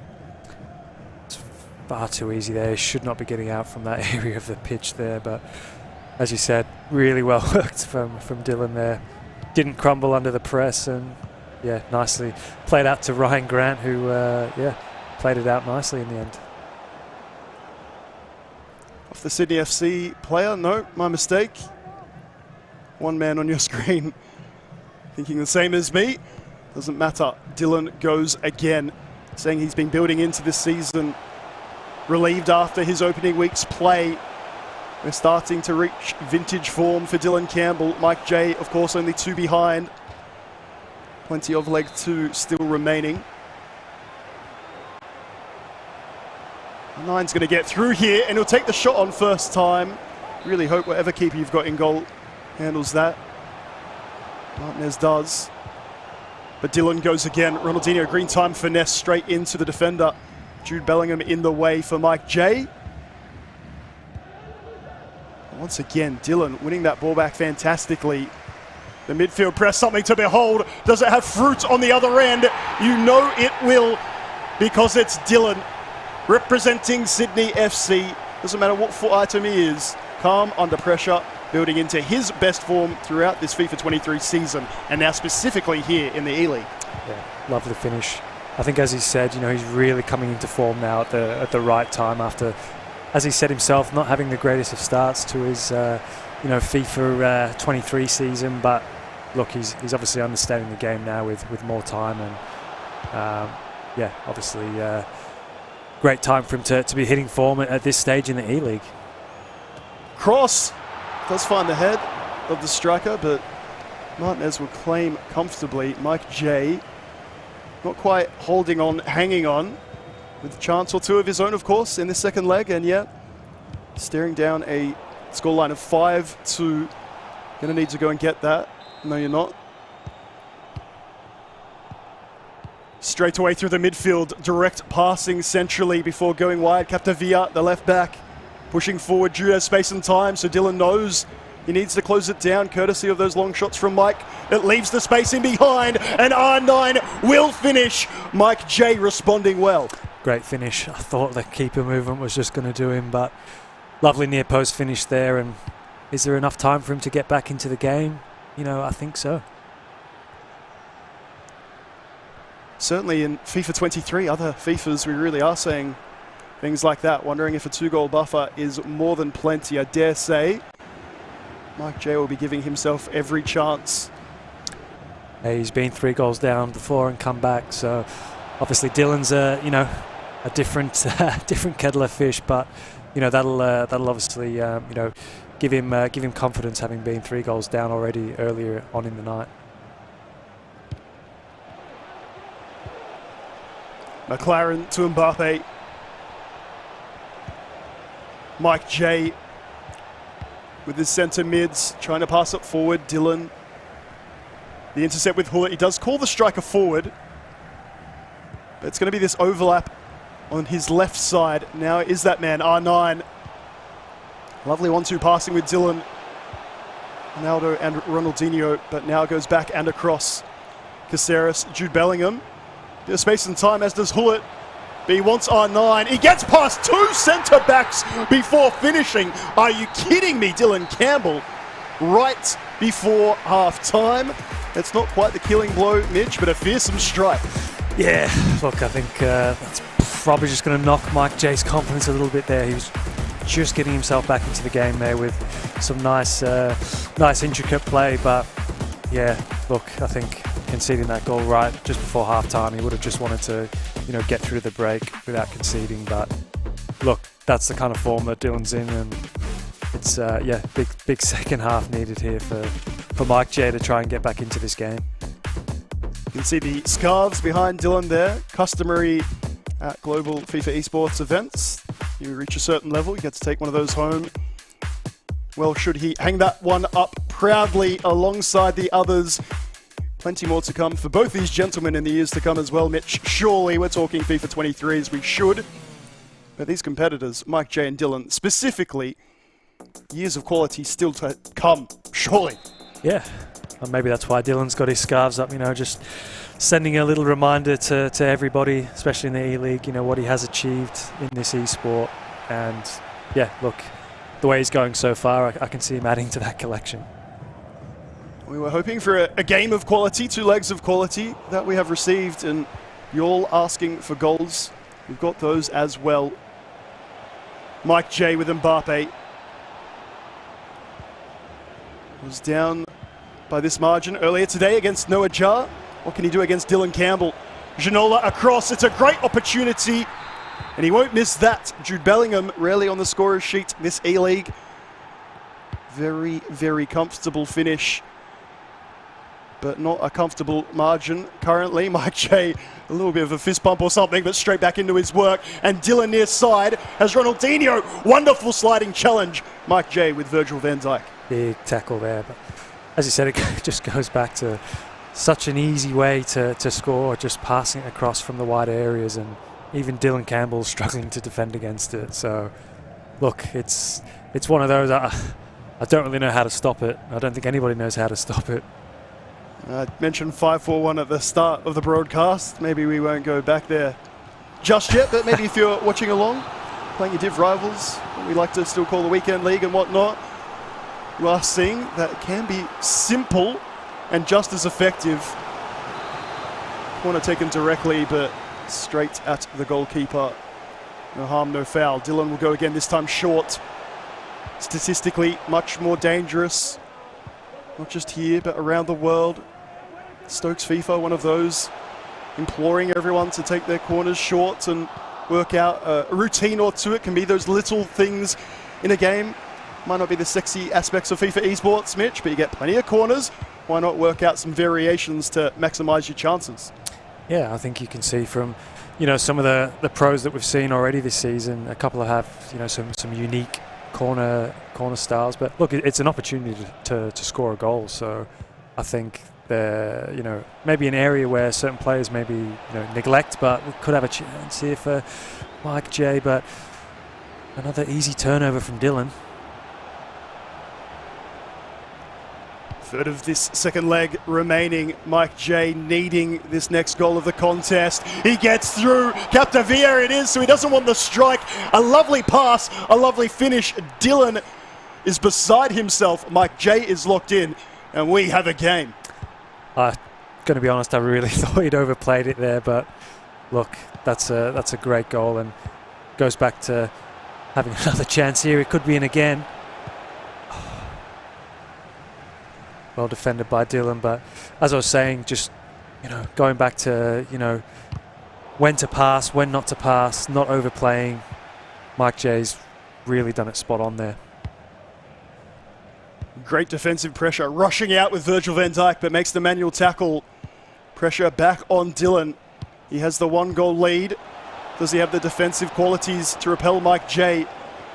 Here is the fullback as high up as can get him. I wonder if he even still is playing a left back spot, but have a look there. Unsurprisingly, 4-3-2-1, a lot of familiar names.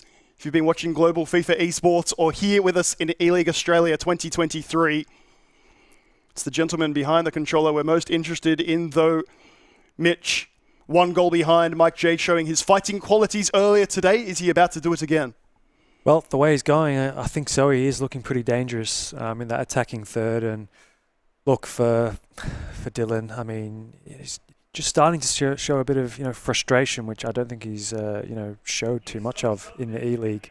So maybe he's a little bit rattled here from Mike J. And as you said, Mike J being 3 goals down in the previous game, that's something he can take into this going forward. And for other players, especially Dylan, knowing he's got that fight back in him as well. It's a different Dylan Campbell this season, many acknowledging it. He is fired up, he is competing, making the move, of course, across the foot whiz. Such a high quality output previously, a good reputation locally in ANZ. Dylan, the next part of that, what can he produce for his esports organ here in the E-League for his A-League men's club, Sydney FC? So many moments of quality, such wonderful defending and attacking.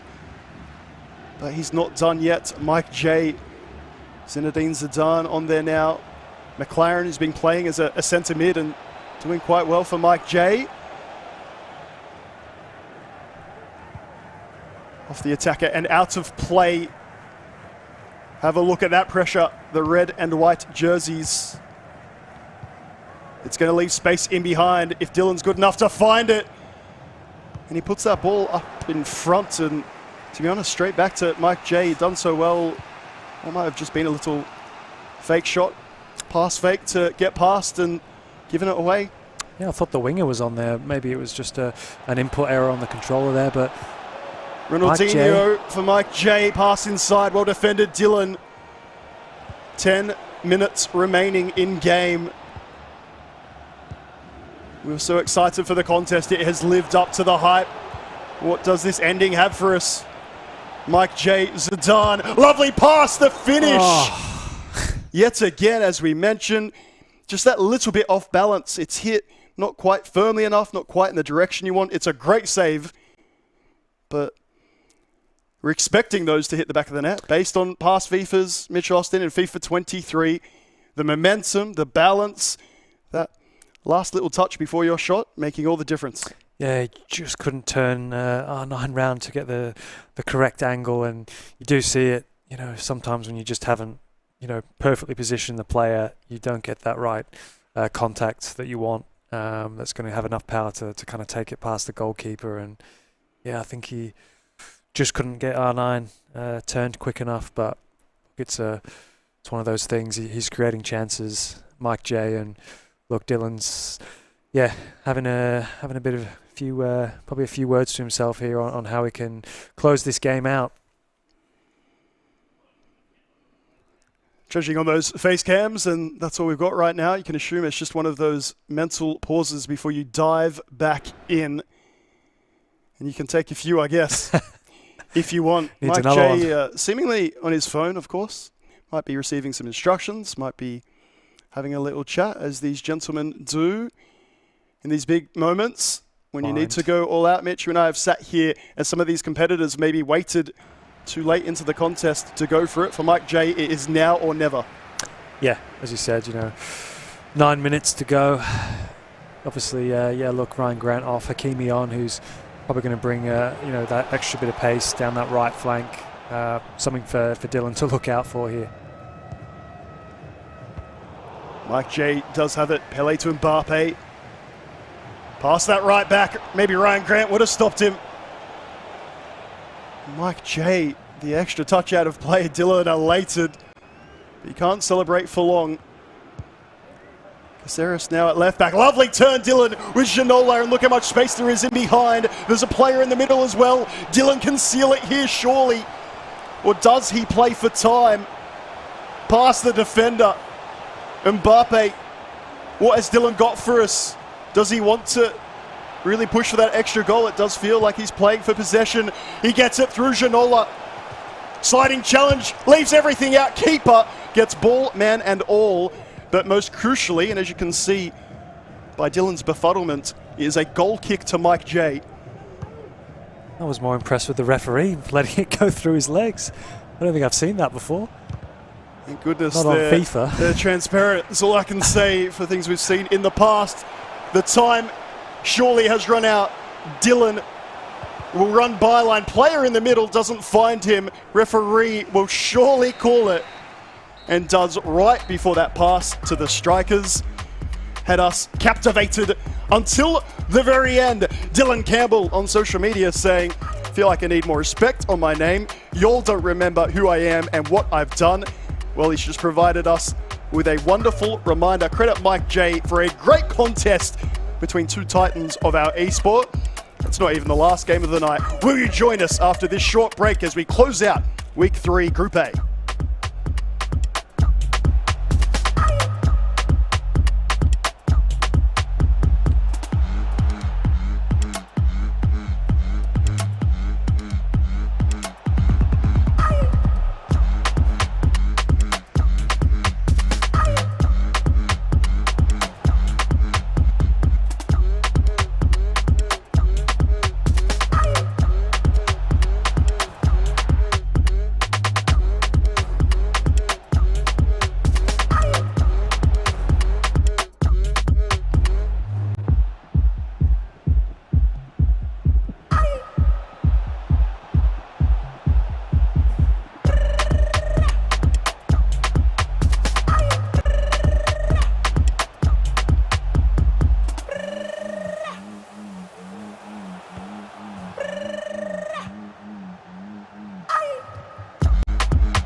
Welcome back to A-League Australia 2023. My name's Nate Patrick. What a very incredible game, lovely game. There's just so many words we could use. Hope you enjoyed it as much as we did. Mike J with the comeback, Mitch Austin, but Dylan Campbell, too classy, too much quality, and with the poise to finish that one out.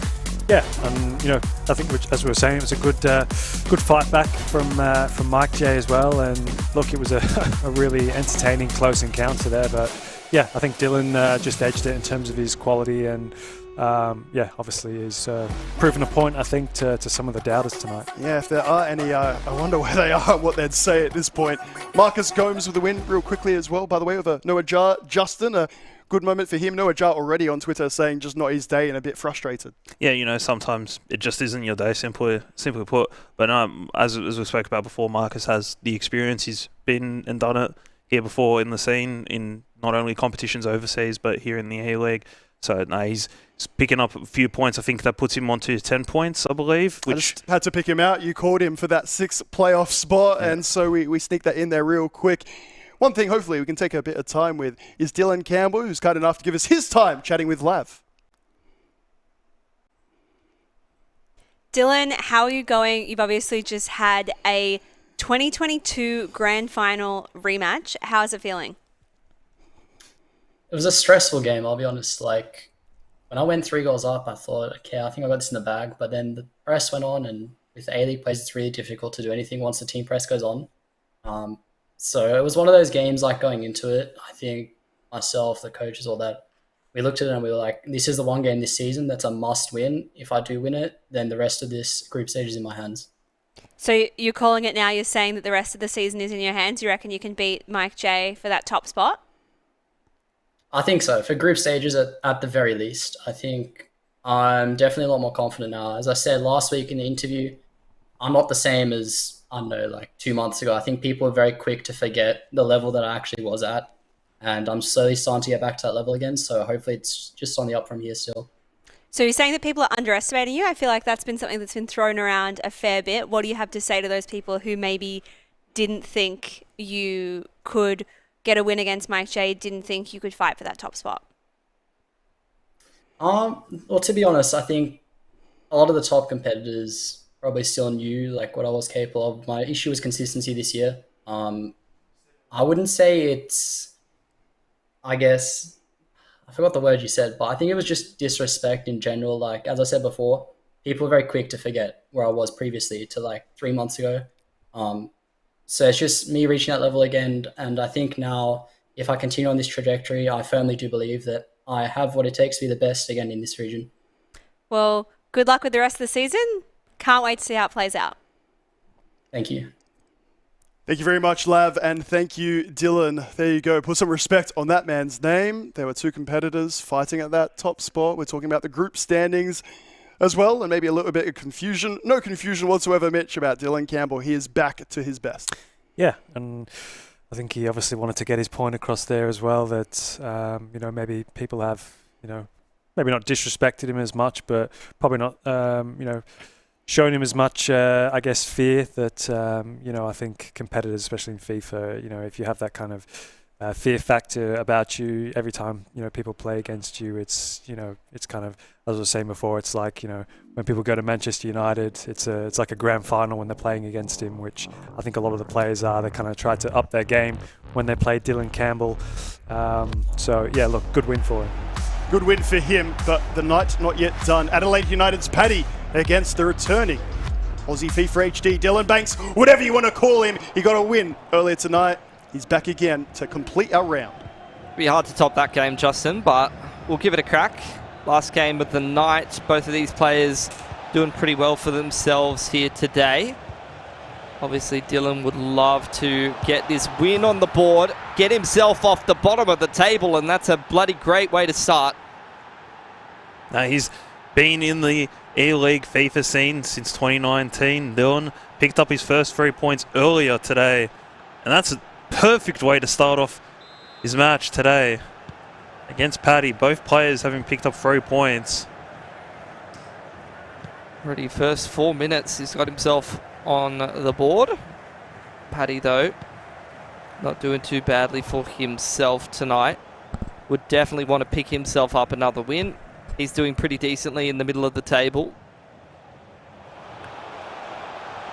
Just a bit of a delay on the cam feeds coming in, by the way, guys. So if anyone that's wondering why old mate doesn't have his hands on his controller, but the players are moving a million miles a minute, it's all kosher, I promise you. Paddy is playing FIFA right now. Or maybe he's playing with his feet, Justin. You told me that was the thing. I believe you coined the term feetfa off stream. That wasn't me. No. I think previously mentioned off broadcast we were talking about a FIFA player that actually plays FIFA with his feet and actually quite good. So huge respect to him. Yep, put respect on that man's name. But no, I believe this is going to be a good game. Honestly, you got to put us back, take us away from the derailing, huh? No, I think this is actually going to be a much better game than maybe it's been put out to be. I know we've been talking a lot about the Mike J, Dylan game, but I think this is a good opportunity for Paddy to get 6 points today, move himself further up the leaderboard, get himself onto 12, and then it's a good opportunity for Dylan to double his 3 points. I mean, he just doesn't have any room for error. He's just got to win every game right from the bottom of the table if he's even going to have a chance, and even then I'm not sure. Would need someone else to do the maths for me. It's never been my strong suit. Can tell you though, is Dylan seems locked in tonight, man. Well, if I'm correct, this is going to be the 6th game of the season. I think that only leaves 5 left. Whoa. That is gorgeous. Right from outside the box. Man, Dylan is playing fantastic FIFA right now. That is, I'm speechless. That is unbelievable. What a hit. Kylian Mbappe, Team of the Year foot item. You see, he's watching the celebration, watching the replays. Expected goals of 0.25. On the weaker side, does not fall. What a strike. Chuck that in the highlight package, maybe. That's got to be up there, one of the goals of the round. Paddy looking for an opportunity to respond. What he does at best. Beckham and Pele working in tandem down the wing, but Dylan's having absolutely none of this. I feel like Paddy hasn't even had an opportunity here. Chip over the top, over to Mbappe, goes off the back of his head. And after things get a little bit messy, Dylan still finds control. Still finds possession somehow, goes right up the side with Hakimi, but Paddy's managed to recover that one, and he's going to try and reset things. I feel for Dylan so much there. That was so unlucky. It's put in a perfect ball over the top, and it just happened to come off of his player's back. It wasn't looking. Don't see that very often, to be honest with you. I don't think it's phasing him, though. He's just got possession non-stop. It's just opportunity after opportunity. And Dylan is taking no room for error. Already up 2-0. Misses that opportunity and he's frustrated with himself. He wants to go for every single bloody goal he can here, Justin. I think he realises that if he keeps missing these opportunities and Paddy finds a way back into this game, he's going to look back at this moment and think, that was my opportunity to win, to put the game in my hands, and I'm letting it slip right now. I need to take advantage. That's what he's thinking. Chip over the top. Paddy going to run down the side with Pele. Tries to pass it off. Dylan is just harassing this man on the defense. He is not letting Paddy get control of the ball. He's continuing to just keep pushing on the offensive, keep creating these opportunities. Already put 2 in the first half of the first leg. Dylan is just on the front foot non-stop, applying the pressure. See if he can find another opportunity here. Just passing it around patiently, not rushing things too much. There's so many defenders here for Paddy. He needs to find the right angle. Taking his time. R9 passes it off to Mbappe, but really hard to break through that back line of Paddy, as we've mentioned a million times. I think we really haven't seen many chances from Paddy. I feel like he's only really made it into Dylan's box only once. And Dylan just keeps intercepting these passes every time, man. He's just being relentless. Harassing Paddy on every single angle. not letting him get comfortable, not letting him play his game right now. Paddy, though, going to chip it up over to Beckham. But again, Dylan is just all over that, Justin. What's going on? I think he's just being very confident with his play style right now. He's able to rush players up the field, but also be able to make sure to get players back when Paddy tries to hit on the counter. And I don't think Paddy's playing exactly as he'd like to. Haven't seen many chances so far at all, really. It's been all Dylan here. But for all this pressure and all this play, apart from those 2 early goals, he's had many chances after that, but hasn't really been able to capitalise. Could be 3 or 4, to be honest with you. Yeah, well, right at the end of the first half here. Last chance here for Dylan, but the goalie's good for it. So Paddy going to avoid going down another goal, but it's all been Dylan in this first half. He's playing phenomenal right now. No, you're spot on there. Again, he's... Look right there. 5 shots. Paddy with none. As I mentioned before, not one chance, not even really getting into Dylan's box, not even creating a chance. And something's got to change for him if he wants to be able to get himself back into this game. But I think for Dylan, he will look back. If he can't grab another couple goals and extend this lead, he'll look back and think, gee, there were some missed opportunities to capitalise, make it 3 or 4, possibly even 5. If he's not taking them, he's giving Paddy the chance of being able to get back into the game. It's leaving the game wide open. Another intercepted pass there from Dylan. Paddy just cannot get up the field no matter how hard he tries. That's a nice intercept from Hullet, but straight back towards Dylan's possession. Just patiently working his way up the field here. Going to get it over to Mbappe. Hakimi getting amongst it. Straight off the defender's legs, back to Mbappe. He's doing some fancy footwork right now. Trying to find an angle, but this is the classic from Paddy. Just like 8 or 9 defenders inside the box. A very difficult situation to navigate. Mbappe going all the way deep as he can up the wing. Off of Janola's legs, over to Hullet. Dylan just can't get comfortable inside the box right now. So Paddy's going to find possession. He's going to chip it over to Pele here, who's got a little bit of space. He's got so many defenders to find it past, but he manages it anyway. That's gorgeous. That's his first chance. And that's exactly what we spoke about. I mean, it takes one chance to get back into this game. Dylan, I think, is going to look back.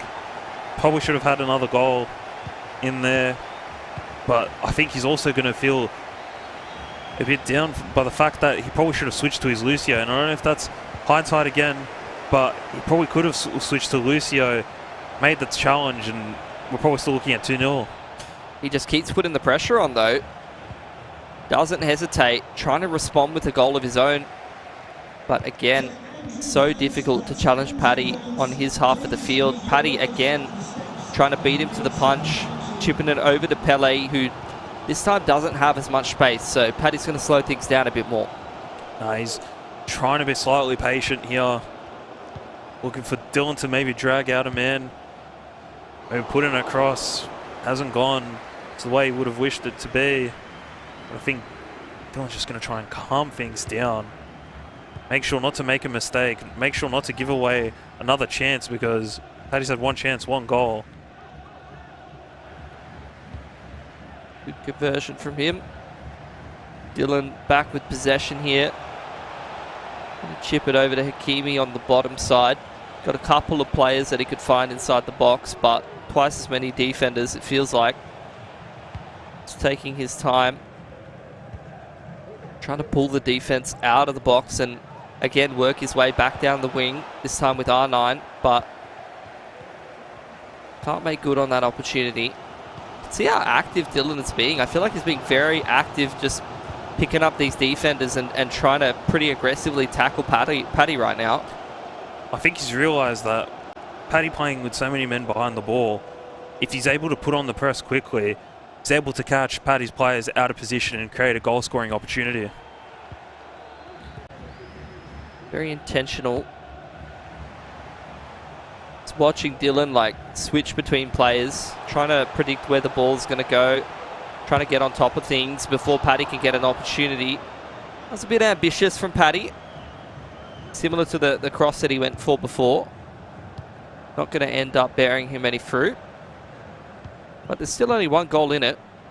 Went for the reverse elastico there to try and just make some space, work his way into the box, try and create an opportunity to shoot. Fortunately for him, just didn't really do what he was intending to do and just went for a shot outside the box. Wasn't really too patient there in the end. But seeing with the ball now, is he going to try and be patient or try and hit on the counter? That's where his one goal has come from. Taking his time a little more. Didn't really feel like he had the space that he might have had before to try and hit on the counter. Dylan again though, so active. He's going to chip it up and try to catch it in time. But unfortunately didn't quite have the space to make that work. 10 minutes left in this leg here. Paddy trying to convert on the space that he's found. This has kind of been his go-to in previous weeks. Beckham and Pele trying to find a player inside the box that they can pass it off to find some success. He's still got control of things. You can see how active Dylan's being, trying to harass the man. Pullet trying to bully his way through way too many defenders and can't quite do it. Ooh, he's going for a kick. Yeah, he's won a free kick there. I think slightly unfair. It seemed like Dylan made a perfect tackle. Rude Hullet on the edge of the box, it seems. Oof. Tried to pass it off and chip it on in there, Paddy. But off the legs of the defenders, things are going to reset. He's going to have another opportunity here. But Lucio finds the pass, so I felt like it was going to reset back to Dylan there for a second, but Paddy again has found possession. 4 minutes left in the leg. He would love to score a goal right here at the end and even things up, kind of reset the playing field heading into the second leg. He's going to again go for the cross, but it just goes straight into the hands of the goalkeeper. He was looking for that overlapping run from Eder Militao at the back post. That's nearly a great ball from Dylan. Quite optimistic, trying to set his players up for success. Quite aggressive. As we head at the end of this leg, last chance saloon here for Paddy to try and make something happen if he's even able to. Bellingham going to pass it straight up the wing to Pele, who's looking for someone to find inside of the box. A couple of opportunities there, but Dylan grabbing possession, and that should be it. 2-1. Dylan just exploding out of the gates with a couple of early goals there. Paddy made good on his one opportunity though, so there's really not a whole lot in it, even though it felt like Dylan was kind of dominating that one. I think Paddy, at the end of the day, still kind of trying to keep his head screwed on correctly and keep himself in this game. I think he was slowly working his way into the game. I mean, he only had one chance to start off with, and you only need one chance to score a goal, and it's gotten him back into this match. But as I said before, I brought it up a lot, Dylan only scored 2 when he had all the possession, all the chances. Paddy was getting nowhere near the goal, and only 2 goals to show for it. Now it looks like probably should have taken more advantage of it. Do you feel like Dylan's kind of coming into this one with a specific game plan? Because I don't think I've seen, although, who was it? We did see another game of one of the better players in this group playing Paddy and being quite aggressive, challenging him on the wings there. And I feel like Dylan is also really aggressively trying to take the ball off of Paddy here. I think you might be talking about Mike J. I could Might be have wrong. been Mike J. I can't remember. Because if I can remember correctly, in the Mike J game, I think it was 2-2 in the first leg, and then in the second leg, I think it finished like 5-0 or something like that to Mike J. And a lot of it was like wing play, using Kylian Mbappe down the wing, looking to go for that cutback. But I think I think aggression is the key, really, because if you're not really being aggressive against Paddy, I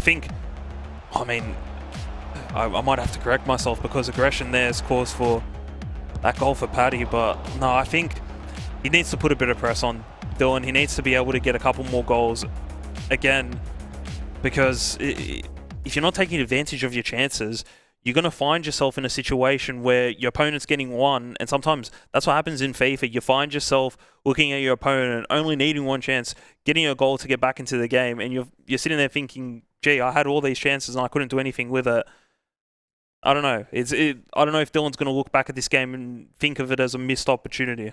Well, he's still got another leg left to go in, but I feel like he might have set the pace very, very early on. Maybe that's caught Paddy off guard a little bit, but he's well and truly seen that now. So do you feel like I mean, he did obviously score off the back of that aggression, able to find the space with Pele there.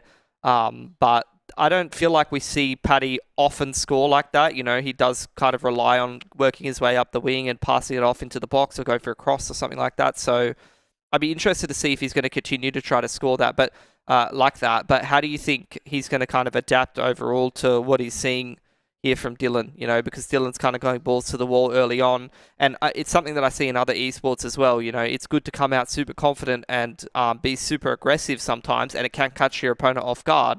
But then obviously it's on the person receiving that pressure, receiving that aggression to respond to it and decide how they want to approach the game from there. No, I think you're right. I think Dylan's going to need to be confident in how he plays in this first half. First goal is always important going into the second leg. Dylan's able to grab first goal. It puts himself 2 ahead with the rest of the leg. Basically saying to Paddy, I've got my goal. You got to stop playing defensive. You got to come out and stop counter-attacking. You got to actually build some possession, actually build some chances and score. But I think for Dylan it's just going to be a positive play now. If he stops playing positively, I think that's where you're going to see a lack of chances. And that's how he scored his first 2 goals, just being very aggressive, positive with his chance creation, being patient as well on the edge of the box to look for the right pass, wait for his opponent to be able to drag out a player. He's trying to, again, work some magic there. Unfortunately, wasn't able to find the player he was looking for. Paddy working his way up the wing, and again you can see Dylan quite aggressively harassing these players, even kicking it out of bounds, not letting Paddy get comfortable and work his magic. Paddy again with possession though. Beckham's going to cross it in, but again, that's 3 from 3 crosses caught by Van der Sar. You can notice exactly when Paddy's going to go for that type of cross. You see one of his midfielders running in late or into the box. For that example, Team of the Year icon Hullet just running in, and he's looking for that extra man when he makes that run to just be able to pass. But it's Paddy playing a bit more with a press. I think that press there forced Dylan into the mistake. Pele up close inside the box, easy as that, runs it all the way up, passes it off to Hullet, and there you go, 2 apiece. Pressure is back on here. Dylan starting excellently, but it's been a bit of a dry spell since. And that's exactly what I spoke about earlier. 2 chances, and that's all you need to score 2 goals. Dylan's going to look back at that early spell of great chances and think, well, I had my chance to make it 3 or 4. Especially when you're right on the bottom of the table as well. That's extra pressure. He's going to put the pressure back on Paddy. There's just so much defense, but he's able to find his way through anyway. Dylan pumped about that. Of course, it's R9 that makes a 1v5 against the defense look easy as you like. That was amazing. The use of the drag back there. A skill move that is slowly finding its way, not being used in competitive FIFA esports. Can recall a goal that Dylan Campbell scored against Mike J just earlier, using the drag back between 2 defenders to be able to get a chance at the near post, and then Dylan using it to be able to go far post, perfected that finish and the skill move. But yeah, as mentioned, don't see much of the drag back anymore. It's a bit of experience coming on in there. Mixing in some different stuff. Space down here on the wing from Hakimi. Dylan looking for someone to pass it off to. Mbappe gets dropped, but he's still got possession. Passing it patiently around the backside of the box. There's still that line of 5 defenders from Paddy. So difficult to make it past them. But Dylan, again, just playing with patience. Unfortunately, Bellingham's able to intercept. So now Paddy going to have a chance to kind of set things up again. Didn't have the space to hit on the counter-attack, so he's going to, again, just go for that slow build-up that we've come to know him for. He's been mixing it up a little bit. But a slow build-up early on. I think he just doesn't want to rush his players out as early as possible because he doesn't want to find himself in a position where it was in that first leg. 2 goals down quickly. Ooh, how has that happened? Off the legs of the defense, Mbappe. Explain, Justin. I don't understand. Explain that for me. I need to know. Well, you can see Dylan putting his hands up, basically apologising. There is a bit of a celebration where you put your hands up in FIFA, basically saying, I'm sorry, that was obviously very unlucky for Paddy. He just went to look to put it up the field, and Dylan's Mbappe, he pressed into the defence so well there that he's created for a mistake, and we spoke about that before. Was Dylan's high press going to cause for a mistake, and he's put himself 2 goals ahead in the leg. Oh, he's doing it again. Bullet, though, this time. Not good for it. Not sure he needs to be with how that went there for Dylan Banks. Oh, boy. He's again taking his time here. He's in a winning position. Still got a fair bit of FIFA left to play, but we're heading towards the end of this half. R9 trying to work his fancy footwork. Dylan just going to reset, not feeling comfortable enough. Very quick passing from him. Trying to see who he can draw out, see if he can make Paddy a little bit more uncomfortable. Going to pass it down to the bottom side now. And Hakimi crossing it in. This is what Dylan was talking about in the interview.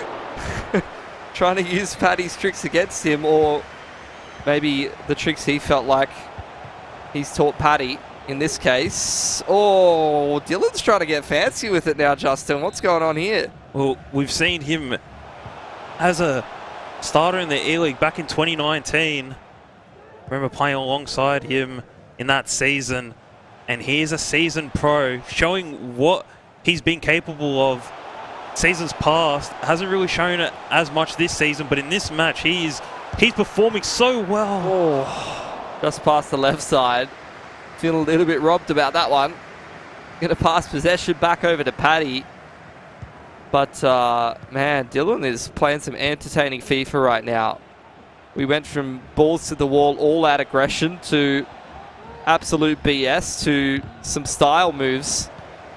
Some quality entertainment right now. Only 2 minutes left in it. See if Dylan can pile another one on. Or maybe Paddy can. Messy little interception up on the top side there. Going into some extra time. Paddy getting himself possession. Can he do anything with it? Would be great to get a goal in right at the end here. Hasn't got much time to do it. R9 going to pass it over to Beckham. He's got some space on the top side, looking for someone to pass it off to. So much defense here for Dylan, making his life uncomfortable. Going to pass it from R9 to Goodwin, but Dylan kicking it out. And that's going to be all she wrote. That is a corner. Oh. There is a corner. Got one more opportunity. Couldn't get it out to the sideline. R9, again, just bullied though. So there you go. Finally, we reset. 45 in-game minutes here for Paddy to recover a 2-goal deficit. And this is just class and entertainment right now from Dylan, right off the bottom of the table. He's bounced back from rock bottom. That's what it feels like. Yep, no, sometimes you only need a couple of games to get yourself back into a season, especially because of this extended season. We spoke about it before. In last season, not too many games. You're going to find yourself, if you're losing 1 or 2, that's it. That's probably your season. You're not getting through into the playoffs. But now, extended season, you can find yourself losing a couple of games. He's only 45 minutes away from picking up another 3 points. If he's able to, he might find himself closer to the top 6 than he was earlier. And not only this is exactly what you need to do in this round robin format if you're on the bottom of the table and you're trying to sneak into top 6. It's not just good enough to just win all your games. You also need to drag other people in the middle of the table down. So these kind of wins over someone like Paddy is exactly how you might see someone recover from an 0-4. If I'm correct, Paddy's on 9 points, I believe. 9 points. He's got himself a couple of dubs. 9 points, I believe, at the moment. Dylan on 3. Now, if Paddy's able to get himself back into this game and somehow score 3 goals in this second half of the second leg, find himself on 12, but... Oh. Pelly finds Beckham off the legs of the defense again, but Dylan so good at getting his defenders in the right place at the right time. You seem to be so active trying to predict where Paddy's passing it off to, and he's going to chip it straight up the field. Just offside. Oh, unfortunate. Well, this is what I think we're going to see for the rest of this game now. Paddy's playing a very attacking formation into the 3-4-2-1. Dylan sticking to the meta 4-3-2-1. He knows Paddy's just got to try and create chances. Oh. Getting lucky there. It's messy. All of the players just kicking it, and look at this, straight back on the attack. Mbappe finding space, going to pass it off to Hall. Oh, Virgil absolutely sends it at him though. And Paddy's got possession back, avoiding that. This is just both players trying to chip it over the top, trying to find space and just score goals at all costs right now. Well, this is what's going to become Paddy utilising that offside trap multiple times now we've seen in this game, just looking to get his defensive line higher up the field, try and catch out Dylan, and Dylan just trying to hold on in this defense as Paddy looks to counter quickly. It's cheeky. Chipping it over and then passing it back. He's really trying to sow some seeds of doubt in the mind of Dylan about what he's up to. Comes off the keeper though. So we're going to take a bit of a pause. Anything kind of standing out to you? You already mentioned the formations here. The stamina. Yeah. Look at the stamina. Paddy's stamina is so much lower than Dylan's, and that's because he's going on the high press.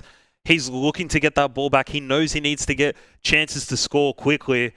Otherwise, he's going to be looking at a loss for him, unfortunately. But if Dylan's able to just be patient, look to make the right pass, be able to draw Paddy's players out, he'll find himself through on goal with chances. He's just got to be able to defend properly. And since the second half has started, this second leg, already Paddy with another 2 shots on goal. Taking a few seconds to recollect himself. 29 minutes in it, Justin. It's doable. Seen some great tricks from Paddy. And you even saw, I mean, in a game just before, Mike J really putting it down to the wire, recovering a couple of goal deficits and giving him himself an opportunity to draw it up. Would love to see Paddy back on the front foot, trying to make up some goals, trying to make this a bit more of a contest. What is going on there? Just a bit of lost possession from Dylan, looking to try and make that pass in behind to his Team of the Year icon, Rude Hullet, who was waiting on the other side of Team of the Year Akemi of Paddy. Paddy moving it in there, but again, Dylan so active, so aggressive on the defense. Even now that Paddy's kind of switched it up to this aggressive style, Dylan is just being super active with his defenders, constantly harassing Paddy for possession. It's the same the other way as well. Paddy just looking to win that ball back, trying to rush his players out, looking to create a mistake and just try and catch him out and then counter. But it's Dylan winning the ball back. Oh, for a second, goes straight back to Paddy. Some messy passing, some aggressive defense right now. We're going to chip it up the field a little bit over to Mbappe, who doesn't quite have enough space. There's the cross. Does find R9 for a second. Dylan going to kick it straight up in the air, but off the header. Goes back to Virgil. Paddy now with another opportunity. Trying to press his way up the field. On the bottom side. Again, it's a cross back towards Ronaldinho. And it comes off the goalie very awkwardly. Dylan cannot be happy about that. We saw it earlier in the first leg.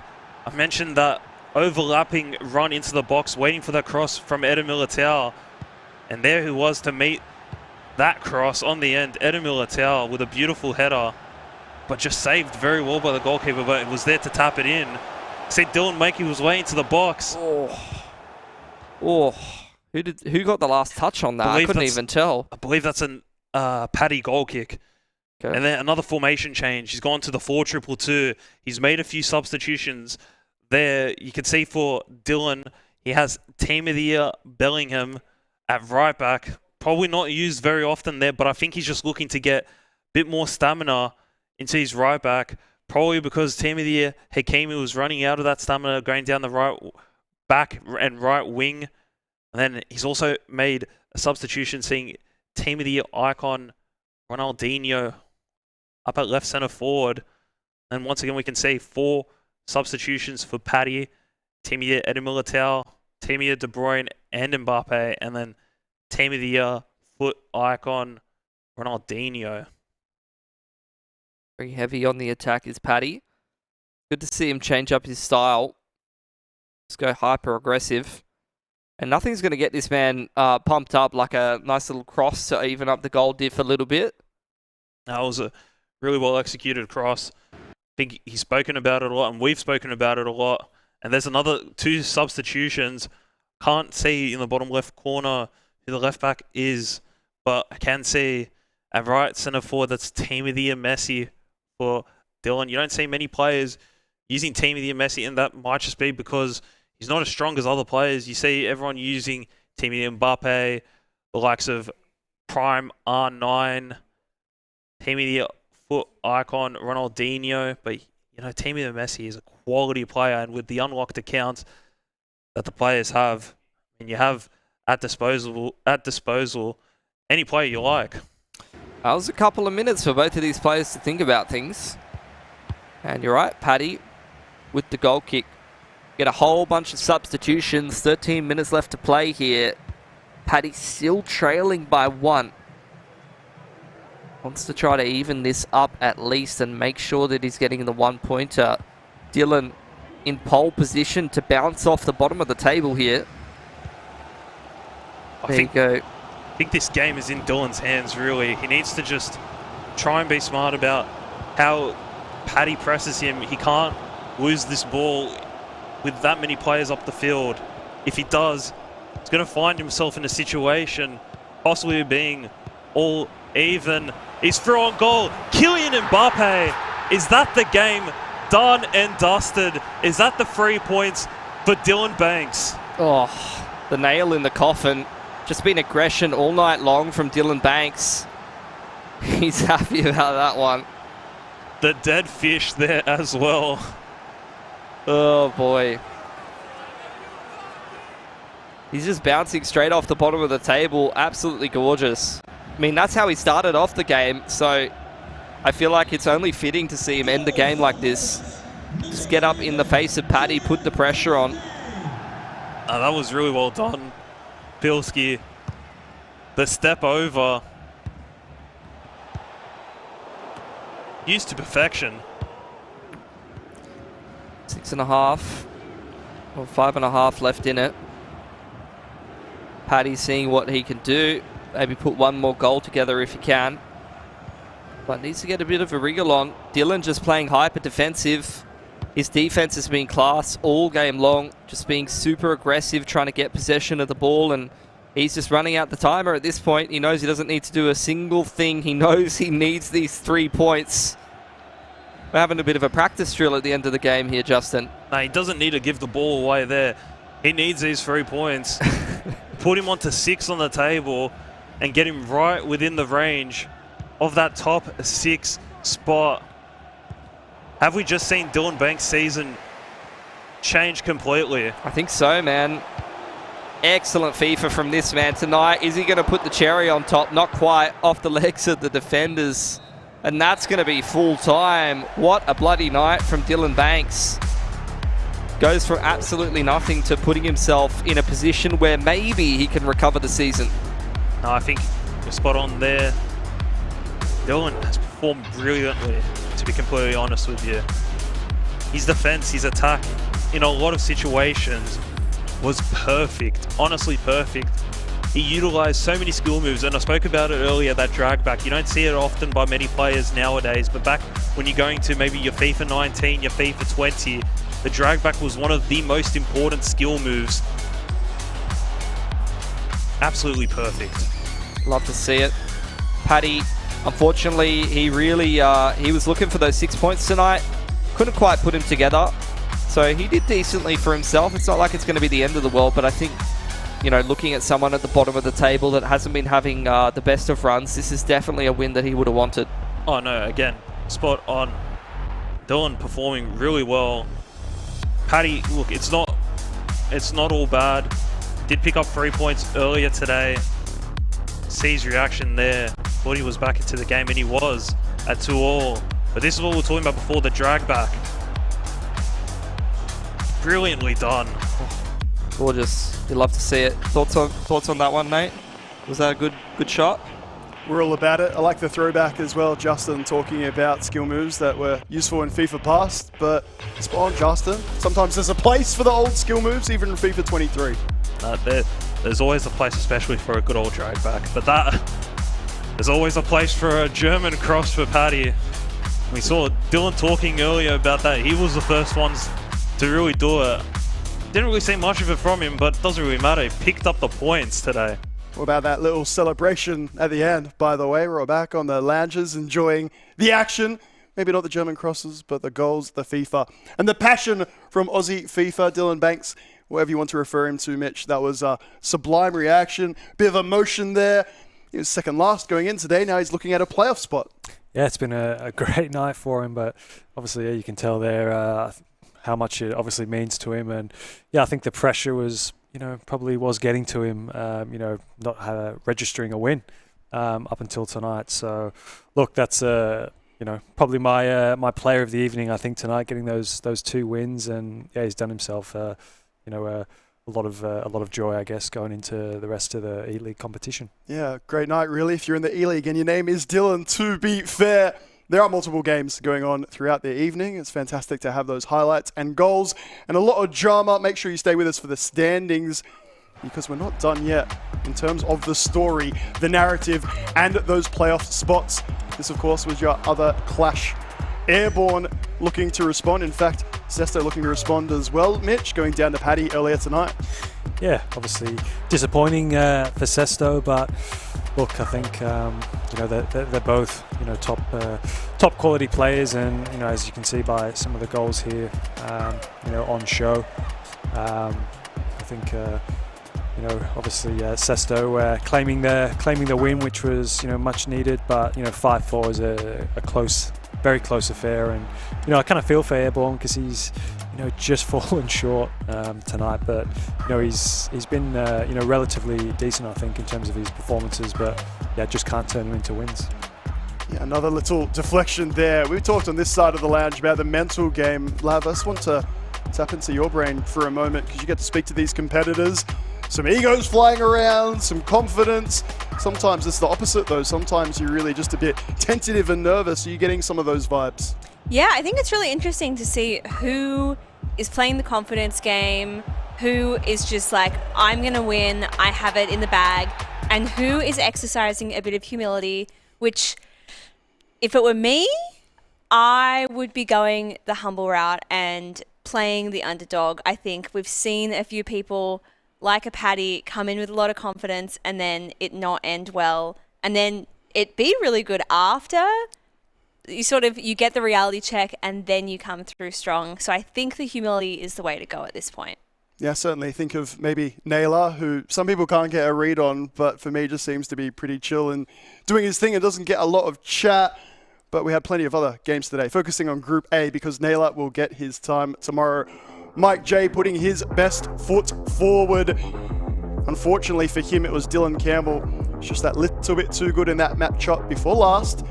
Dylan, the win over Paddy, that we just saw confirmation that Sesto wins over Airborne by the slimmest of margins. Pilski, plenty of close encounters and the favourites really making their mark today. Yeah, really a lot of tight games, and especially, you know, contextualizing how we expect this group to kind of break down. Those are going to be some important games. Those head-to-heads, some of that goal diff, especially in these tight games, is going to make a big difference once we head towards the end of the season. And as we head at the end of the day today, that we're more than halfway through this group, right? Indeed, with 12 competitors, 11 games, they are a best of 2. And as we have a look, Dylan and Mark 11, Mike J. But there's that separation, Mitch. Dylan said he and his team, his coach, looked ahead to this fixture. And there's a big reason why. Now we've got that little split. Yeah, look, there's a bit of a gap there now starting to form, and I guess people can start painting some pictures here in terms of how the table's going to play out, leading into making the knockouts.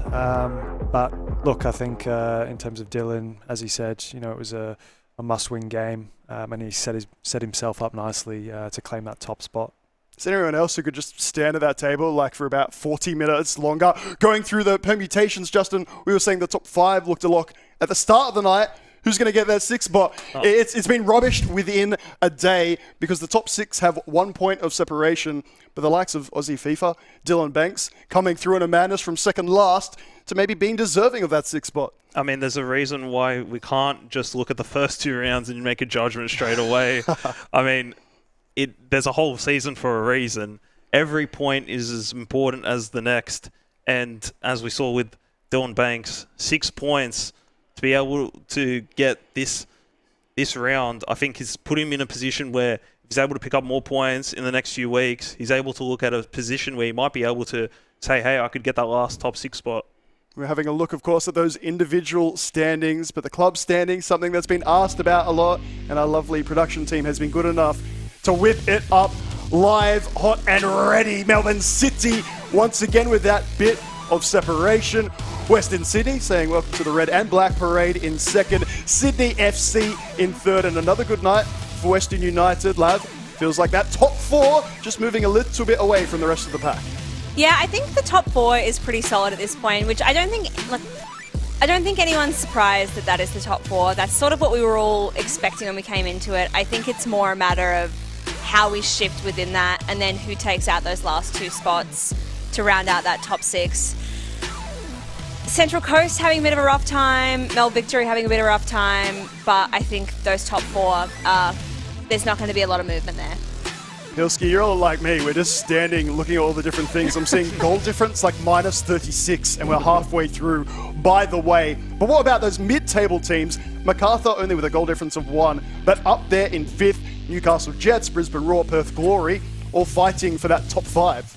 Yeah, I think obviously you get some tighter games. Unfortunately, in one of our groups, we have these big blowouts because you got a bit of a difference between the people you expect to be at the top of the table and some of the other competitors. But yeah, I think obviously it comes down to some of these clubs, some of their players having a bit more success than others, maybe some of them struggling in their group.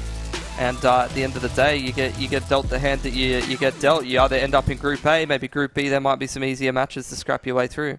Yeah, we look forward to having another look at that. Sorry for Group B. I went to say Group B straight off the bat. But of course, we've got another day. We've got a little interim period. Mitch, having a look at those standings. Surely the players are about as shook as I am right now, wondering how that's going to change after their results tomorrow. Yeah, I mean, it's exciting to kind of see how it is. And look, there's obviously some big games tomorrow. And I think the boys will be talking with each other and, giving their teammate a bit of advice on how they can win the game, because as you said, they are a team for that club standing, and the guys obviously do want to win that Premier's play, I guess as you can call it. And look, yeah, I think Central Coast obviously down the bottom and doing really well in the actual A-League competition for once. I'm sure they'll be having few conversations tonight around Brady tomorrow, hopefully maybe picking up a couple of wins to get their standings back up. Yeah, goodness knows we can't seem to get through a night without mentioning Brady. Respect. What about MacArthur though, Justin, because you mentioned Marcus Gomes quite a few times this evening. Quiet night for Marcus Gomes, but a really good one, and he can have a chat with V Nugsy. Here we go, ahead of tomorrow. Get his teammate confident, because Nugsy, another one with some really difficult fixtures to start that may well now get on a roll. Yeah, I think MacArthur I'm pretty sure if I read it correctly, they're in 5th position. Only 5 points off of that top 4 that's seeming to form in the club standings. But, you know, it's typical Marcus. Marcus, he's fairly quiet. I mean, that's how he's usually been in previous seasons. Just goes about his business, doesn't really worry about what everyone else is doing. But as you mentioned, he's a bit more about the memes this year, as we've seen with the announcement video with him and Nugsy. But no, Marcus always goes about his business pretty calmly and just, you know, believes in his ability. Indeed. We love that about Marcus, and we look forward to what he can help out with his teammate with V Nugsy tomorrow, but is, of course, one of just many wonderful competitors that we get to see tomorrow in Group B. If you thought tonight was exciting, we're about some Brady versus Sardball to get started. Jazz Goodness Me has been acting out. JMK King messaged me this afternoon to say, watch out for me tomorrow. I've got something planned. Matt Bro has been impressive. Marco's on the improve. Nagiti similarly with Mark 11, raising Western Sydney up high. We talked about Nugsy. Mitch, I'm just going to read off every name if we keep going like this. Yeah, to be honest, Envy against Naylor, that's kind of, you know, one that's probably going to stand out for me. I think with Envy's relaxed approach, he's sort of come out of nowhere and obviously isn't really playing any of the FGS stuff and all that, so he's a bit of an unknown, and I think maybe that's kind of helped him in terms of people not knowing how he plays, and yeah, being really surprised. Bit of a dark horse and a surprise package of the E-League this season. Yeah, Pilsky, if we haven't had much Envy on broadcast, yeah, I see that game against Dylan Gomes as well, who's been performing better than many expected. Tomorrow's going to be another thrilling but probably unexpected day. Yeah, I'm keen to see how it goes. I think Matt Bro as well is someone who's kind of like surpassed expectations, and he's got a couple of decently hard games for himself tomorrow. So that's kind of like a test of his mettle tomorrow, I think. We look forward to it immensely. Thank you very much, friends, alongside me tonight, calling the action, getting the insights from the competitors. What a day with plenty of goals and plenty of close games. Thank you again to you in the Twitch chat, giving us your thoughts. Get across the E-League Australia and E-League Oz on socials. Just single one of us out. If you've got beef, just go for it. We'll happily respond and let you know exactly what we're thinking. Hopefully more than that, you have enjoyed tonight and enjoyed this extended E-League season. A big thank you to Nivea for Men, to Macca's as well. Of course, this competition exclusively on PlayStation, which is fantastic. We keep looking around and seeing controllers everywhere.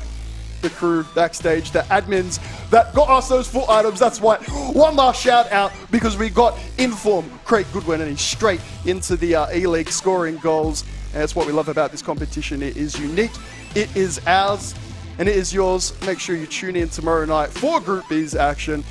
From myself, Nate Patrick, and the rest of the team here at E-League Australia. See you tomorrow. But for now, so long and good night. Knowing what might be in store.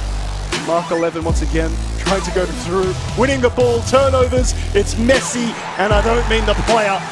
To any doubters, getting 2 against Mark 11, an achievement for Mark 11 once again. Have you prodded that number 1 player in the region? Everyone does it, man. But is it a good thing? No. No, I don't think it is. But I did dodge against Mike. I'll do it again. We are acknowledging the dodge. Yeah. And you're saying you would do it again. I would do it again. Not even a shot on target, shot a goal to say for it, which is annoying a few people. No names. Bellingham inside now. Larsenich, Ronaldinho. What you got for us, Aussie? Oh, it's lovely. What a strike to make it 2 even airborne. Get him even into positions like this, and he's getting past Timothy Van Dyke. Right inside the box and just sends it. Literally just 1v5 from R9 all the way up the field. Tim against the world. So Boom gonna work things up the field. Just back and forth again. This is the same move that Boom went for before. Dodges the goalie beautifully. Some fancy footwork from Mbappe there. Before heading inside, Genoa again. Jude Pullet, Mike J, and J Mac. 3 centre mids. Into the left forward. It's lovely. It is one of the goals of the day so far. Inside, Pullet, Dylan. Trying to connect with the pass. He'll be patient and is Caceres. To Theo. Lovely pass. Ronaldinho, the A-League men's player with the assist. Ronaldinho with the finish, and Dylan with the lead. Last game of the night, both of these players doing pretty well for themselves here today. Obviously, Dylan would love to get this win on the board, get himself off the bottom of the table, and that's a bloody great way to start. In that first leg, 2 goals down quickly. Ooh, how has that happened? Off the legs of the defense, Mbappe.